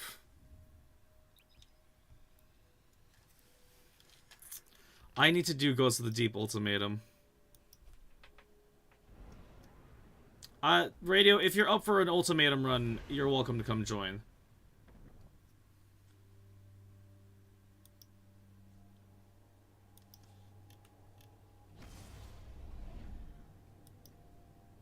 But otherwise, let me do this.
All right. I think due to the SAG-AFTRA strikes, that those were not able to be voiced. But what I picked up on with reading the subtitles is that right now, of the nine being paracausal beings that are pulling at the threads of reality. Like, literally, that is their whole shtick, is they pull for the threads from reality, from behind the scenes, between the scenes, that we don't see. Like, the unattained invisible force of the galaxy. 5 wants to wield us as a weapon, 8 is looking for us to seek knowledge, and 4 is a nurturer. To appeal to our something, to our command. So, the 9 are trying to convince us to work with them, and this is why. With Oryx, it's power. Because, like, Oryx had the ability to take, and he took through the stars. Here, the Spire of the Watcher, it was a pillory site. Basically a prison. A data prison. A prison to Rasputin. And then the last one, Prophecy, which is, like, it is the realm of the 9. Like, right of the 9. That is, like, the realm of the 9. This is the realm of the 9. This is the realm beyond our own. So, whenever we see a character or figure by the name of Zur, and he says, "My will is not my own," that is because the 9 are manipulating him to help us. And right here, this person right here, this awoken right here, this is the emissary. She is the one who takes. She talks to us on behalf of the 9. Sweet, I got a non-area. Such a fleeting thing. Ho ho! I already have that one.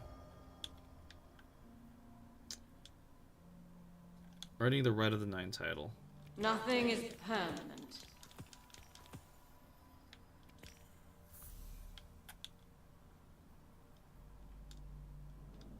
Be relentless. Say less.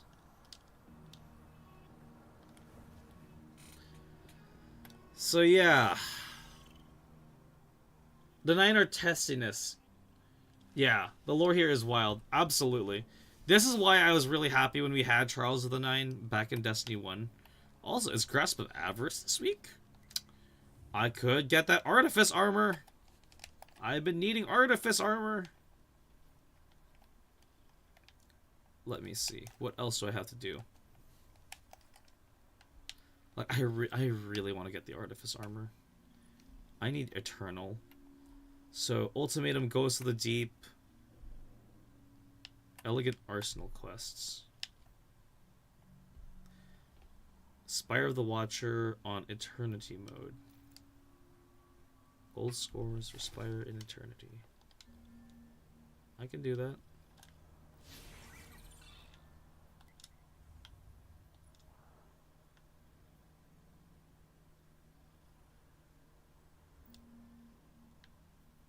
Yeah, why not?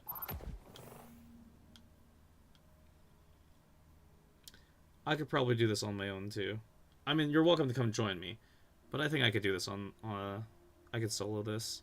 Spire is not that tough. It's difficult for sure, but.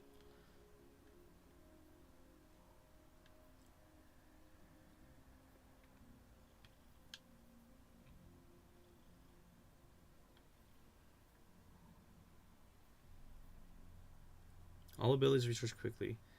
Casting super heals me. I can do this. I can pull this off.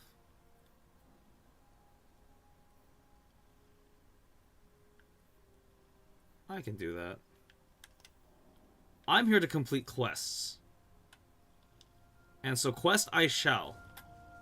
I'm here to complete bounties. So bounties I shall grab. With or without a team, I am going to run this. So yes.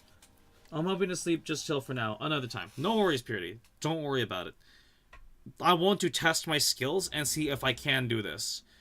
If I can solo flawless it, even better. You know what I mean? That's okay. For me, this is chilling. This is going to be my chill.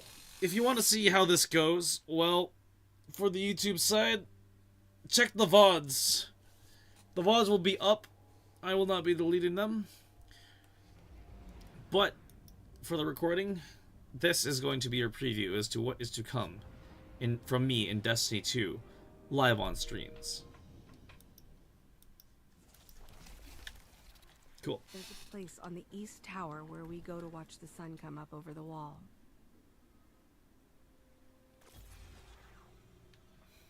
Do I do this as a one-trick pony?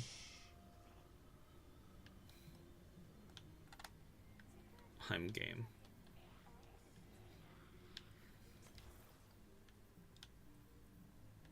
I'll make the most of it.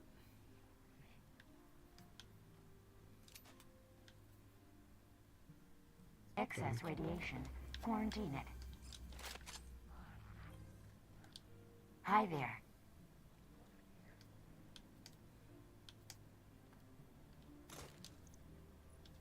Roach VGH. No way.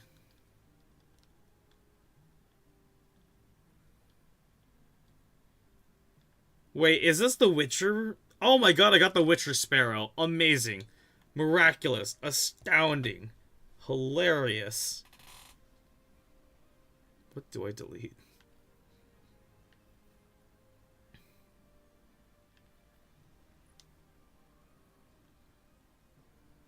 Oh!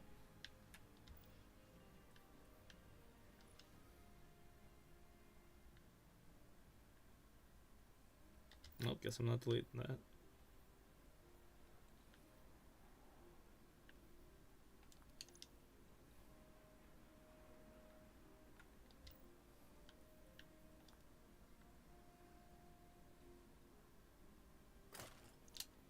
Okay.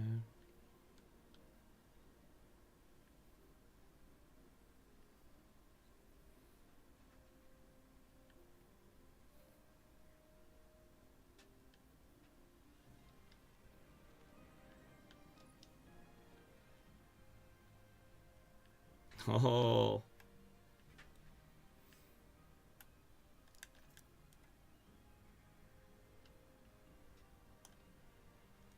Well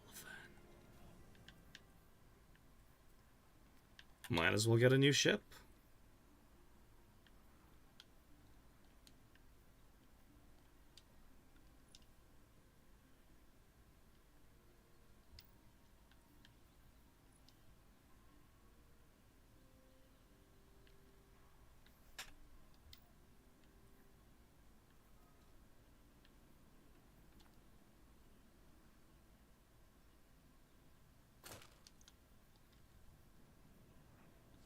Check.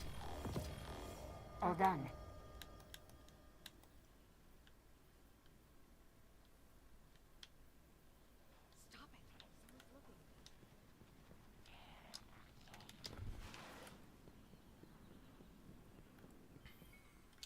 Alright, Banshee, what you got for me? Just chill for now. No worries. Alright. Sit back, relax, and enjoy.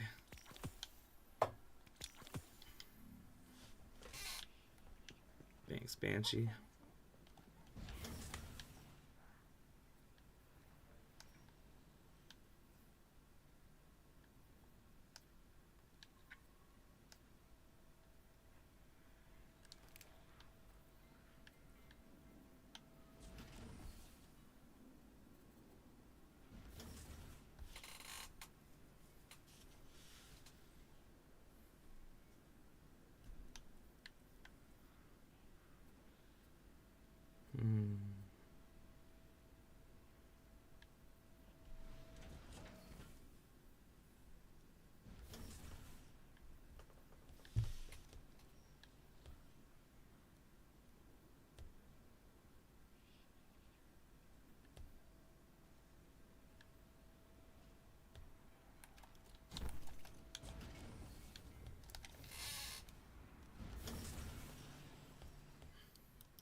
Hmm.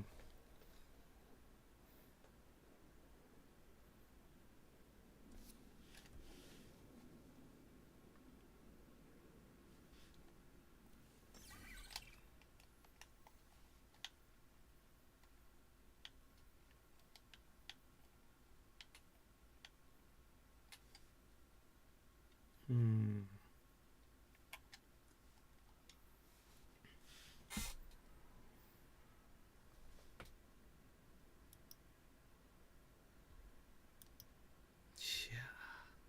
Affirmative.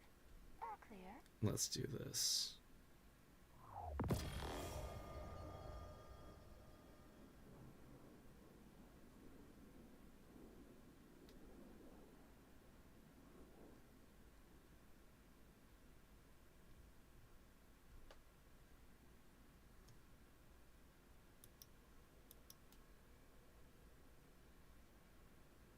Hmm.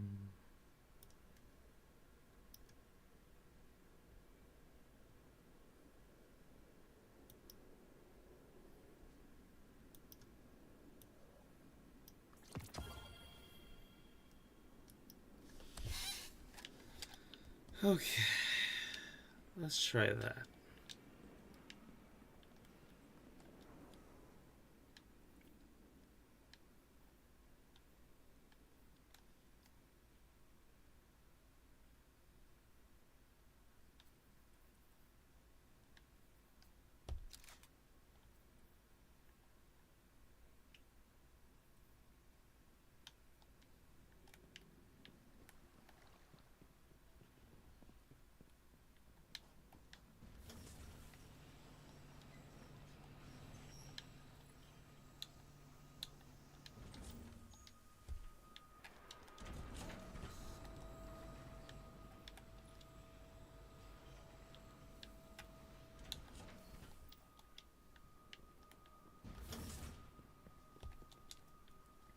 Yeah. I can run with this.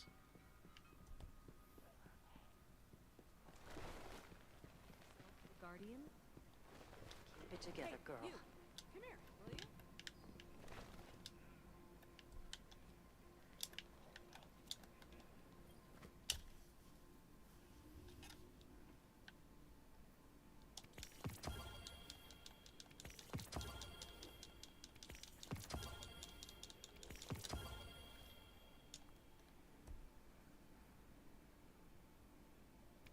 I think that's a good one.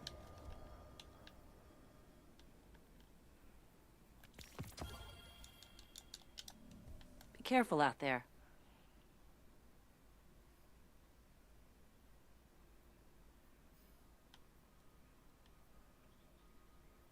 Will it fit? Are you still with us? Is that what you sell to the Guardians?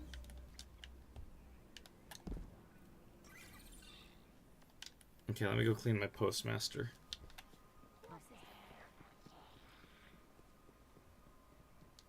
Got 50 pieces of gear to clear. Oh boy. The light endures.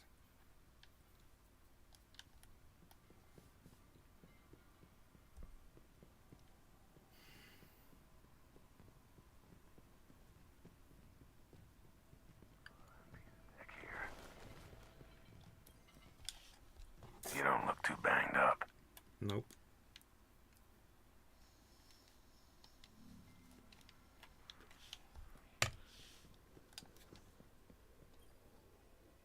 A transaction to make, Guardian?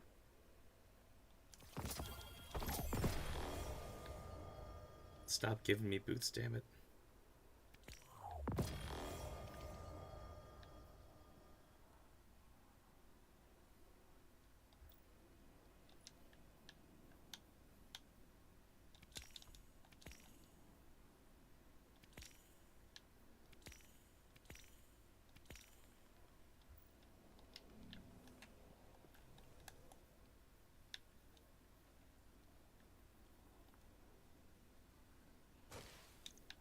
There is hope for humanity yet, with Guardians such as you.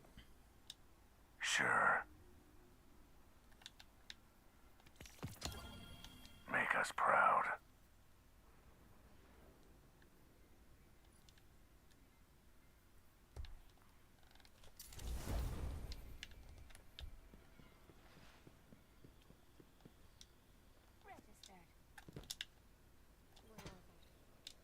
Checking right now.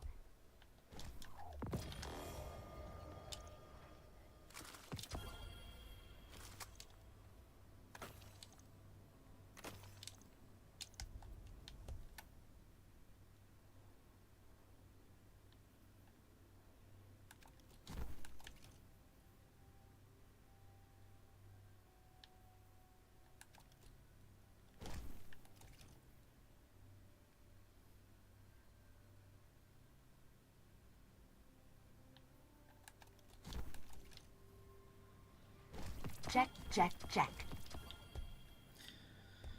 Alright, 1 second. I gotta do the gear thing first. Guardian.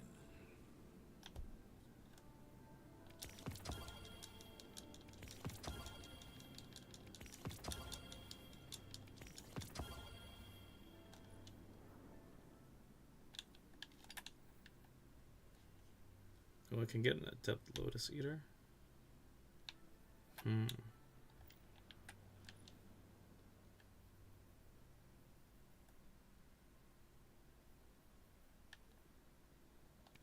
A prepared soldier is a victorious soldier.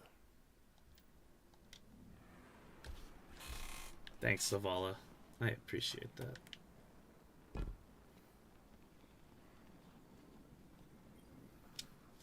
Always good to see another hero of the tower. Hopefully, this is as sturdy as you are. I hope it is.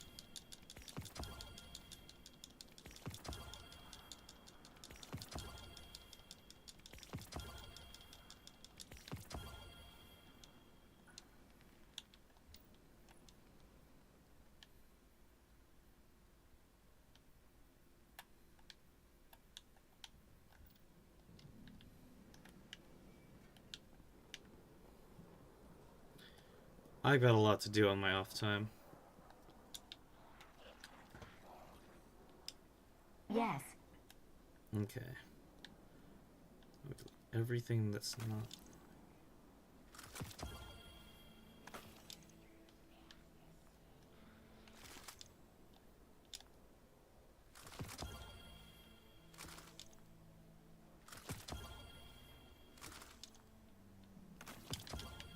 All done. All done. Yeah, let's grab those upgrade modules. Why am I doing this? So that way I have something for the Shadestalker stuff when I do my hunters, when I do the Baron hunts on my hunter. Yep. Don't get burned.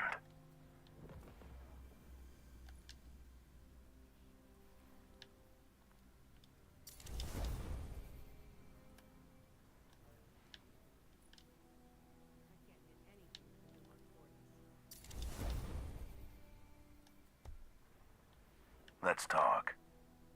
Let's talk.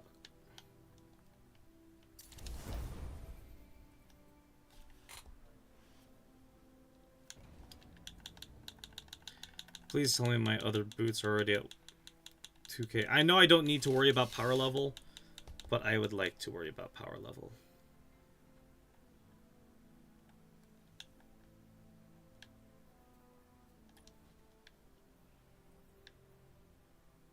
So wait, 68. What's this one at then?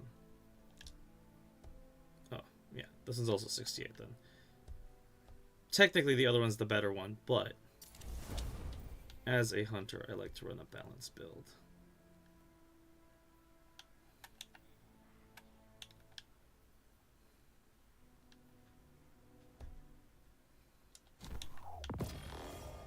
You know, unironically... Weren't you just here, Guardian?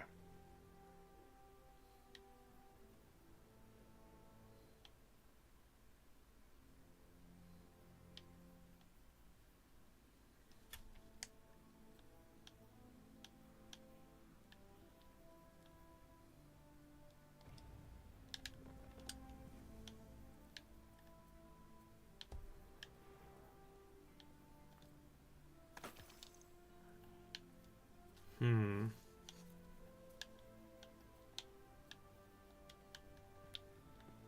Every little bit helps.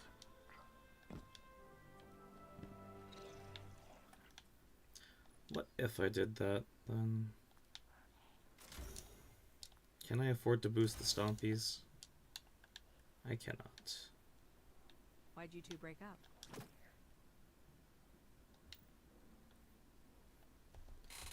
How'd the stream catch-up go? It was pretty good. I had a lot of fun with it. We go to watch the sun come up over the wall. Underway. And now I'm about to run Ultimatum, not Ultimatum, Eternity, Spire of the Watcher. Having a nearly full vault. Absolutely. That is the struggle of being a Guardian. Nice shooting out there. I should be clearing it out, honestly, but also, I don't have to. No substitute for a full magazine.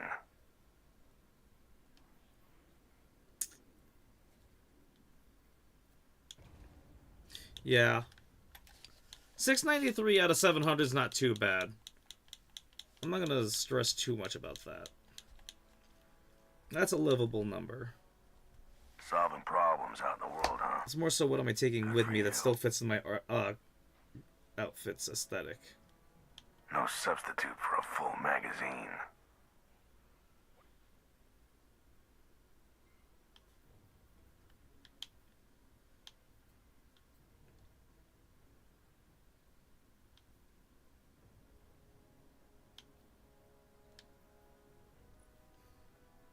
Need one? I can hop on if so.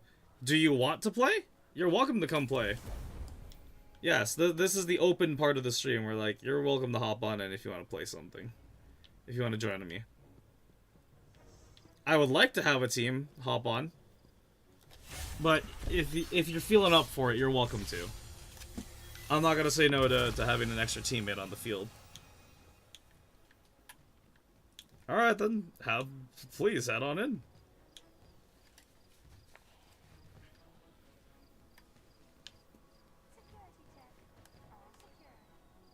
Use a break from Roblox. Fair enough.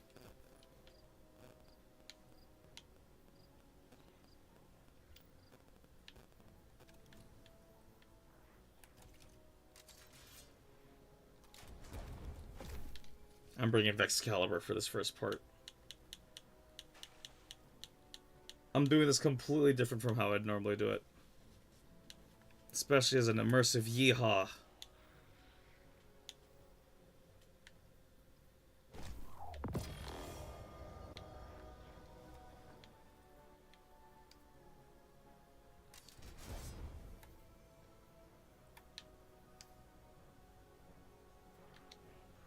But first, I need to get a lot more, leveling materials.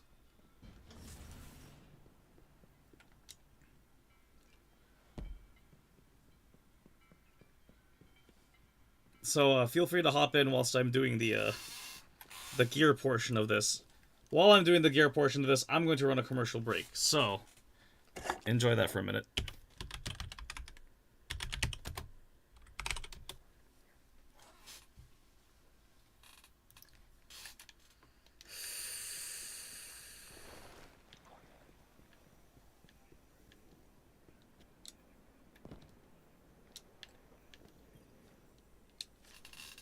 Hi.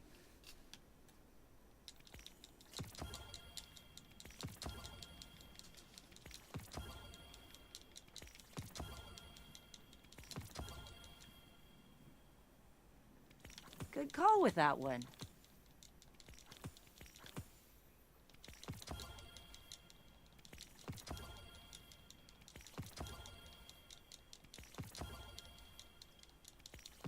I was able to lower mine to about 348, but it was not easy and took me a long time to get to that point. Damn. Catch you later.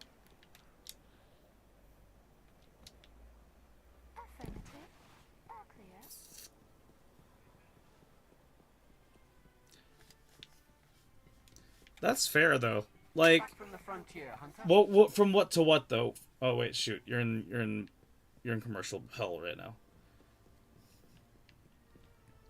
Let me know when you're out of commercial hell, and then I'll ask you. But from what to what, though?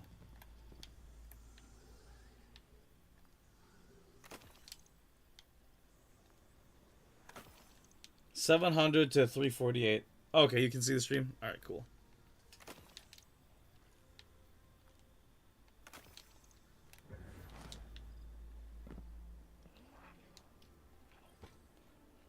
Underway. Lower to 348. Power to you for that.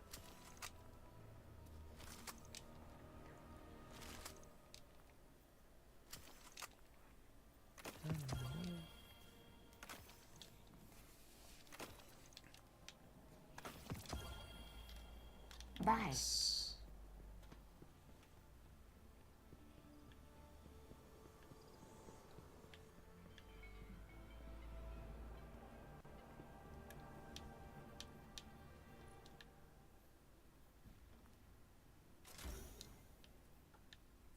I see like 5 more.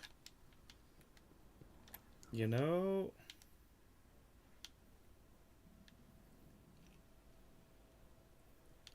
It's time.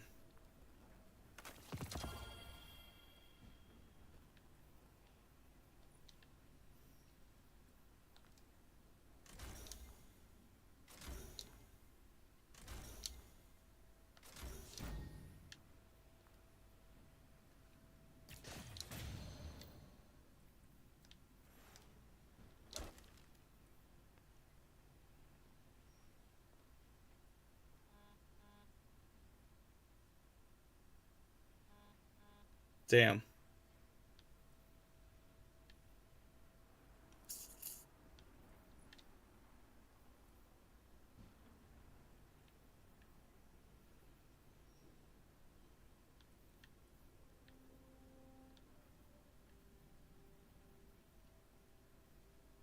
I did not need to I did not need to do that. Oh well.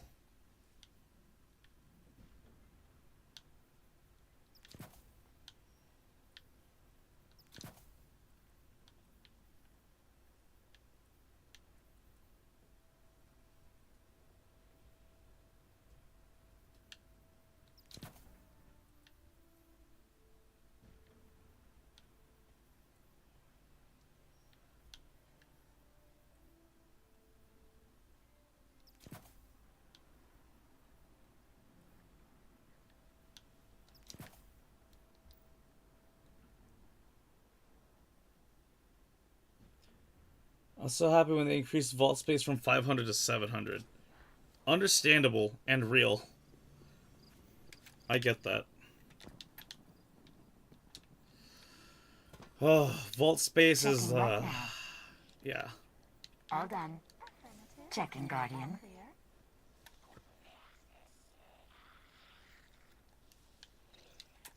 Oh no, I can't log out.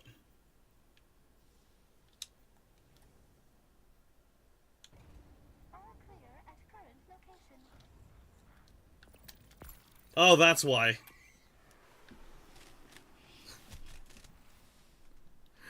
I thought I was gonna get stuck in a Sword Art Online situation for a second.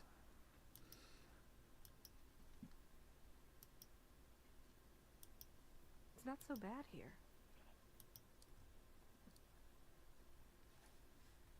I'm also in open chat if you wanna come in and vibe.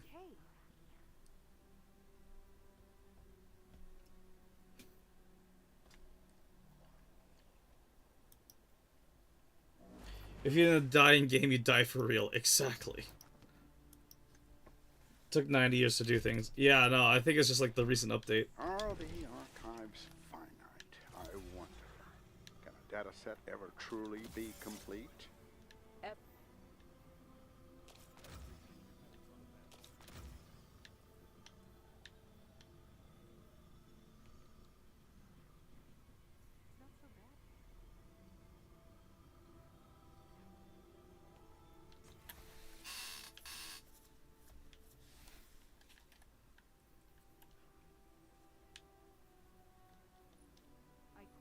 Saved my life. She's amazing.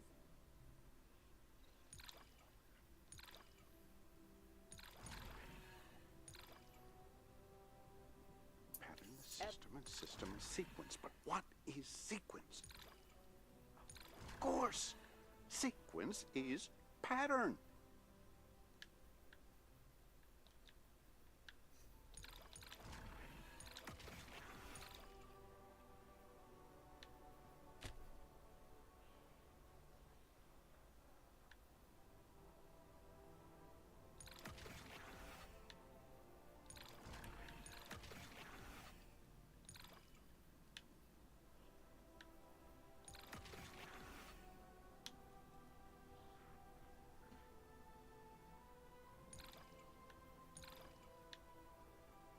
What an interesting little old file.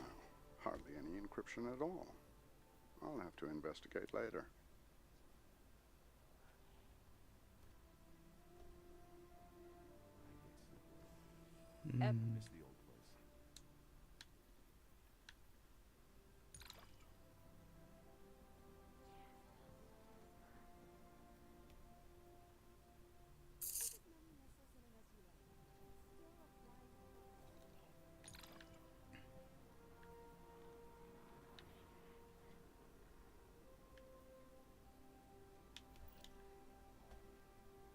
When Bungie does something right, I call them Bungie. When they do something wrong, I call them Bungo.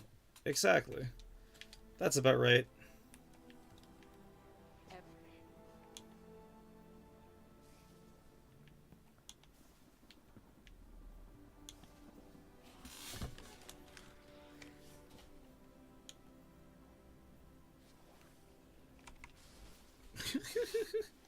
Let's do this.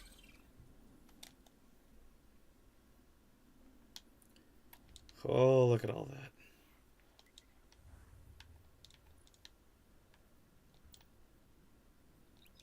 We're going for gold.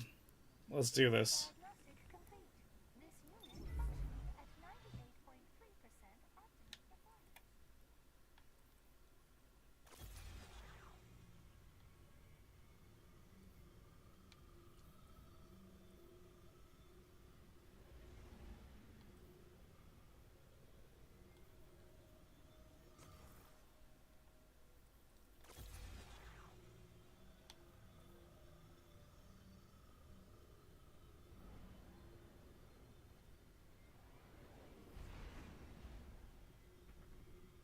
An old acquaintance among the hidden tells me that a Seraph complex recently powered on for the first time since the collapse. Shortly thereafter, Vex incursions were reported. Anna flagged the site as a potential pillory bunker.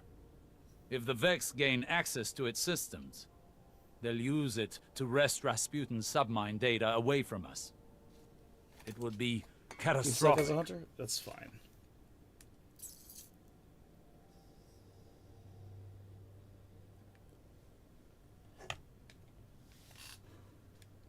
Just don't stop moving.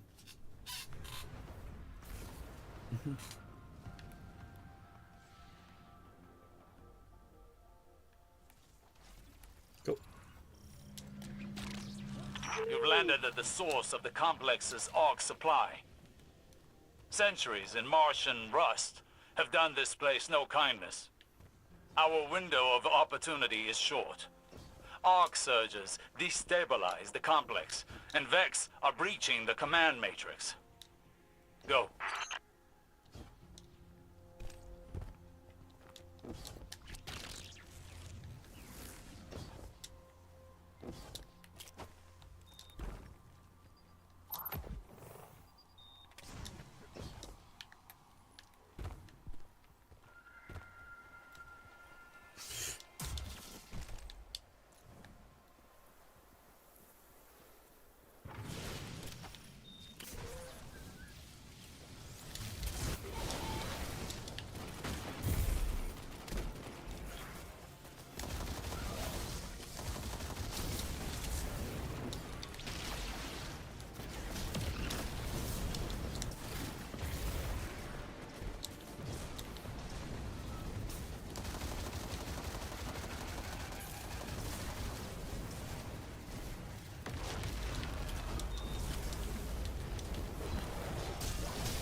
Oh no.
Got it.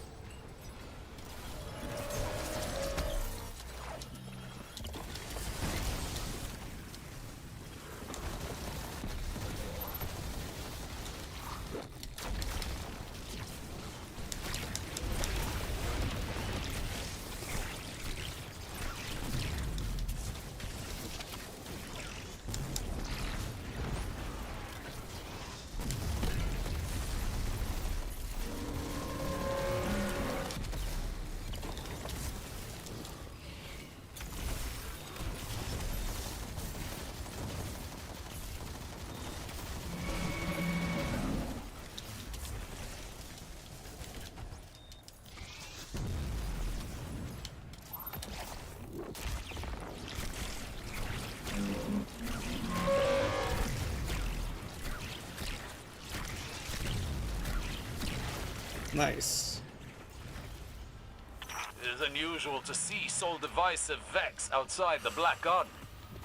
They're a fanatical sect of programming devoted to the darkness. Or rather, the witness.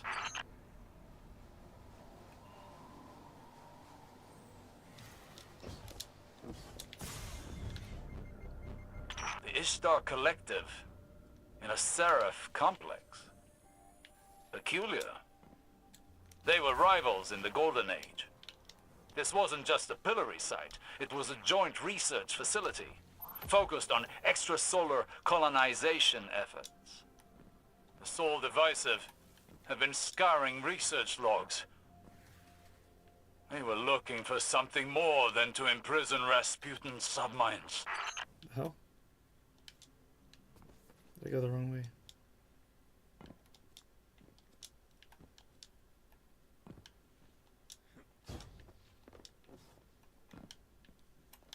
Yeah, I did.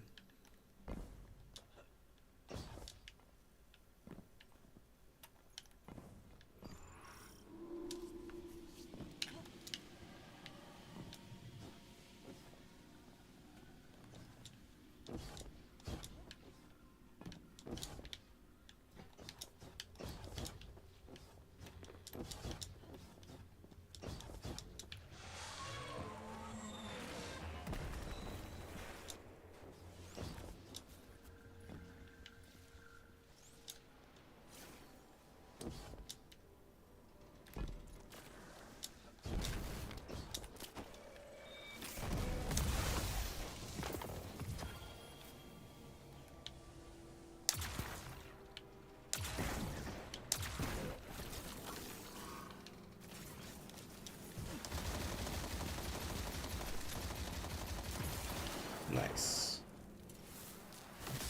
Oh, baby, here we go. Now we're catching speed.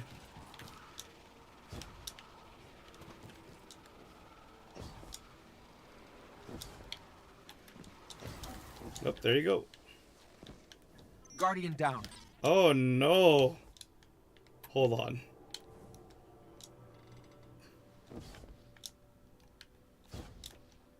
Do you wait, can you revive?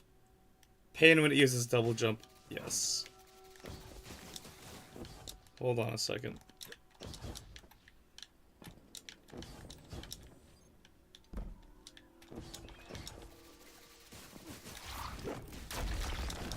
Oh my god.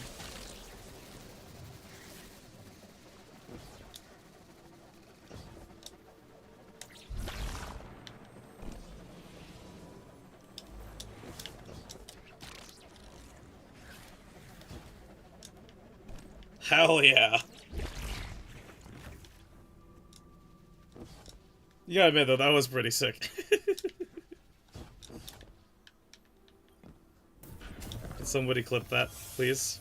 Oh, sweet! Liminal Vigil! Say less. Guardian down.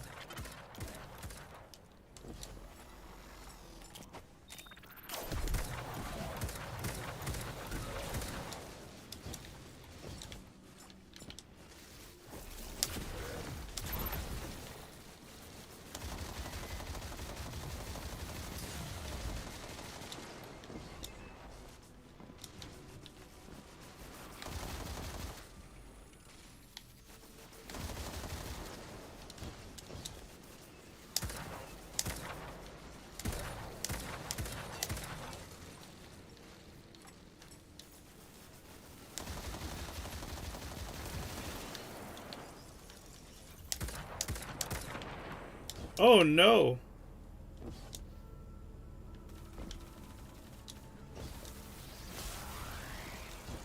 That would have been hilarious.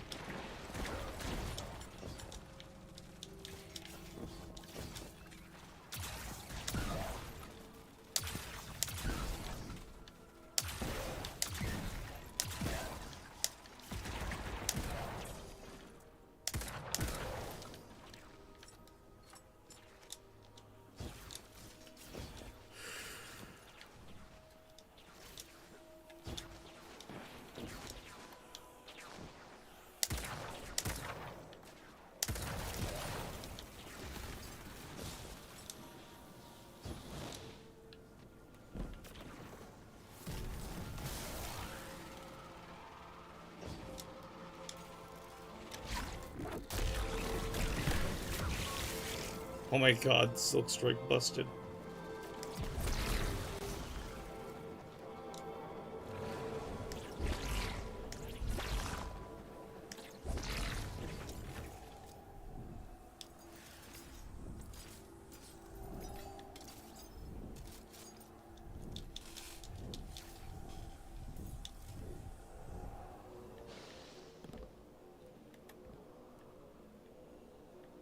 Let's go.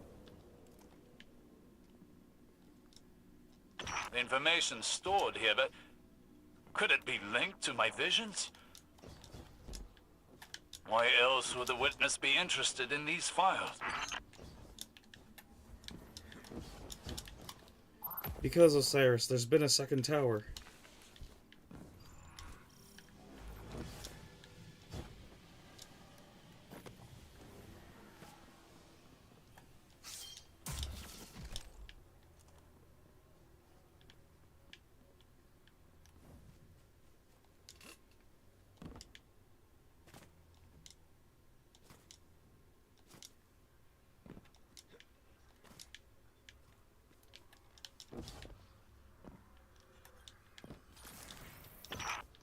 Step away from your traveler before its machinations rend you limb from limb. We have no need of gods.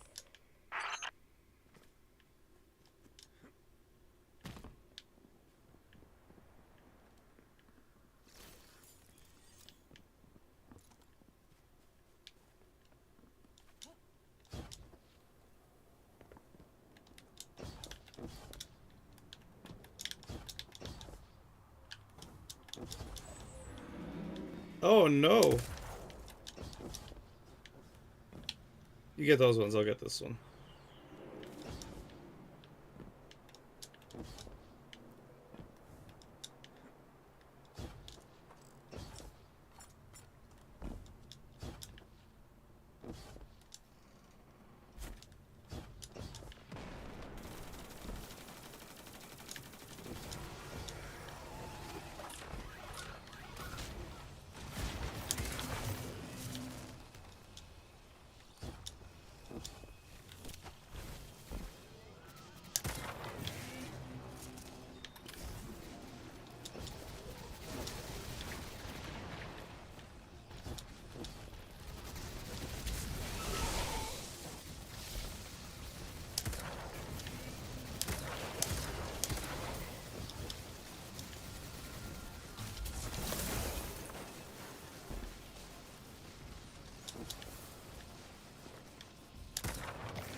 my god, I got him.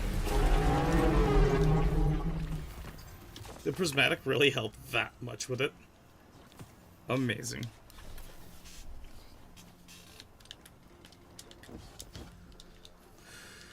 A Vex mine remains in this terminal like an open door. It's using the tower's arrays to connect with installations across Seoul. This must be in preparation to imprison the submines. Breaking their connection could end this threat.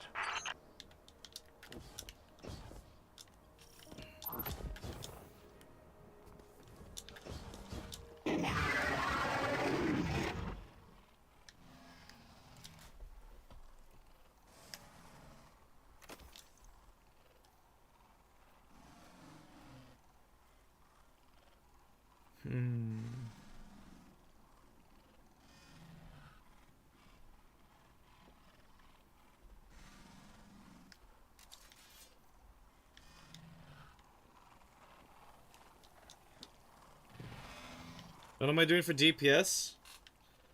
I'm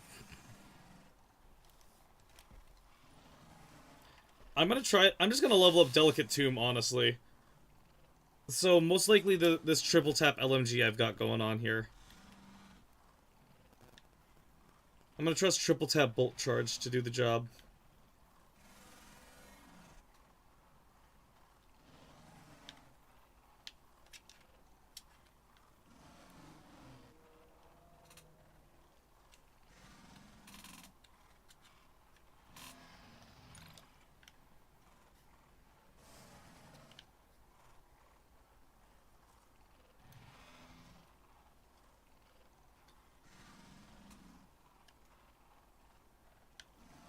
Should I do heavy ordnance or particle reconstruction?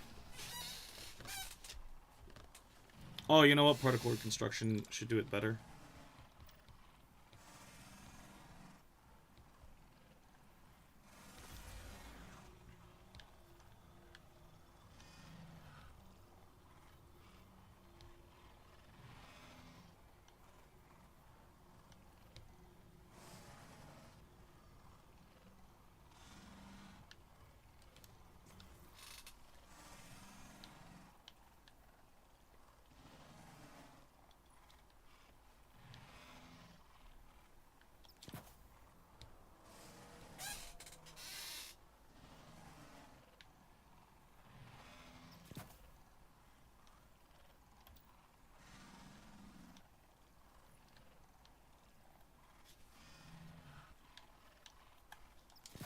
Triple surges should do the job. Okay. Oh my god, that's so much. Oh my god, I'm not even at the peak of my jump yet either.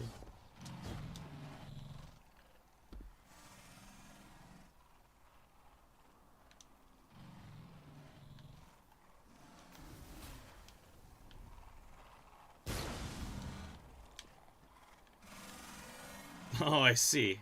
Gotcha. Let's do it.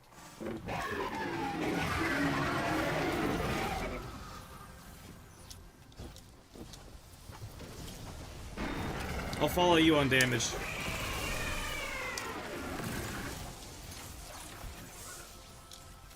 Oh, shit. Diamond, triangle, square, square. I can do that.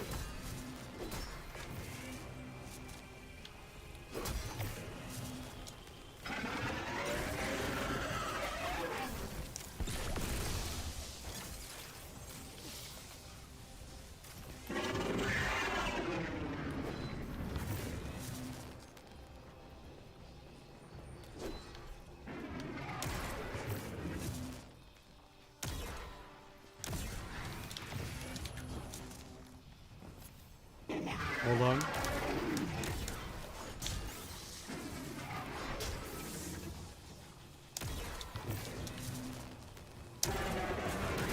Okay.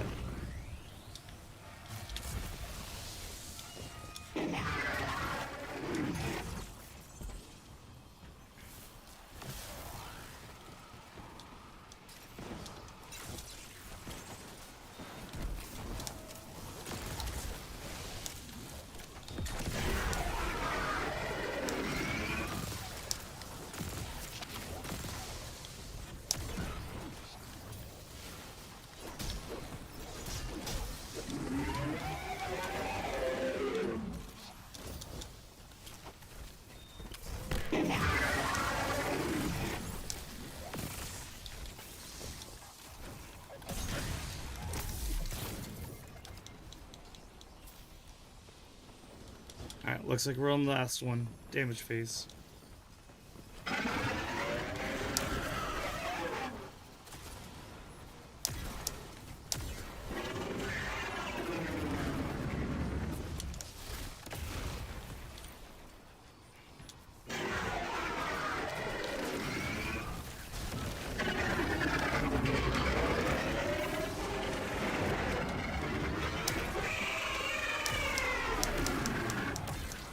That cat is very angry.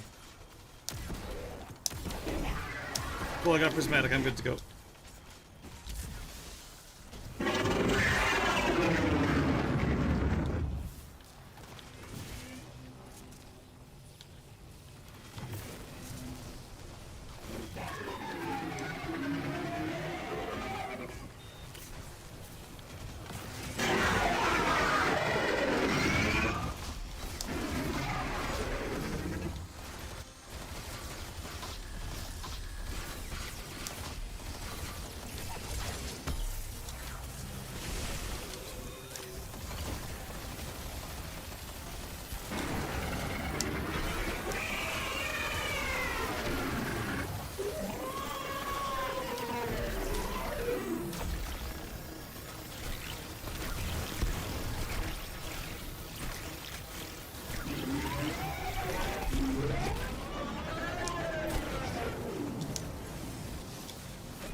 Square, diamond, diamond, square.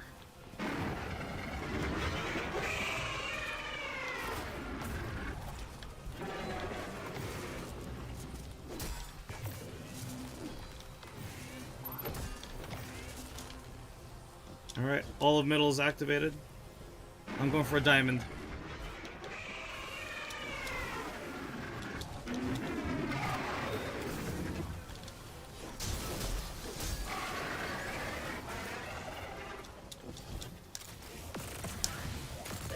Uh-oh. I'm getting my ass pelted.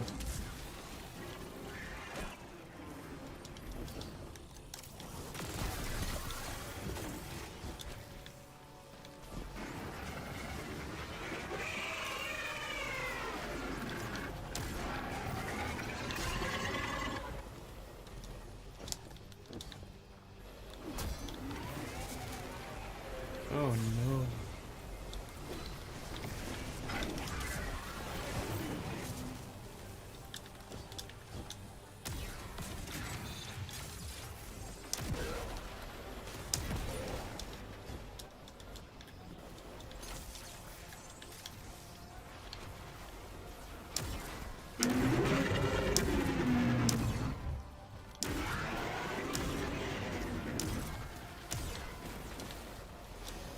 Cool.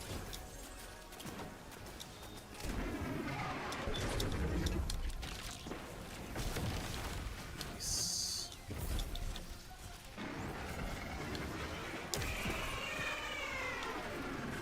Last one. I'm good to go. Need to reload.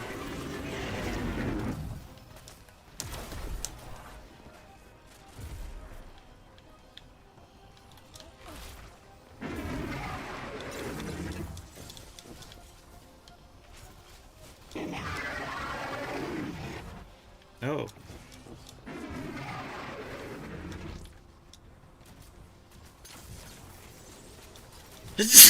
Oh, excuse me. Alright then, I guess I'll get started on the last one.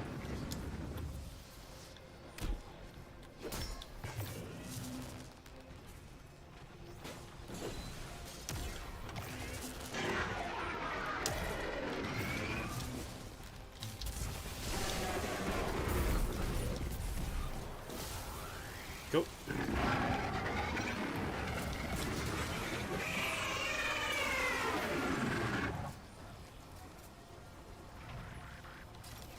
Let's go.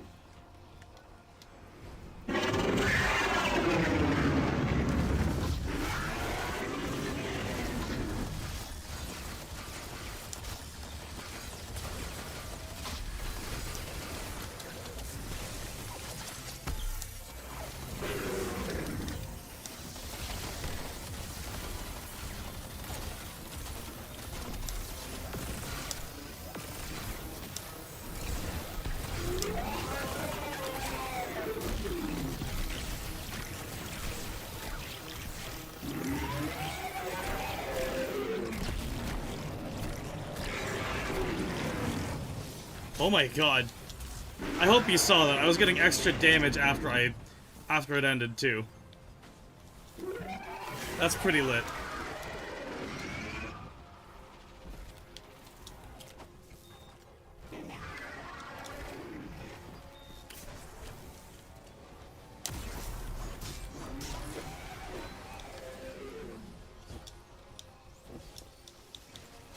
Alright, let's activate everything.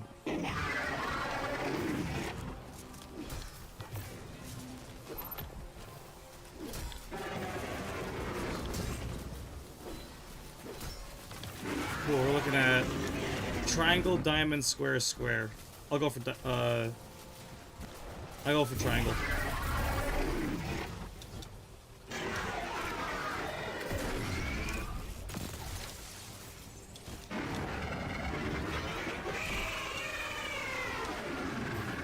No, that's square, square. Okay, cool.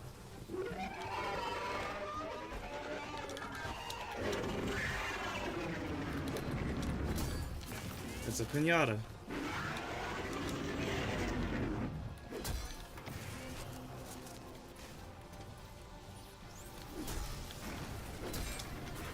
Triangle's ready.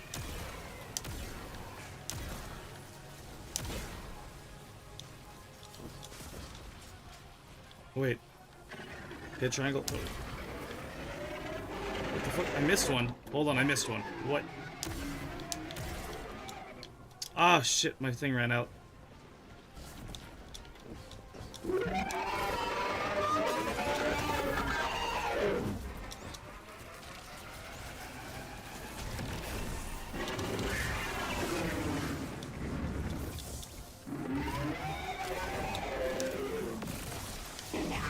There it is. Making sure I'm at triangle. Yeah.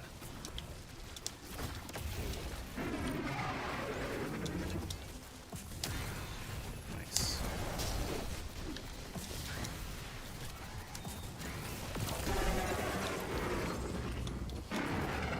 I'm good for damage.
Come on, you bastard. Come on. No! No, he's right there. Oh my god. Oh my god. I think it might have been my, I think you might have hit it with my, you might have hit my duplicate.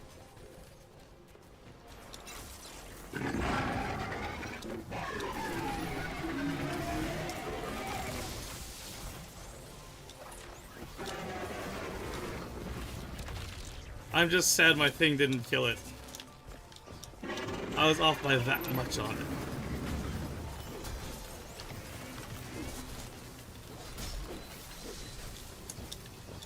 So triangle, square, triangle, triangle.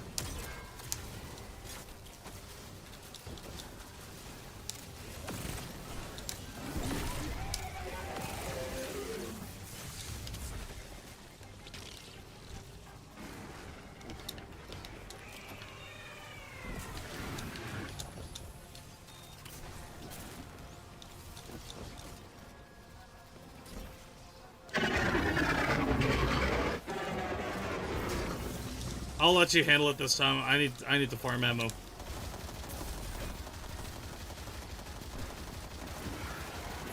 I'll keep the skies clear. Oh cool, that's all bounties done.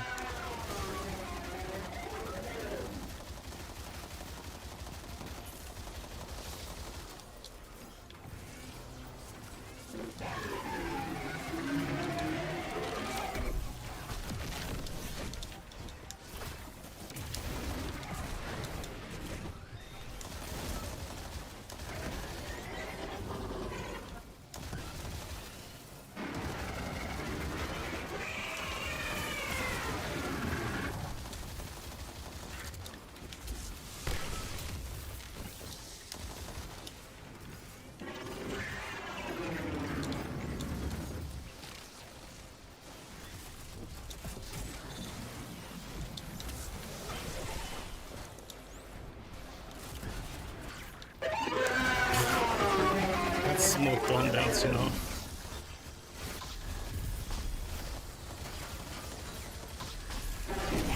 Nice. Easy clap. Your foe breaks, and so does their hold over the security systems. Cool. I'm Perhaps done running now trash. we can. No. No. Well deserved. They're driving the reactor core to a meltdown. It's going prompt critical. Those power surges were intentional. Get to the reactor, lest we lose everything.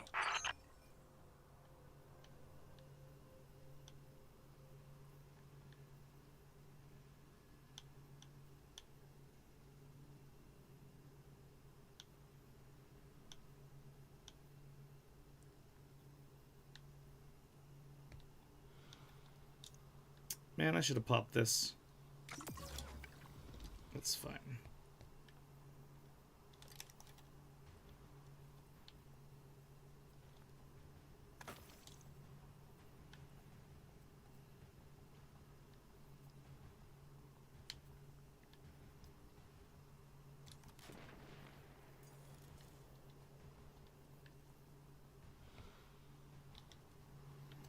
Yeah, I think this will do. Did I finish all my bounties already? I did. I see fusion rifle kills and I'm good. Grenade kills. Rocket launcher kills.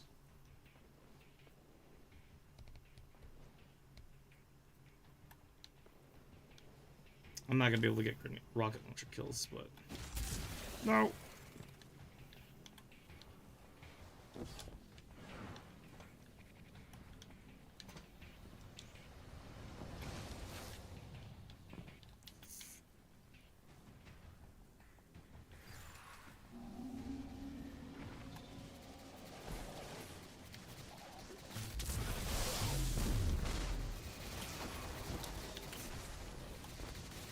Did you need this collectible? Where? Might as well get it, just in case I missed it. I'm pretty sure I got it already, but I'd rather still have it. This one right here, right? Farther down. Okay.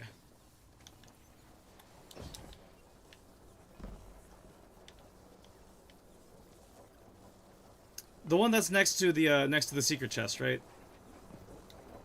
I'm pretty sure we got it already.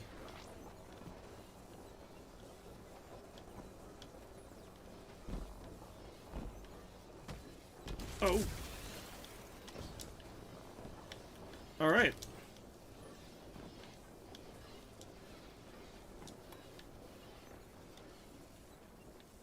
Yeah. Guardian, what we've seen here proves my visions have merit.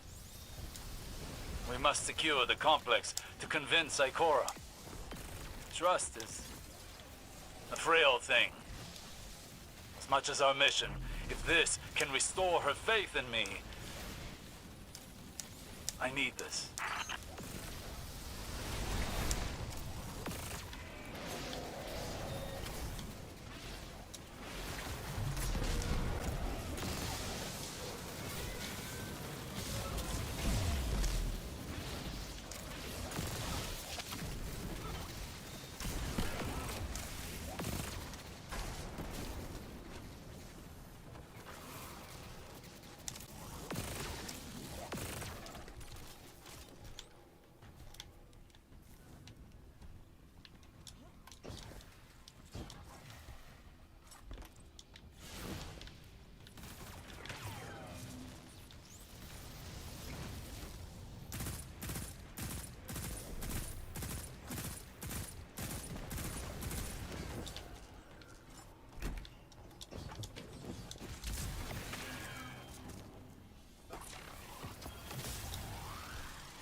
Huh.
Nice.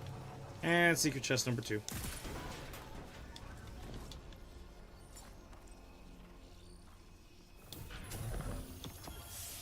Sweet. On the liminal vigil.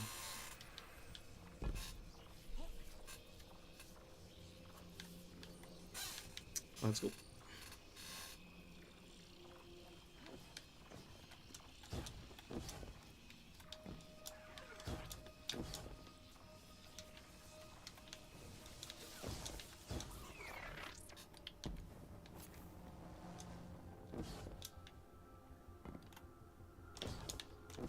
Wait, is there one back there? Or no?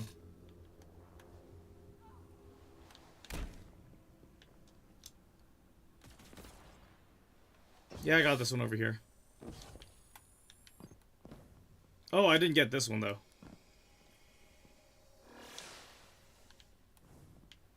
No, I did. I got that one. A Vex mine directs power to the reactor.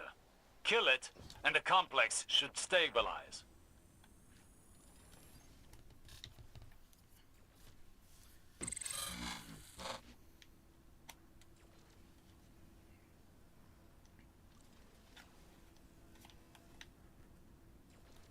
What do you want to do?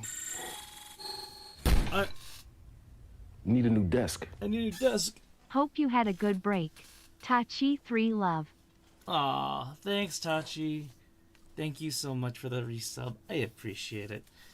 It was a good break. We're hitting the ground running, as I do.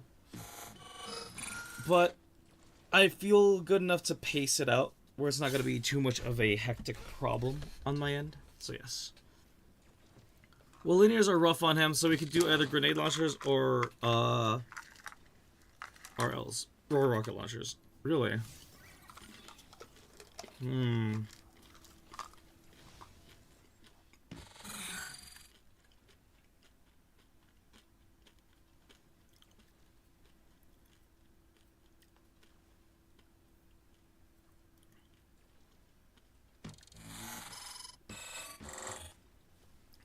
I don't have any grenade launchers. Can't I just use an LMG? I don't know if you can debuff him with your subclass, but I plan on doing Arc Staff. I could get him volatile. Or I can weaken him at least. Actually, no, I do need rocket launcher kills anyway, so it's fine.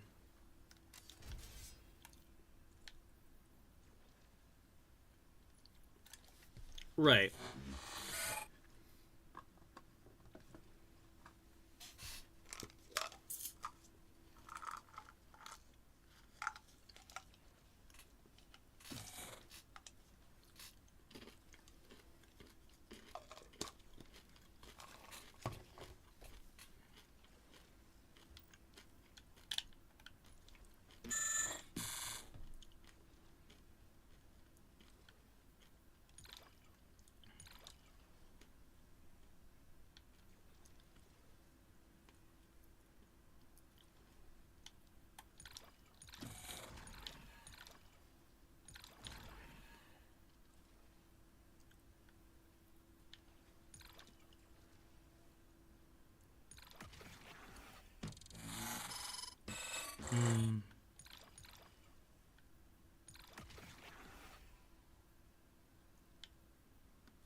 Maybe this could work.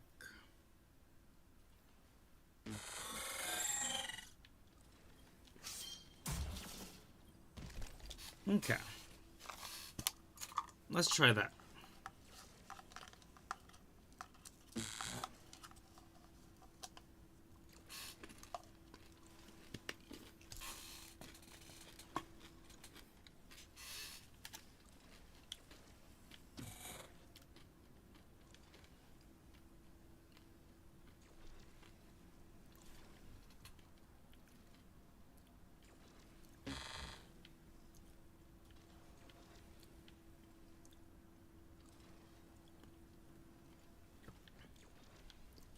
Let's go.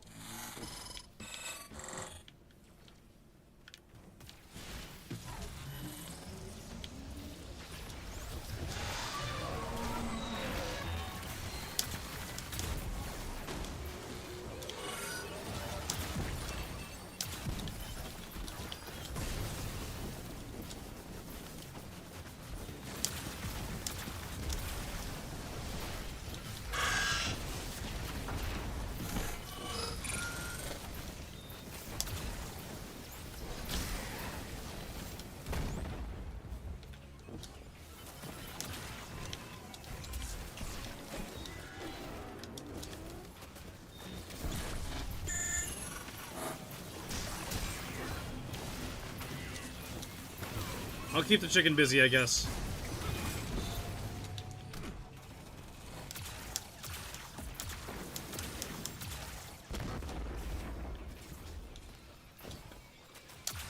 Guardian down. Damn.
Uh-oh.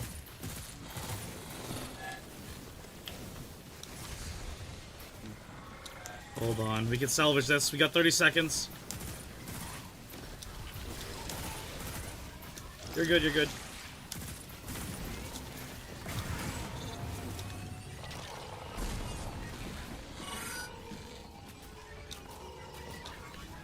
Just gotta hit the doors. Guardian down. Ah, dang.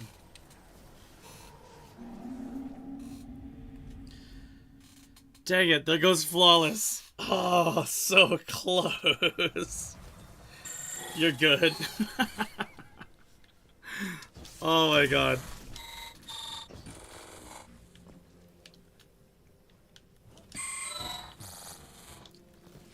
Let's do it.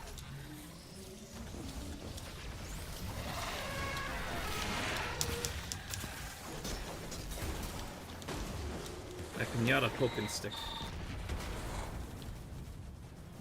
Let's get it done. Nice.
That's not bad. That's really not bad for what that was.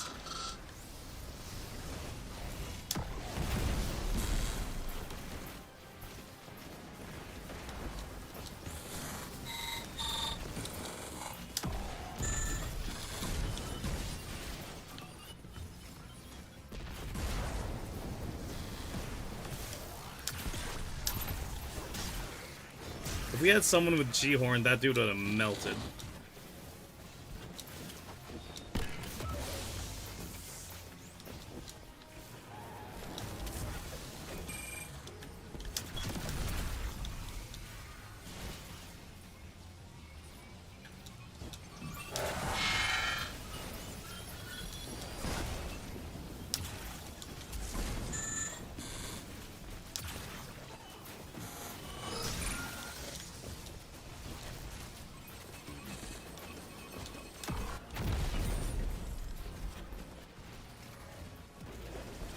Okay.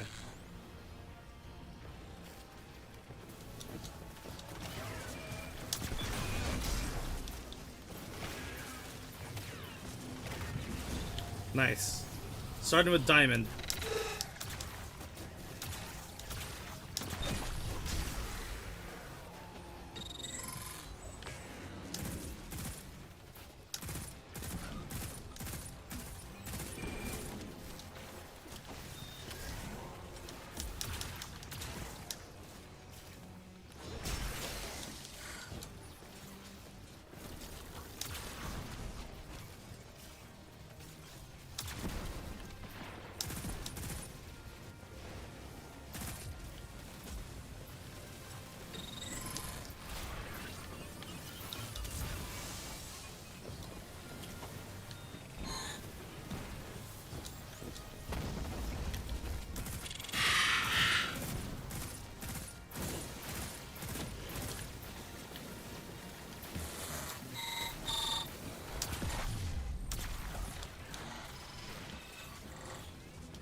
Oh, hi, that's the boss.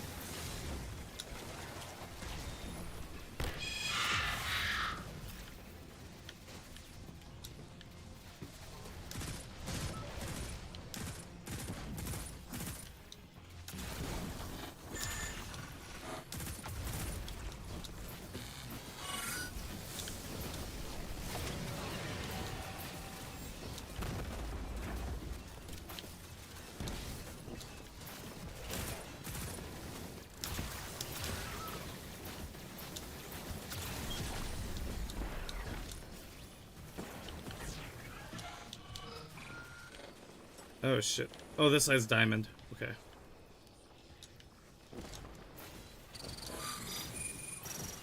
Oh, are you kidding me? Oh, I missed the jump by that much. Okay.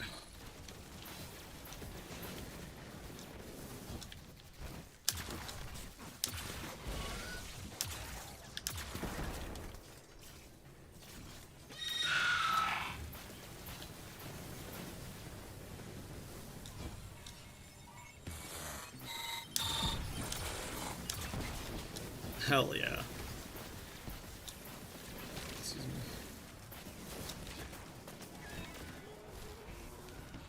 We didn't finish diamond. Okay. I don't have arctrician.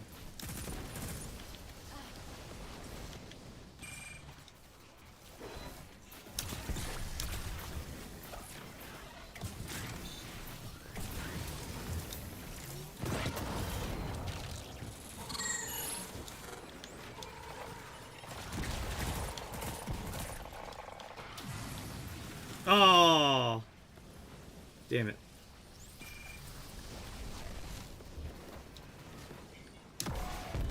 No, that was on me. I ran him out.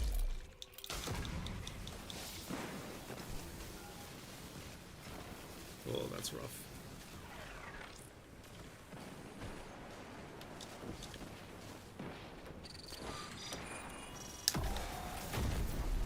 Are you kidding me? Can't live with that rocket. There we go.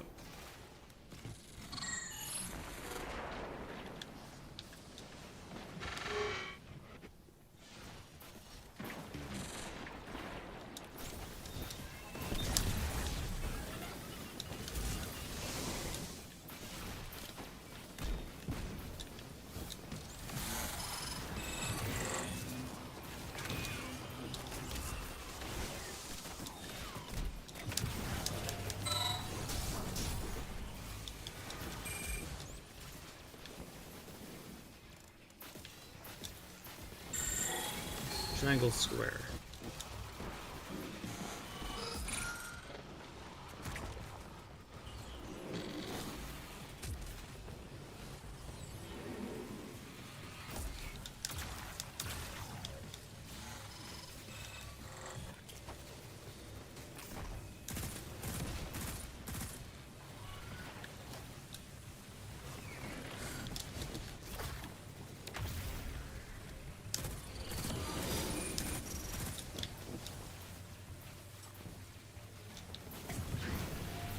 That's one.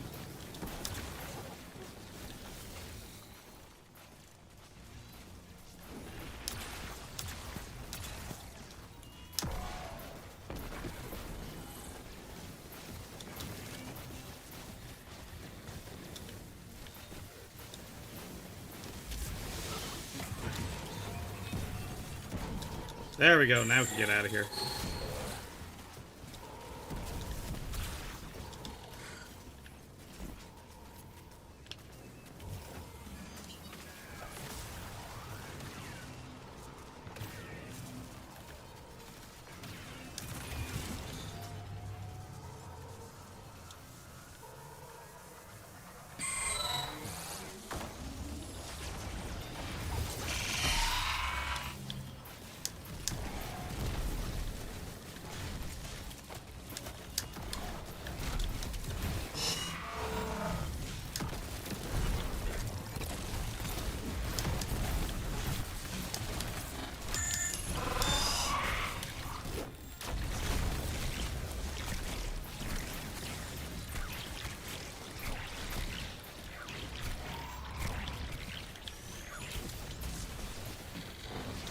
Nice. Now that's damage.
Doing a quick ammo sweep, but I should be good for damage.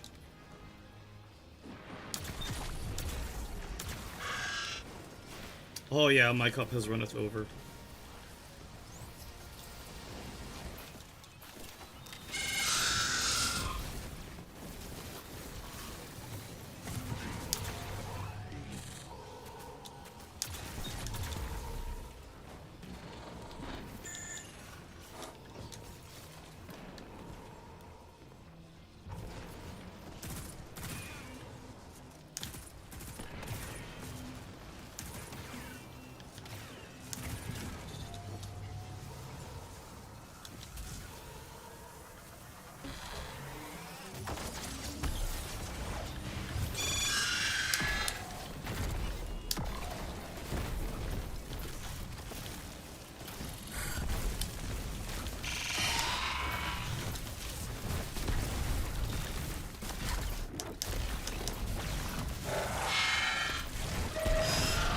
Nice.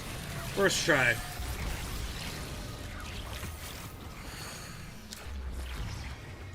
This was a clever incision by the witness. A multi-front attack. Sabotage us, glean knowledge, and annihilate any trace of advantage. Extrasolar colonies. Ages ago, Saint and I thought we'd leave the city once we'd made it safe. We'd explore the universe. That time never came. A matter of finite seconds lost in the margins then. Now, there's only the want of more. Yep. But we learned to make do, young Wolf, and turn the edge of defeat into victory. He said it. He said the word edge. That's not bad. We did that in an hour. That's a pretty solid run, if you ask me. I'm gonna take us back to Red of the 9. Yeah, for a two-man squad, that's pretty good. That's pretty decent. And like, I was running a trash build too. Maybe not trash. Yeah, two-man hunter, exactly. Ugh. Next time we'll get purity and we'll do it on ultimatum, triple hunters. Ooh.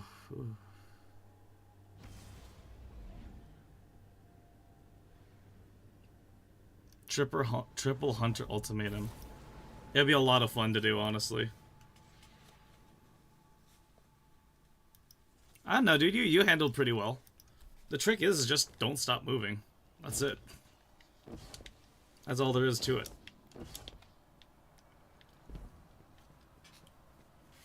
I wasn't even attuned to. I don't even attune to anything that run. Stuck in a couple spots that suck. Fair enough. Everything dies. Ooh.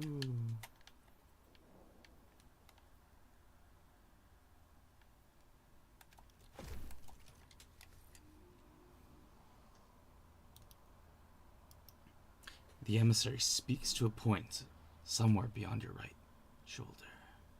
Burn on forevermore, O quenchless flame, in the shadow cast by your sacrifice. A vast mind has rekindled, even it does not know you. I will. Ooh, spooky.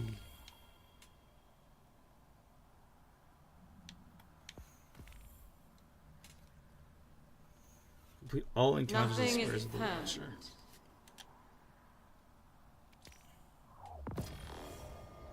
Maybe we'll get that when Purity comes and joins us. I don't. Yeah, that is a huge W with free reverse engrams. The end is here.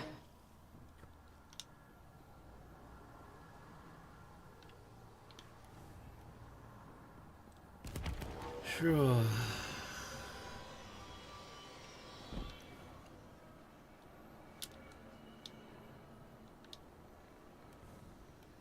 Oh, that was actually my second drop.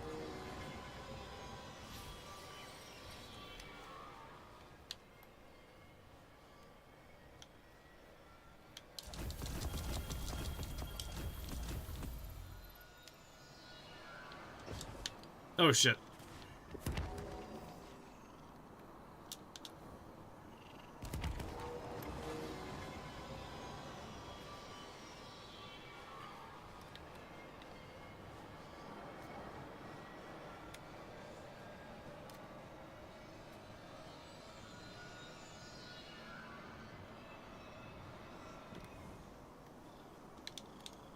Can't get those. Nope, can't go there. Probably in the last week. That's supposed to be like the loot dungeon thingy. Oh shit, I can't go back there. Oops.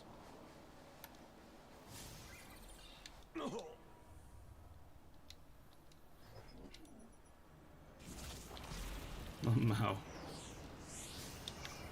Well, we can't go back. They patched up the little inner walls too, so we can't go there.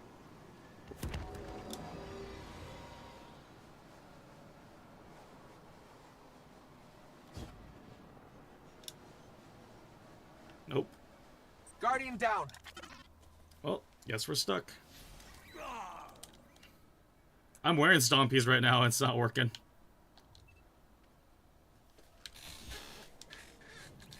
But I'm taking us back to the tower. Grab whatever we got.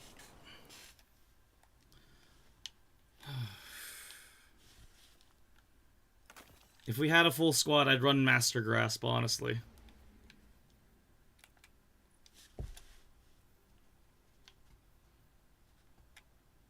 That's nice. Yep, Master Grasp this week.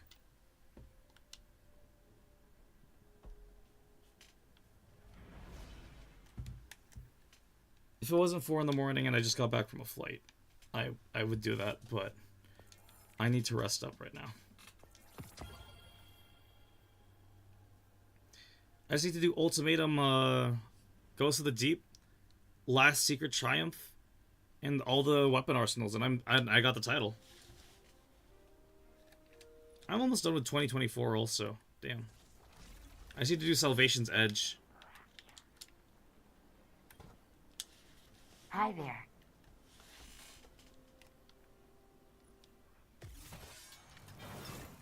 Oh, that's for my Titan. Done.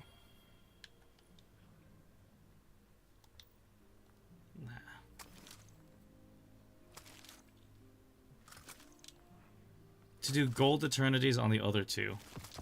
Okay.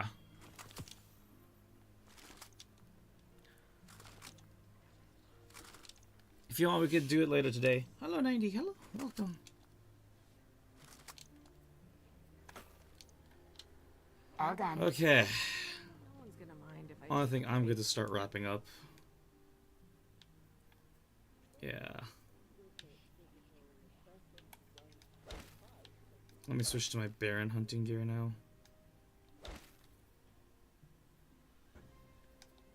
I'm definitely getting a call. Affirmative. All clear. Mm-hmm. Books. Books for the Titans. Too heavy.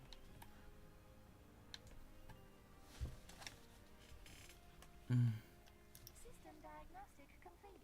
This unit functioning at 98.3% optimum performance. Gonna need someone to shut off the power. Yes.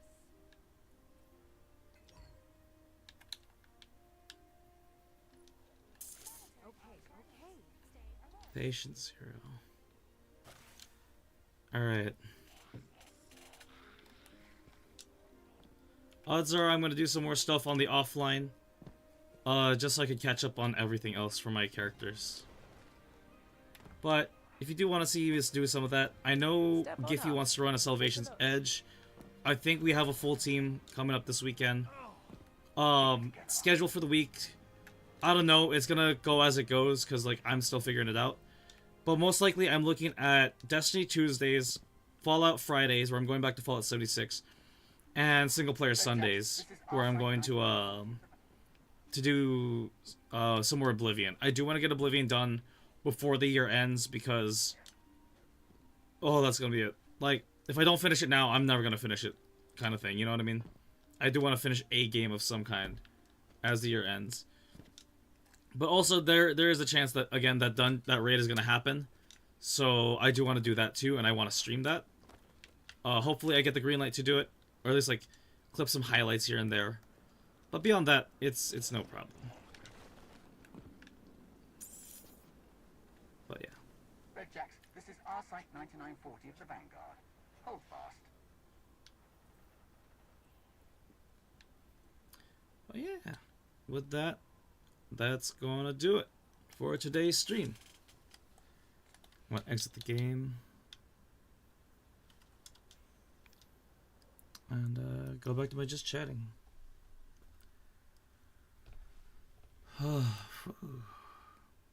Cool. But there you have it. That's gonna be the game plan for the week. I'll make a poster. I'll put it up here, and then we'll continue on. But for now, this has been Shadow Wolf Gaming. Thank you all for watching. Hope you all had a beautiful day and a beautiful night.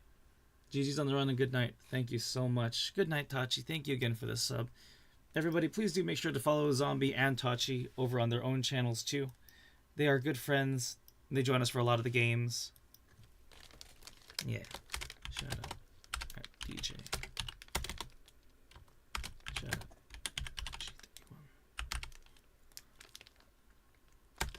We support the homies. We give them all the follows. Show lots of love. Yeah. Let's go find a raid target. Who is online?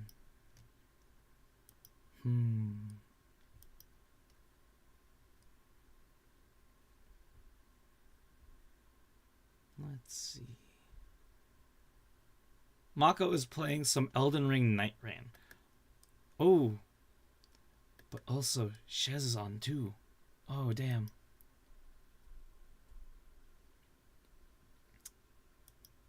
Oh. I said Mako first. So let's go raid Mako. Mako's the homie. He plays a lot of... oh god, what's that game? GTFO. Yeah. And I've been wanting to play some of that. But he's just getting started. So let's go send some love. And until then, have a good one. /raid.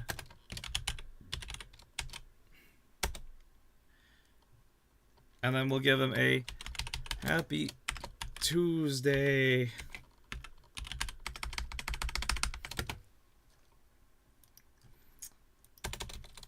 Throw in a buttload of PogChamps and hearts.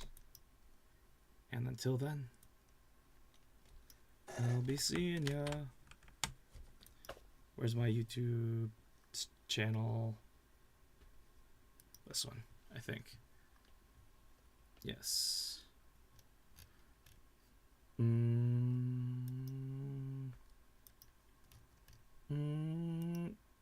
we go. Ta-da! And this one. Oh shit. My bad. Alright. I'll see y'all. My bad, zombie, my bad.